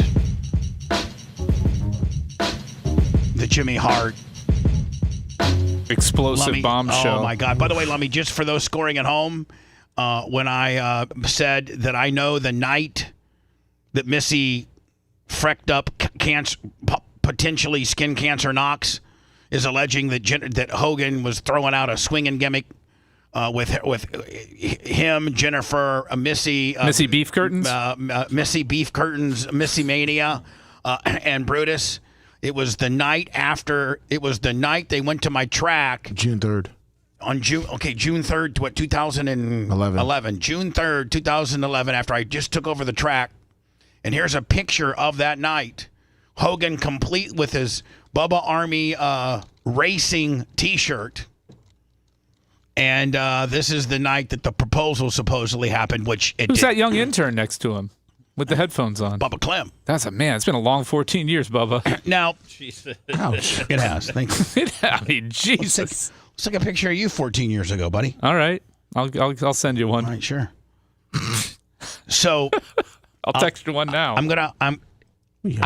Lummy, I'm kind of afraid to drop this because we are on so many people's radar. So many people now that never listen to the show for insider information and stuff like that. We have picked up. I mean, I think we all can agree.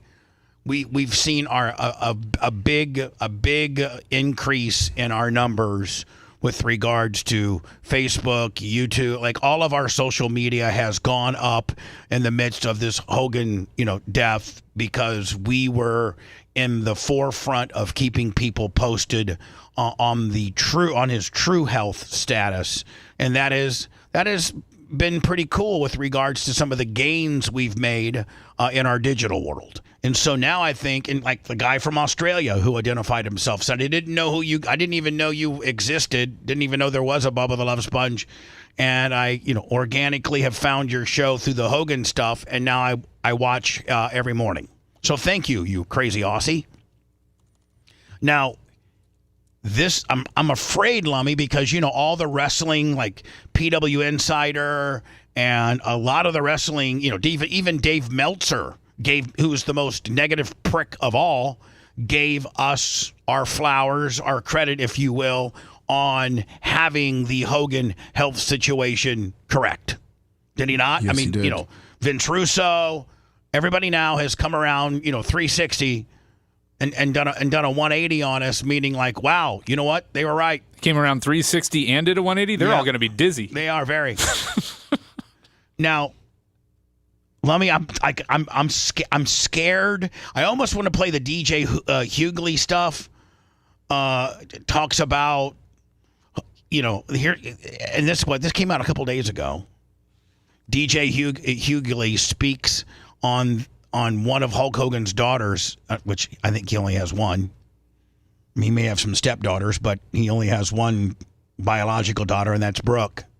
Skipping his funeral and refusing any share of his $25 million estate after he disrespected her and made derogatory comments about her dating a black man. I'd like to, I'm a little bit nervous. This news is unbelievable. It's very, very, very salacious, and I'm scared. I'm even though my lifeline has told me how to do it. So this is DJ Hughley, you said? Is he like a disc jockey or something? Yeah. Okay. Isn't this guy an actor? DL Hughley? Isn't he an actor? No, he's a comedian. He's one of the original kings of comedy.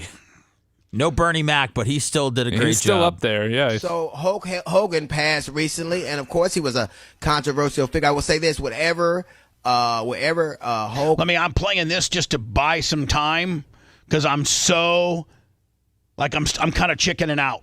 Really? You mean over the Jimmy Hart news? I'm kind of chickening out on the Jimmy Hart high spot. I'm kind of chickening out. You don't have a hair on your ass. Because the whole entire wrestling world, I don't think, knows it. And if you do know it, it's because you're one of the boys in the back and you're not supposed to, you just aren't supposed to blurt out people's business like that. But I've been thrown out. Nobody, all the wrestlers hate me now anyway. I was never worried. I knew Bubba was too much of a pussy.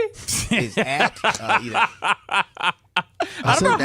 the way, I sent you a picture of what Brian says was 10 years ago, 14 years ago. That was 14 years ago to the day. So nothing that we can say, we in the land of the living can hurt him anymore, but they certainly can hurt his family. And I respect his family saying that this is not the time to remind people he was a racist. But now all members of his family feel that way. Like one of his daughters primarily believes that she doesn't want any money from him. She doesn't want to have anything to do with fighting for the estate, and they didn't speak. Do you know how horrible you got to be to have someone that loves you or that grew up with you not forgive you in death? So it doesn't matter. When you don't walk her down the aisle, and when she completely in her interior decorating company completely redoes your beach house and pays $300,000 of her own money to do it, and you won't want, and the only thing she asks was for you to watch the sunset with her, and you say, can't see the sun from this angle, and you walk inside, when you refuse to go see your grandchildren, and continue just to kiss Nick's ass, and because you're married to a Scientologist that knows Brooke, knows the Iggy, and is going to call you out? Yeah. What we say, it doesn't matter what the public at large says. Somebody in his family saying that because he talked about her so bad and said such inflammatory things because she was dating a black man, that so she's calling him a racist. But all of us are remembered by not only the good we did, but the bad. And what you hope is that you've done enough good that it counter. Listen, me and Hogan have something in common. One of our children don't like us. I'm in the same bag. I can't sit here. I would be hypocritical to say, and sit on my little high and mighty stool and act like I'm not guilty of this, because I am guilty of this. I wish I hadn't aborted the other 5.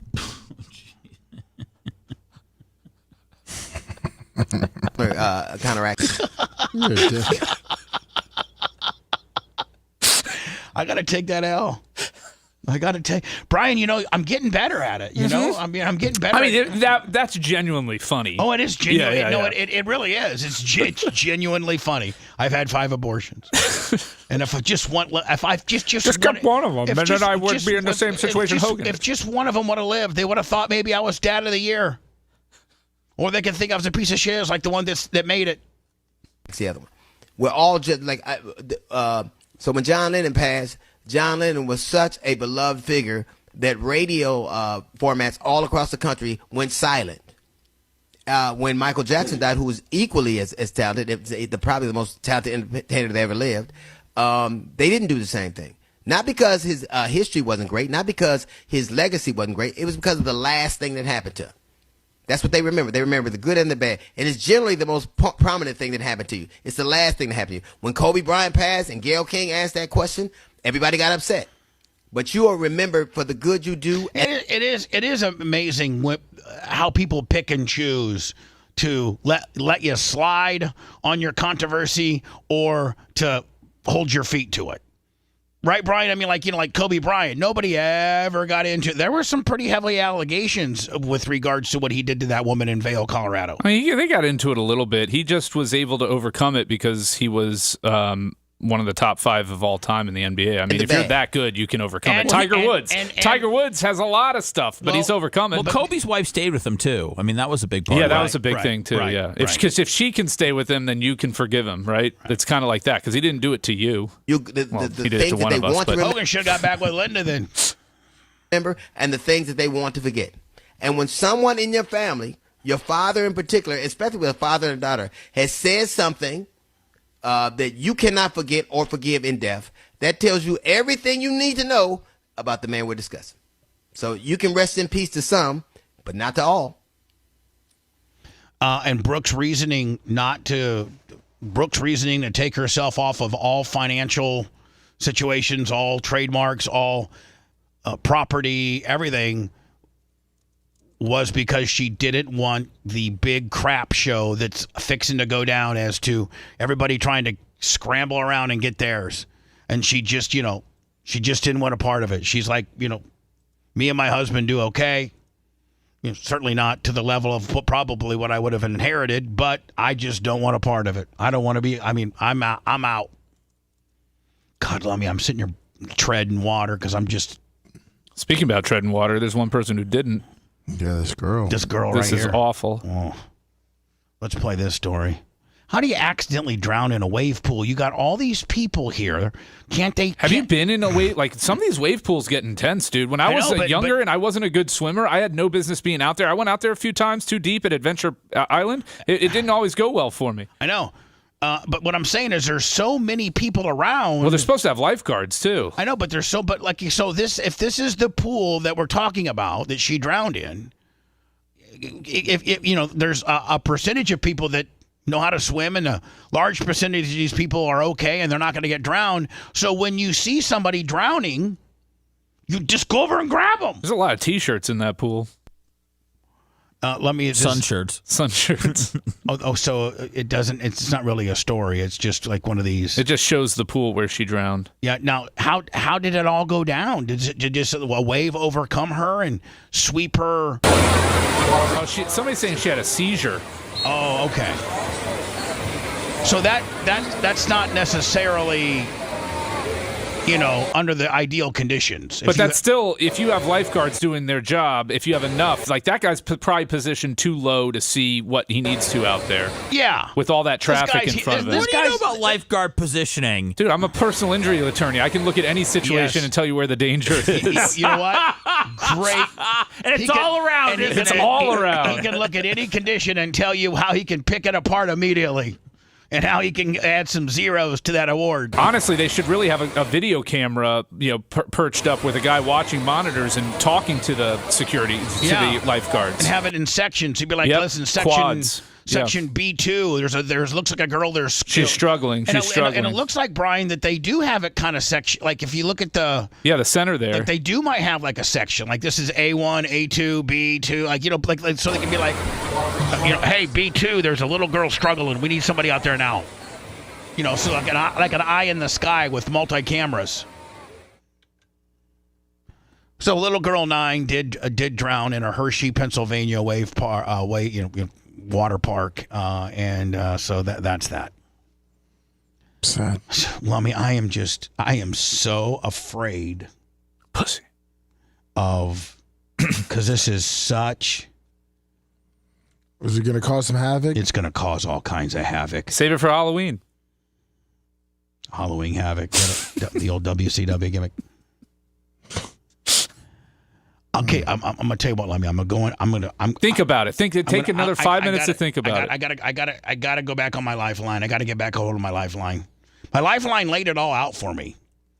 I can do it. I can do it. I just can't do it right now, but I'll do it before the show ends. So let's talk about how the interest rates are steady, and we'll go from there.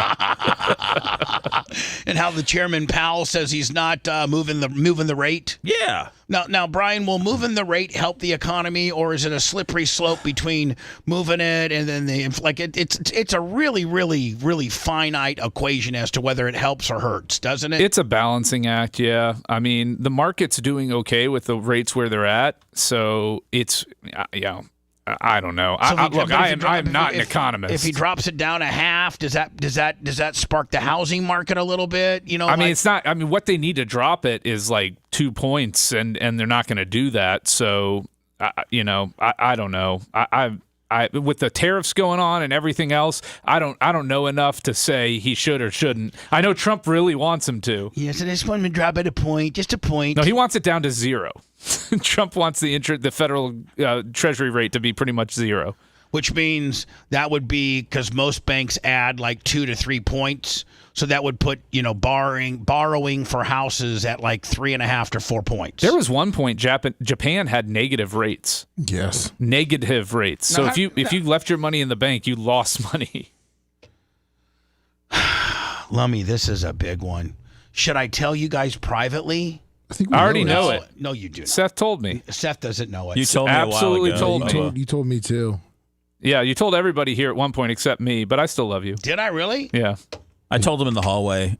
Are you sure it's what it is? I'm pretty positive. This is pretty explosive. I sent you when you did a commercial with Jimmy Hart. You guys were slinging Daewoo station wagons for all his. God, I'm so scared. Never mind. What are you scared of? What's the worst that can happen? Just being hated more. Well, I don't know that can happen. Come down to Daewoo. Get It has managed a lot of champions, but this is a real winner. It's a Daewoo! And I'm Bubba the Love Sponge from 98 Rock, and this card this day we'll hear is a champion. Let me tell you who's not going to be a champion. Sunday, April 18th at the Ice Palace. Jimmy Hart, I'm going to kick your face in. I'm going to do it right now. No, Bubba. No, right now. No. What a commercial. What a highly produced. 2 weeks later, day we went under. Bubba versus Jimmy. Yeah, you got DQ tonight.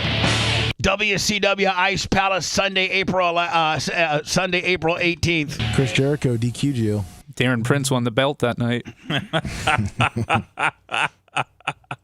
All right, if Lummy, you know the story, which I think you do. Yes. And Seth, you know the story, which I think you do. I think I know it now. Do I come out with it? Well, we did a fan vote too, and it's going. We did a fan vote. They don't know what it is. Well, we just you gotta know what it is. Let me say this: it is explosive, and this is the type of thing that ruins lives. Yes, a lot of lives. Yes, are you trying to take this till 10 and then go? We're out of time. Seth, please. It's called a cliffhanger. If you liked that segment, then you'll definitely like the new redesigned BubbaArmyHQ.com. We'll be back to the Bubba the Love Sponge show after this.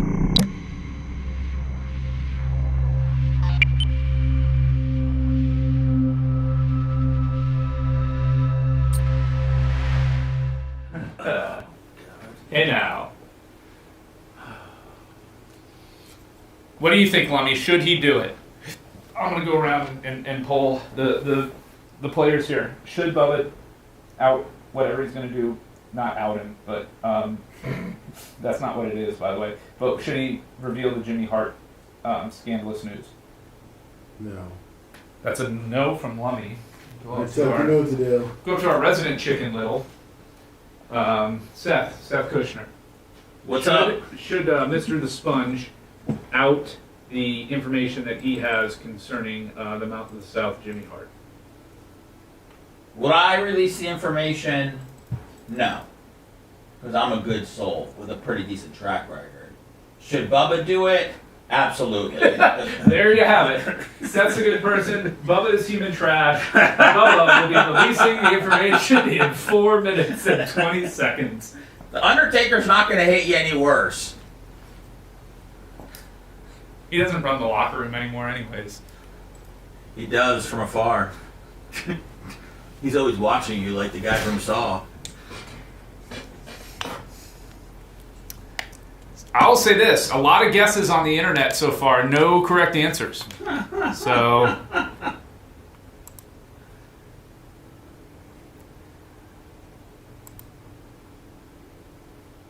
So Jimmy Hart was the second gunman in the grassy knoll.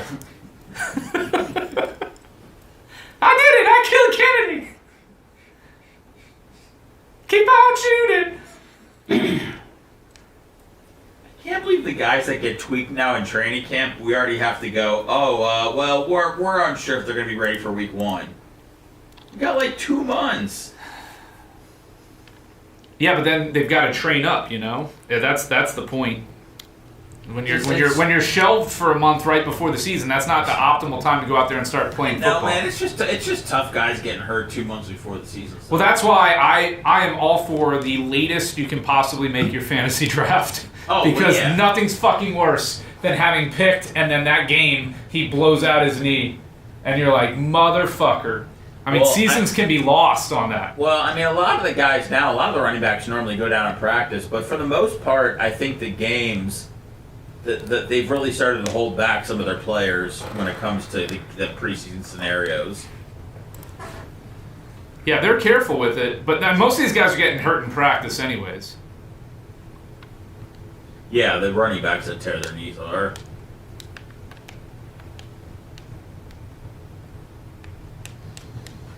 I've got Jimmy Hart's credit score right here. I'm ready to embarrass him. He's a 584. You think Jimmy Hart's 850? I went down to 849 the other day. Oh, fuck, dude. Very disappointed. That'd be tough. Do you think that they should abolish the credit score? No, not completely. I think they should make it fair. I don't think you should get dinged for applying for a fucking credit card. I think that's... And they do ding you for They it. ding you big. It's like so 30, 40 points. A credit card company will even send you like, hey, you're pre-approved. Like, just sign up here. And then they fucking ding It's still you. an inquiry, and it dings you, man. The ding can sting.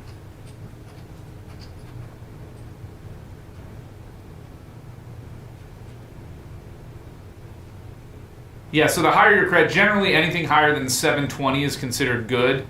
I think at 740 you start getting prime rates, the best rates they can offer, but your credit risk is deemed to be extremely low. If you're in the 5 and 600s, credit's a little tougher there in that range. No, you get dinged for applying, not even when you're approved. That's the thing. You don't have to utilize the credit. I get it when you're adding more credit, it increases the risk. But the application, the inquiry into your credit worthiness should not be a ding against you. That's my point. You open an account and utilize it, then absolutely. But the looking at the account part is stupid. Abolish credit scores. Even if you got a good one.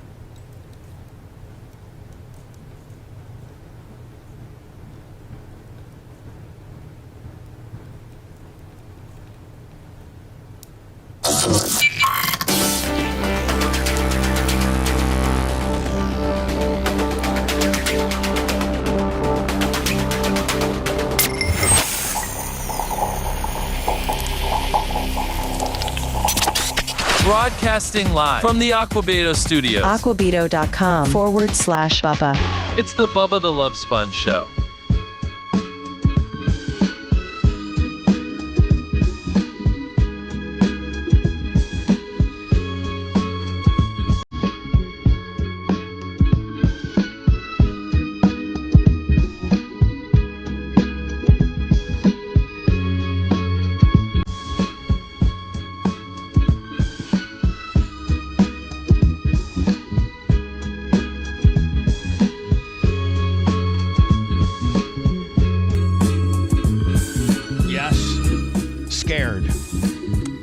Very scared.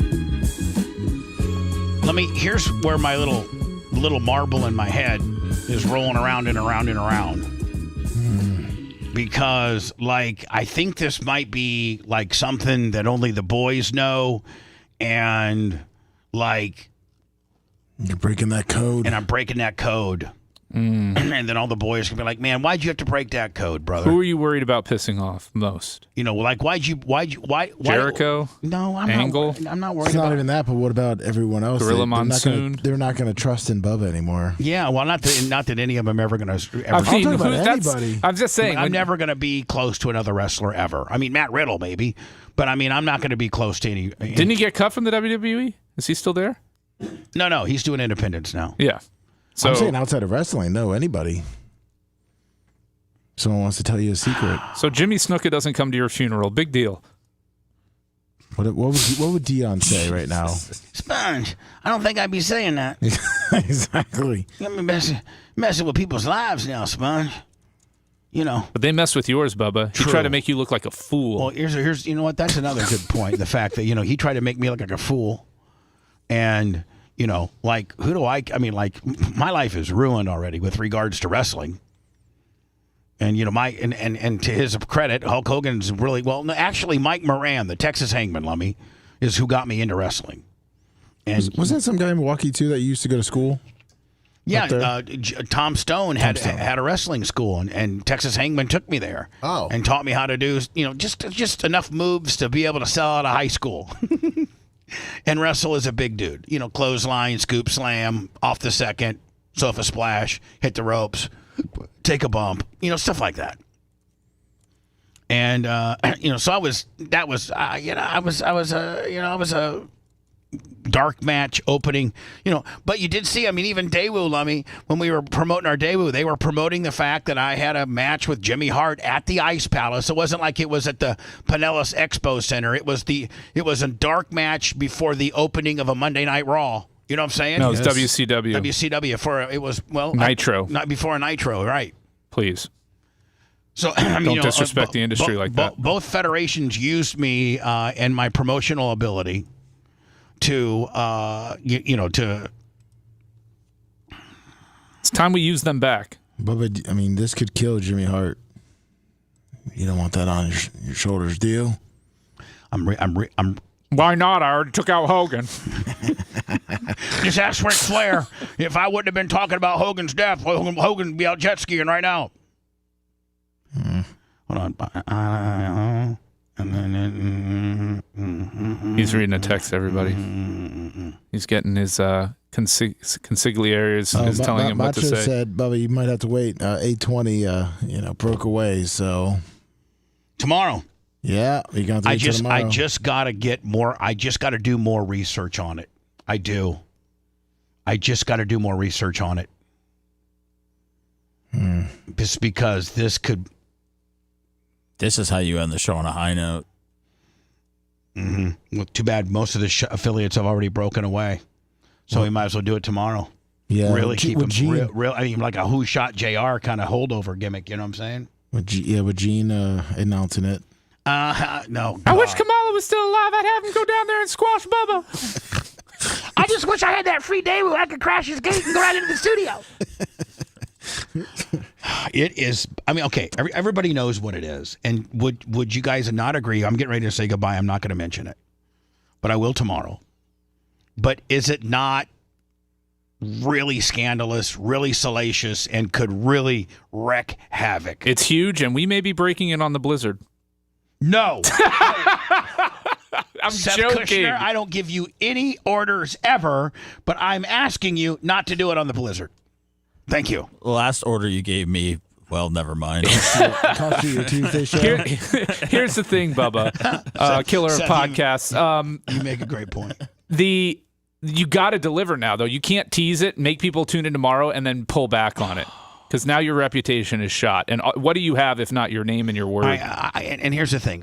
I'm going to say it tomorrow. The longer you wait, the less likely you are to do it. Listen, I'm going to do it tomorrow, but I'm going to talk to my Lifeline just to get more backing and more information to validate what I'm going to say. There's a lot of information out there. There's a lot of people that know. And I'm just going to make sure that the information and everything lines up. I have names. I have it all. I just don't know how Bushwhacker Luke is going to help walk you through this situation. Does Missy Beefcake know who it is? Oh, my God. Missy Beefcake doesn't know anything about anything other than she needs to go to the dermatologist and get those cancerous freckles off of her spaghetti-like chest. Spaghetti? Yeah. Spaghetti chest. You've been waiting for it, and now you got it. I'm out of here. You hate me, and you love these two guys more than anything, so you can have them. The Blizzard with Brian the Baby Trace Matroni and Seth Kushner next. Thanks for letting me finish. You've been listening to the Bubba the Love Sponge Show, starring me, Bubba the Love Sponge, co-host and show historian Lummit. It's Seth, co-host and president of podcasting. It's Brian Matroni, king of counter programming. You're wiring up. It's Mini Macho. The BRN agent, Thomas Buttoned Up B. Co-host, Dr. Dan Diaco, Esquire of Council. Co-host, J. Diaco, Esquire, the Spitting Cobra of Council. Now, time for the legal disclaimer. Exactly. The Bubba the Love Sponge Show is intended solely for the enjoyment of our listening audience. Any rebroadcast, retransmission, or other use of this show without express written consent of the Bubba Radio Network is prohibited. We must dissuade him of this delusion. Until next time, always remember. I'll repeat hello.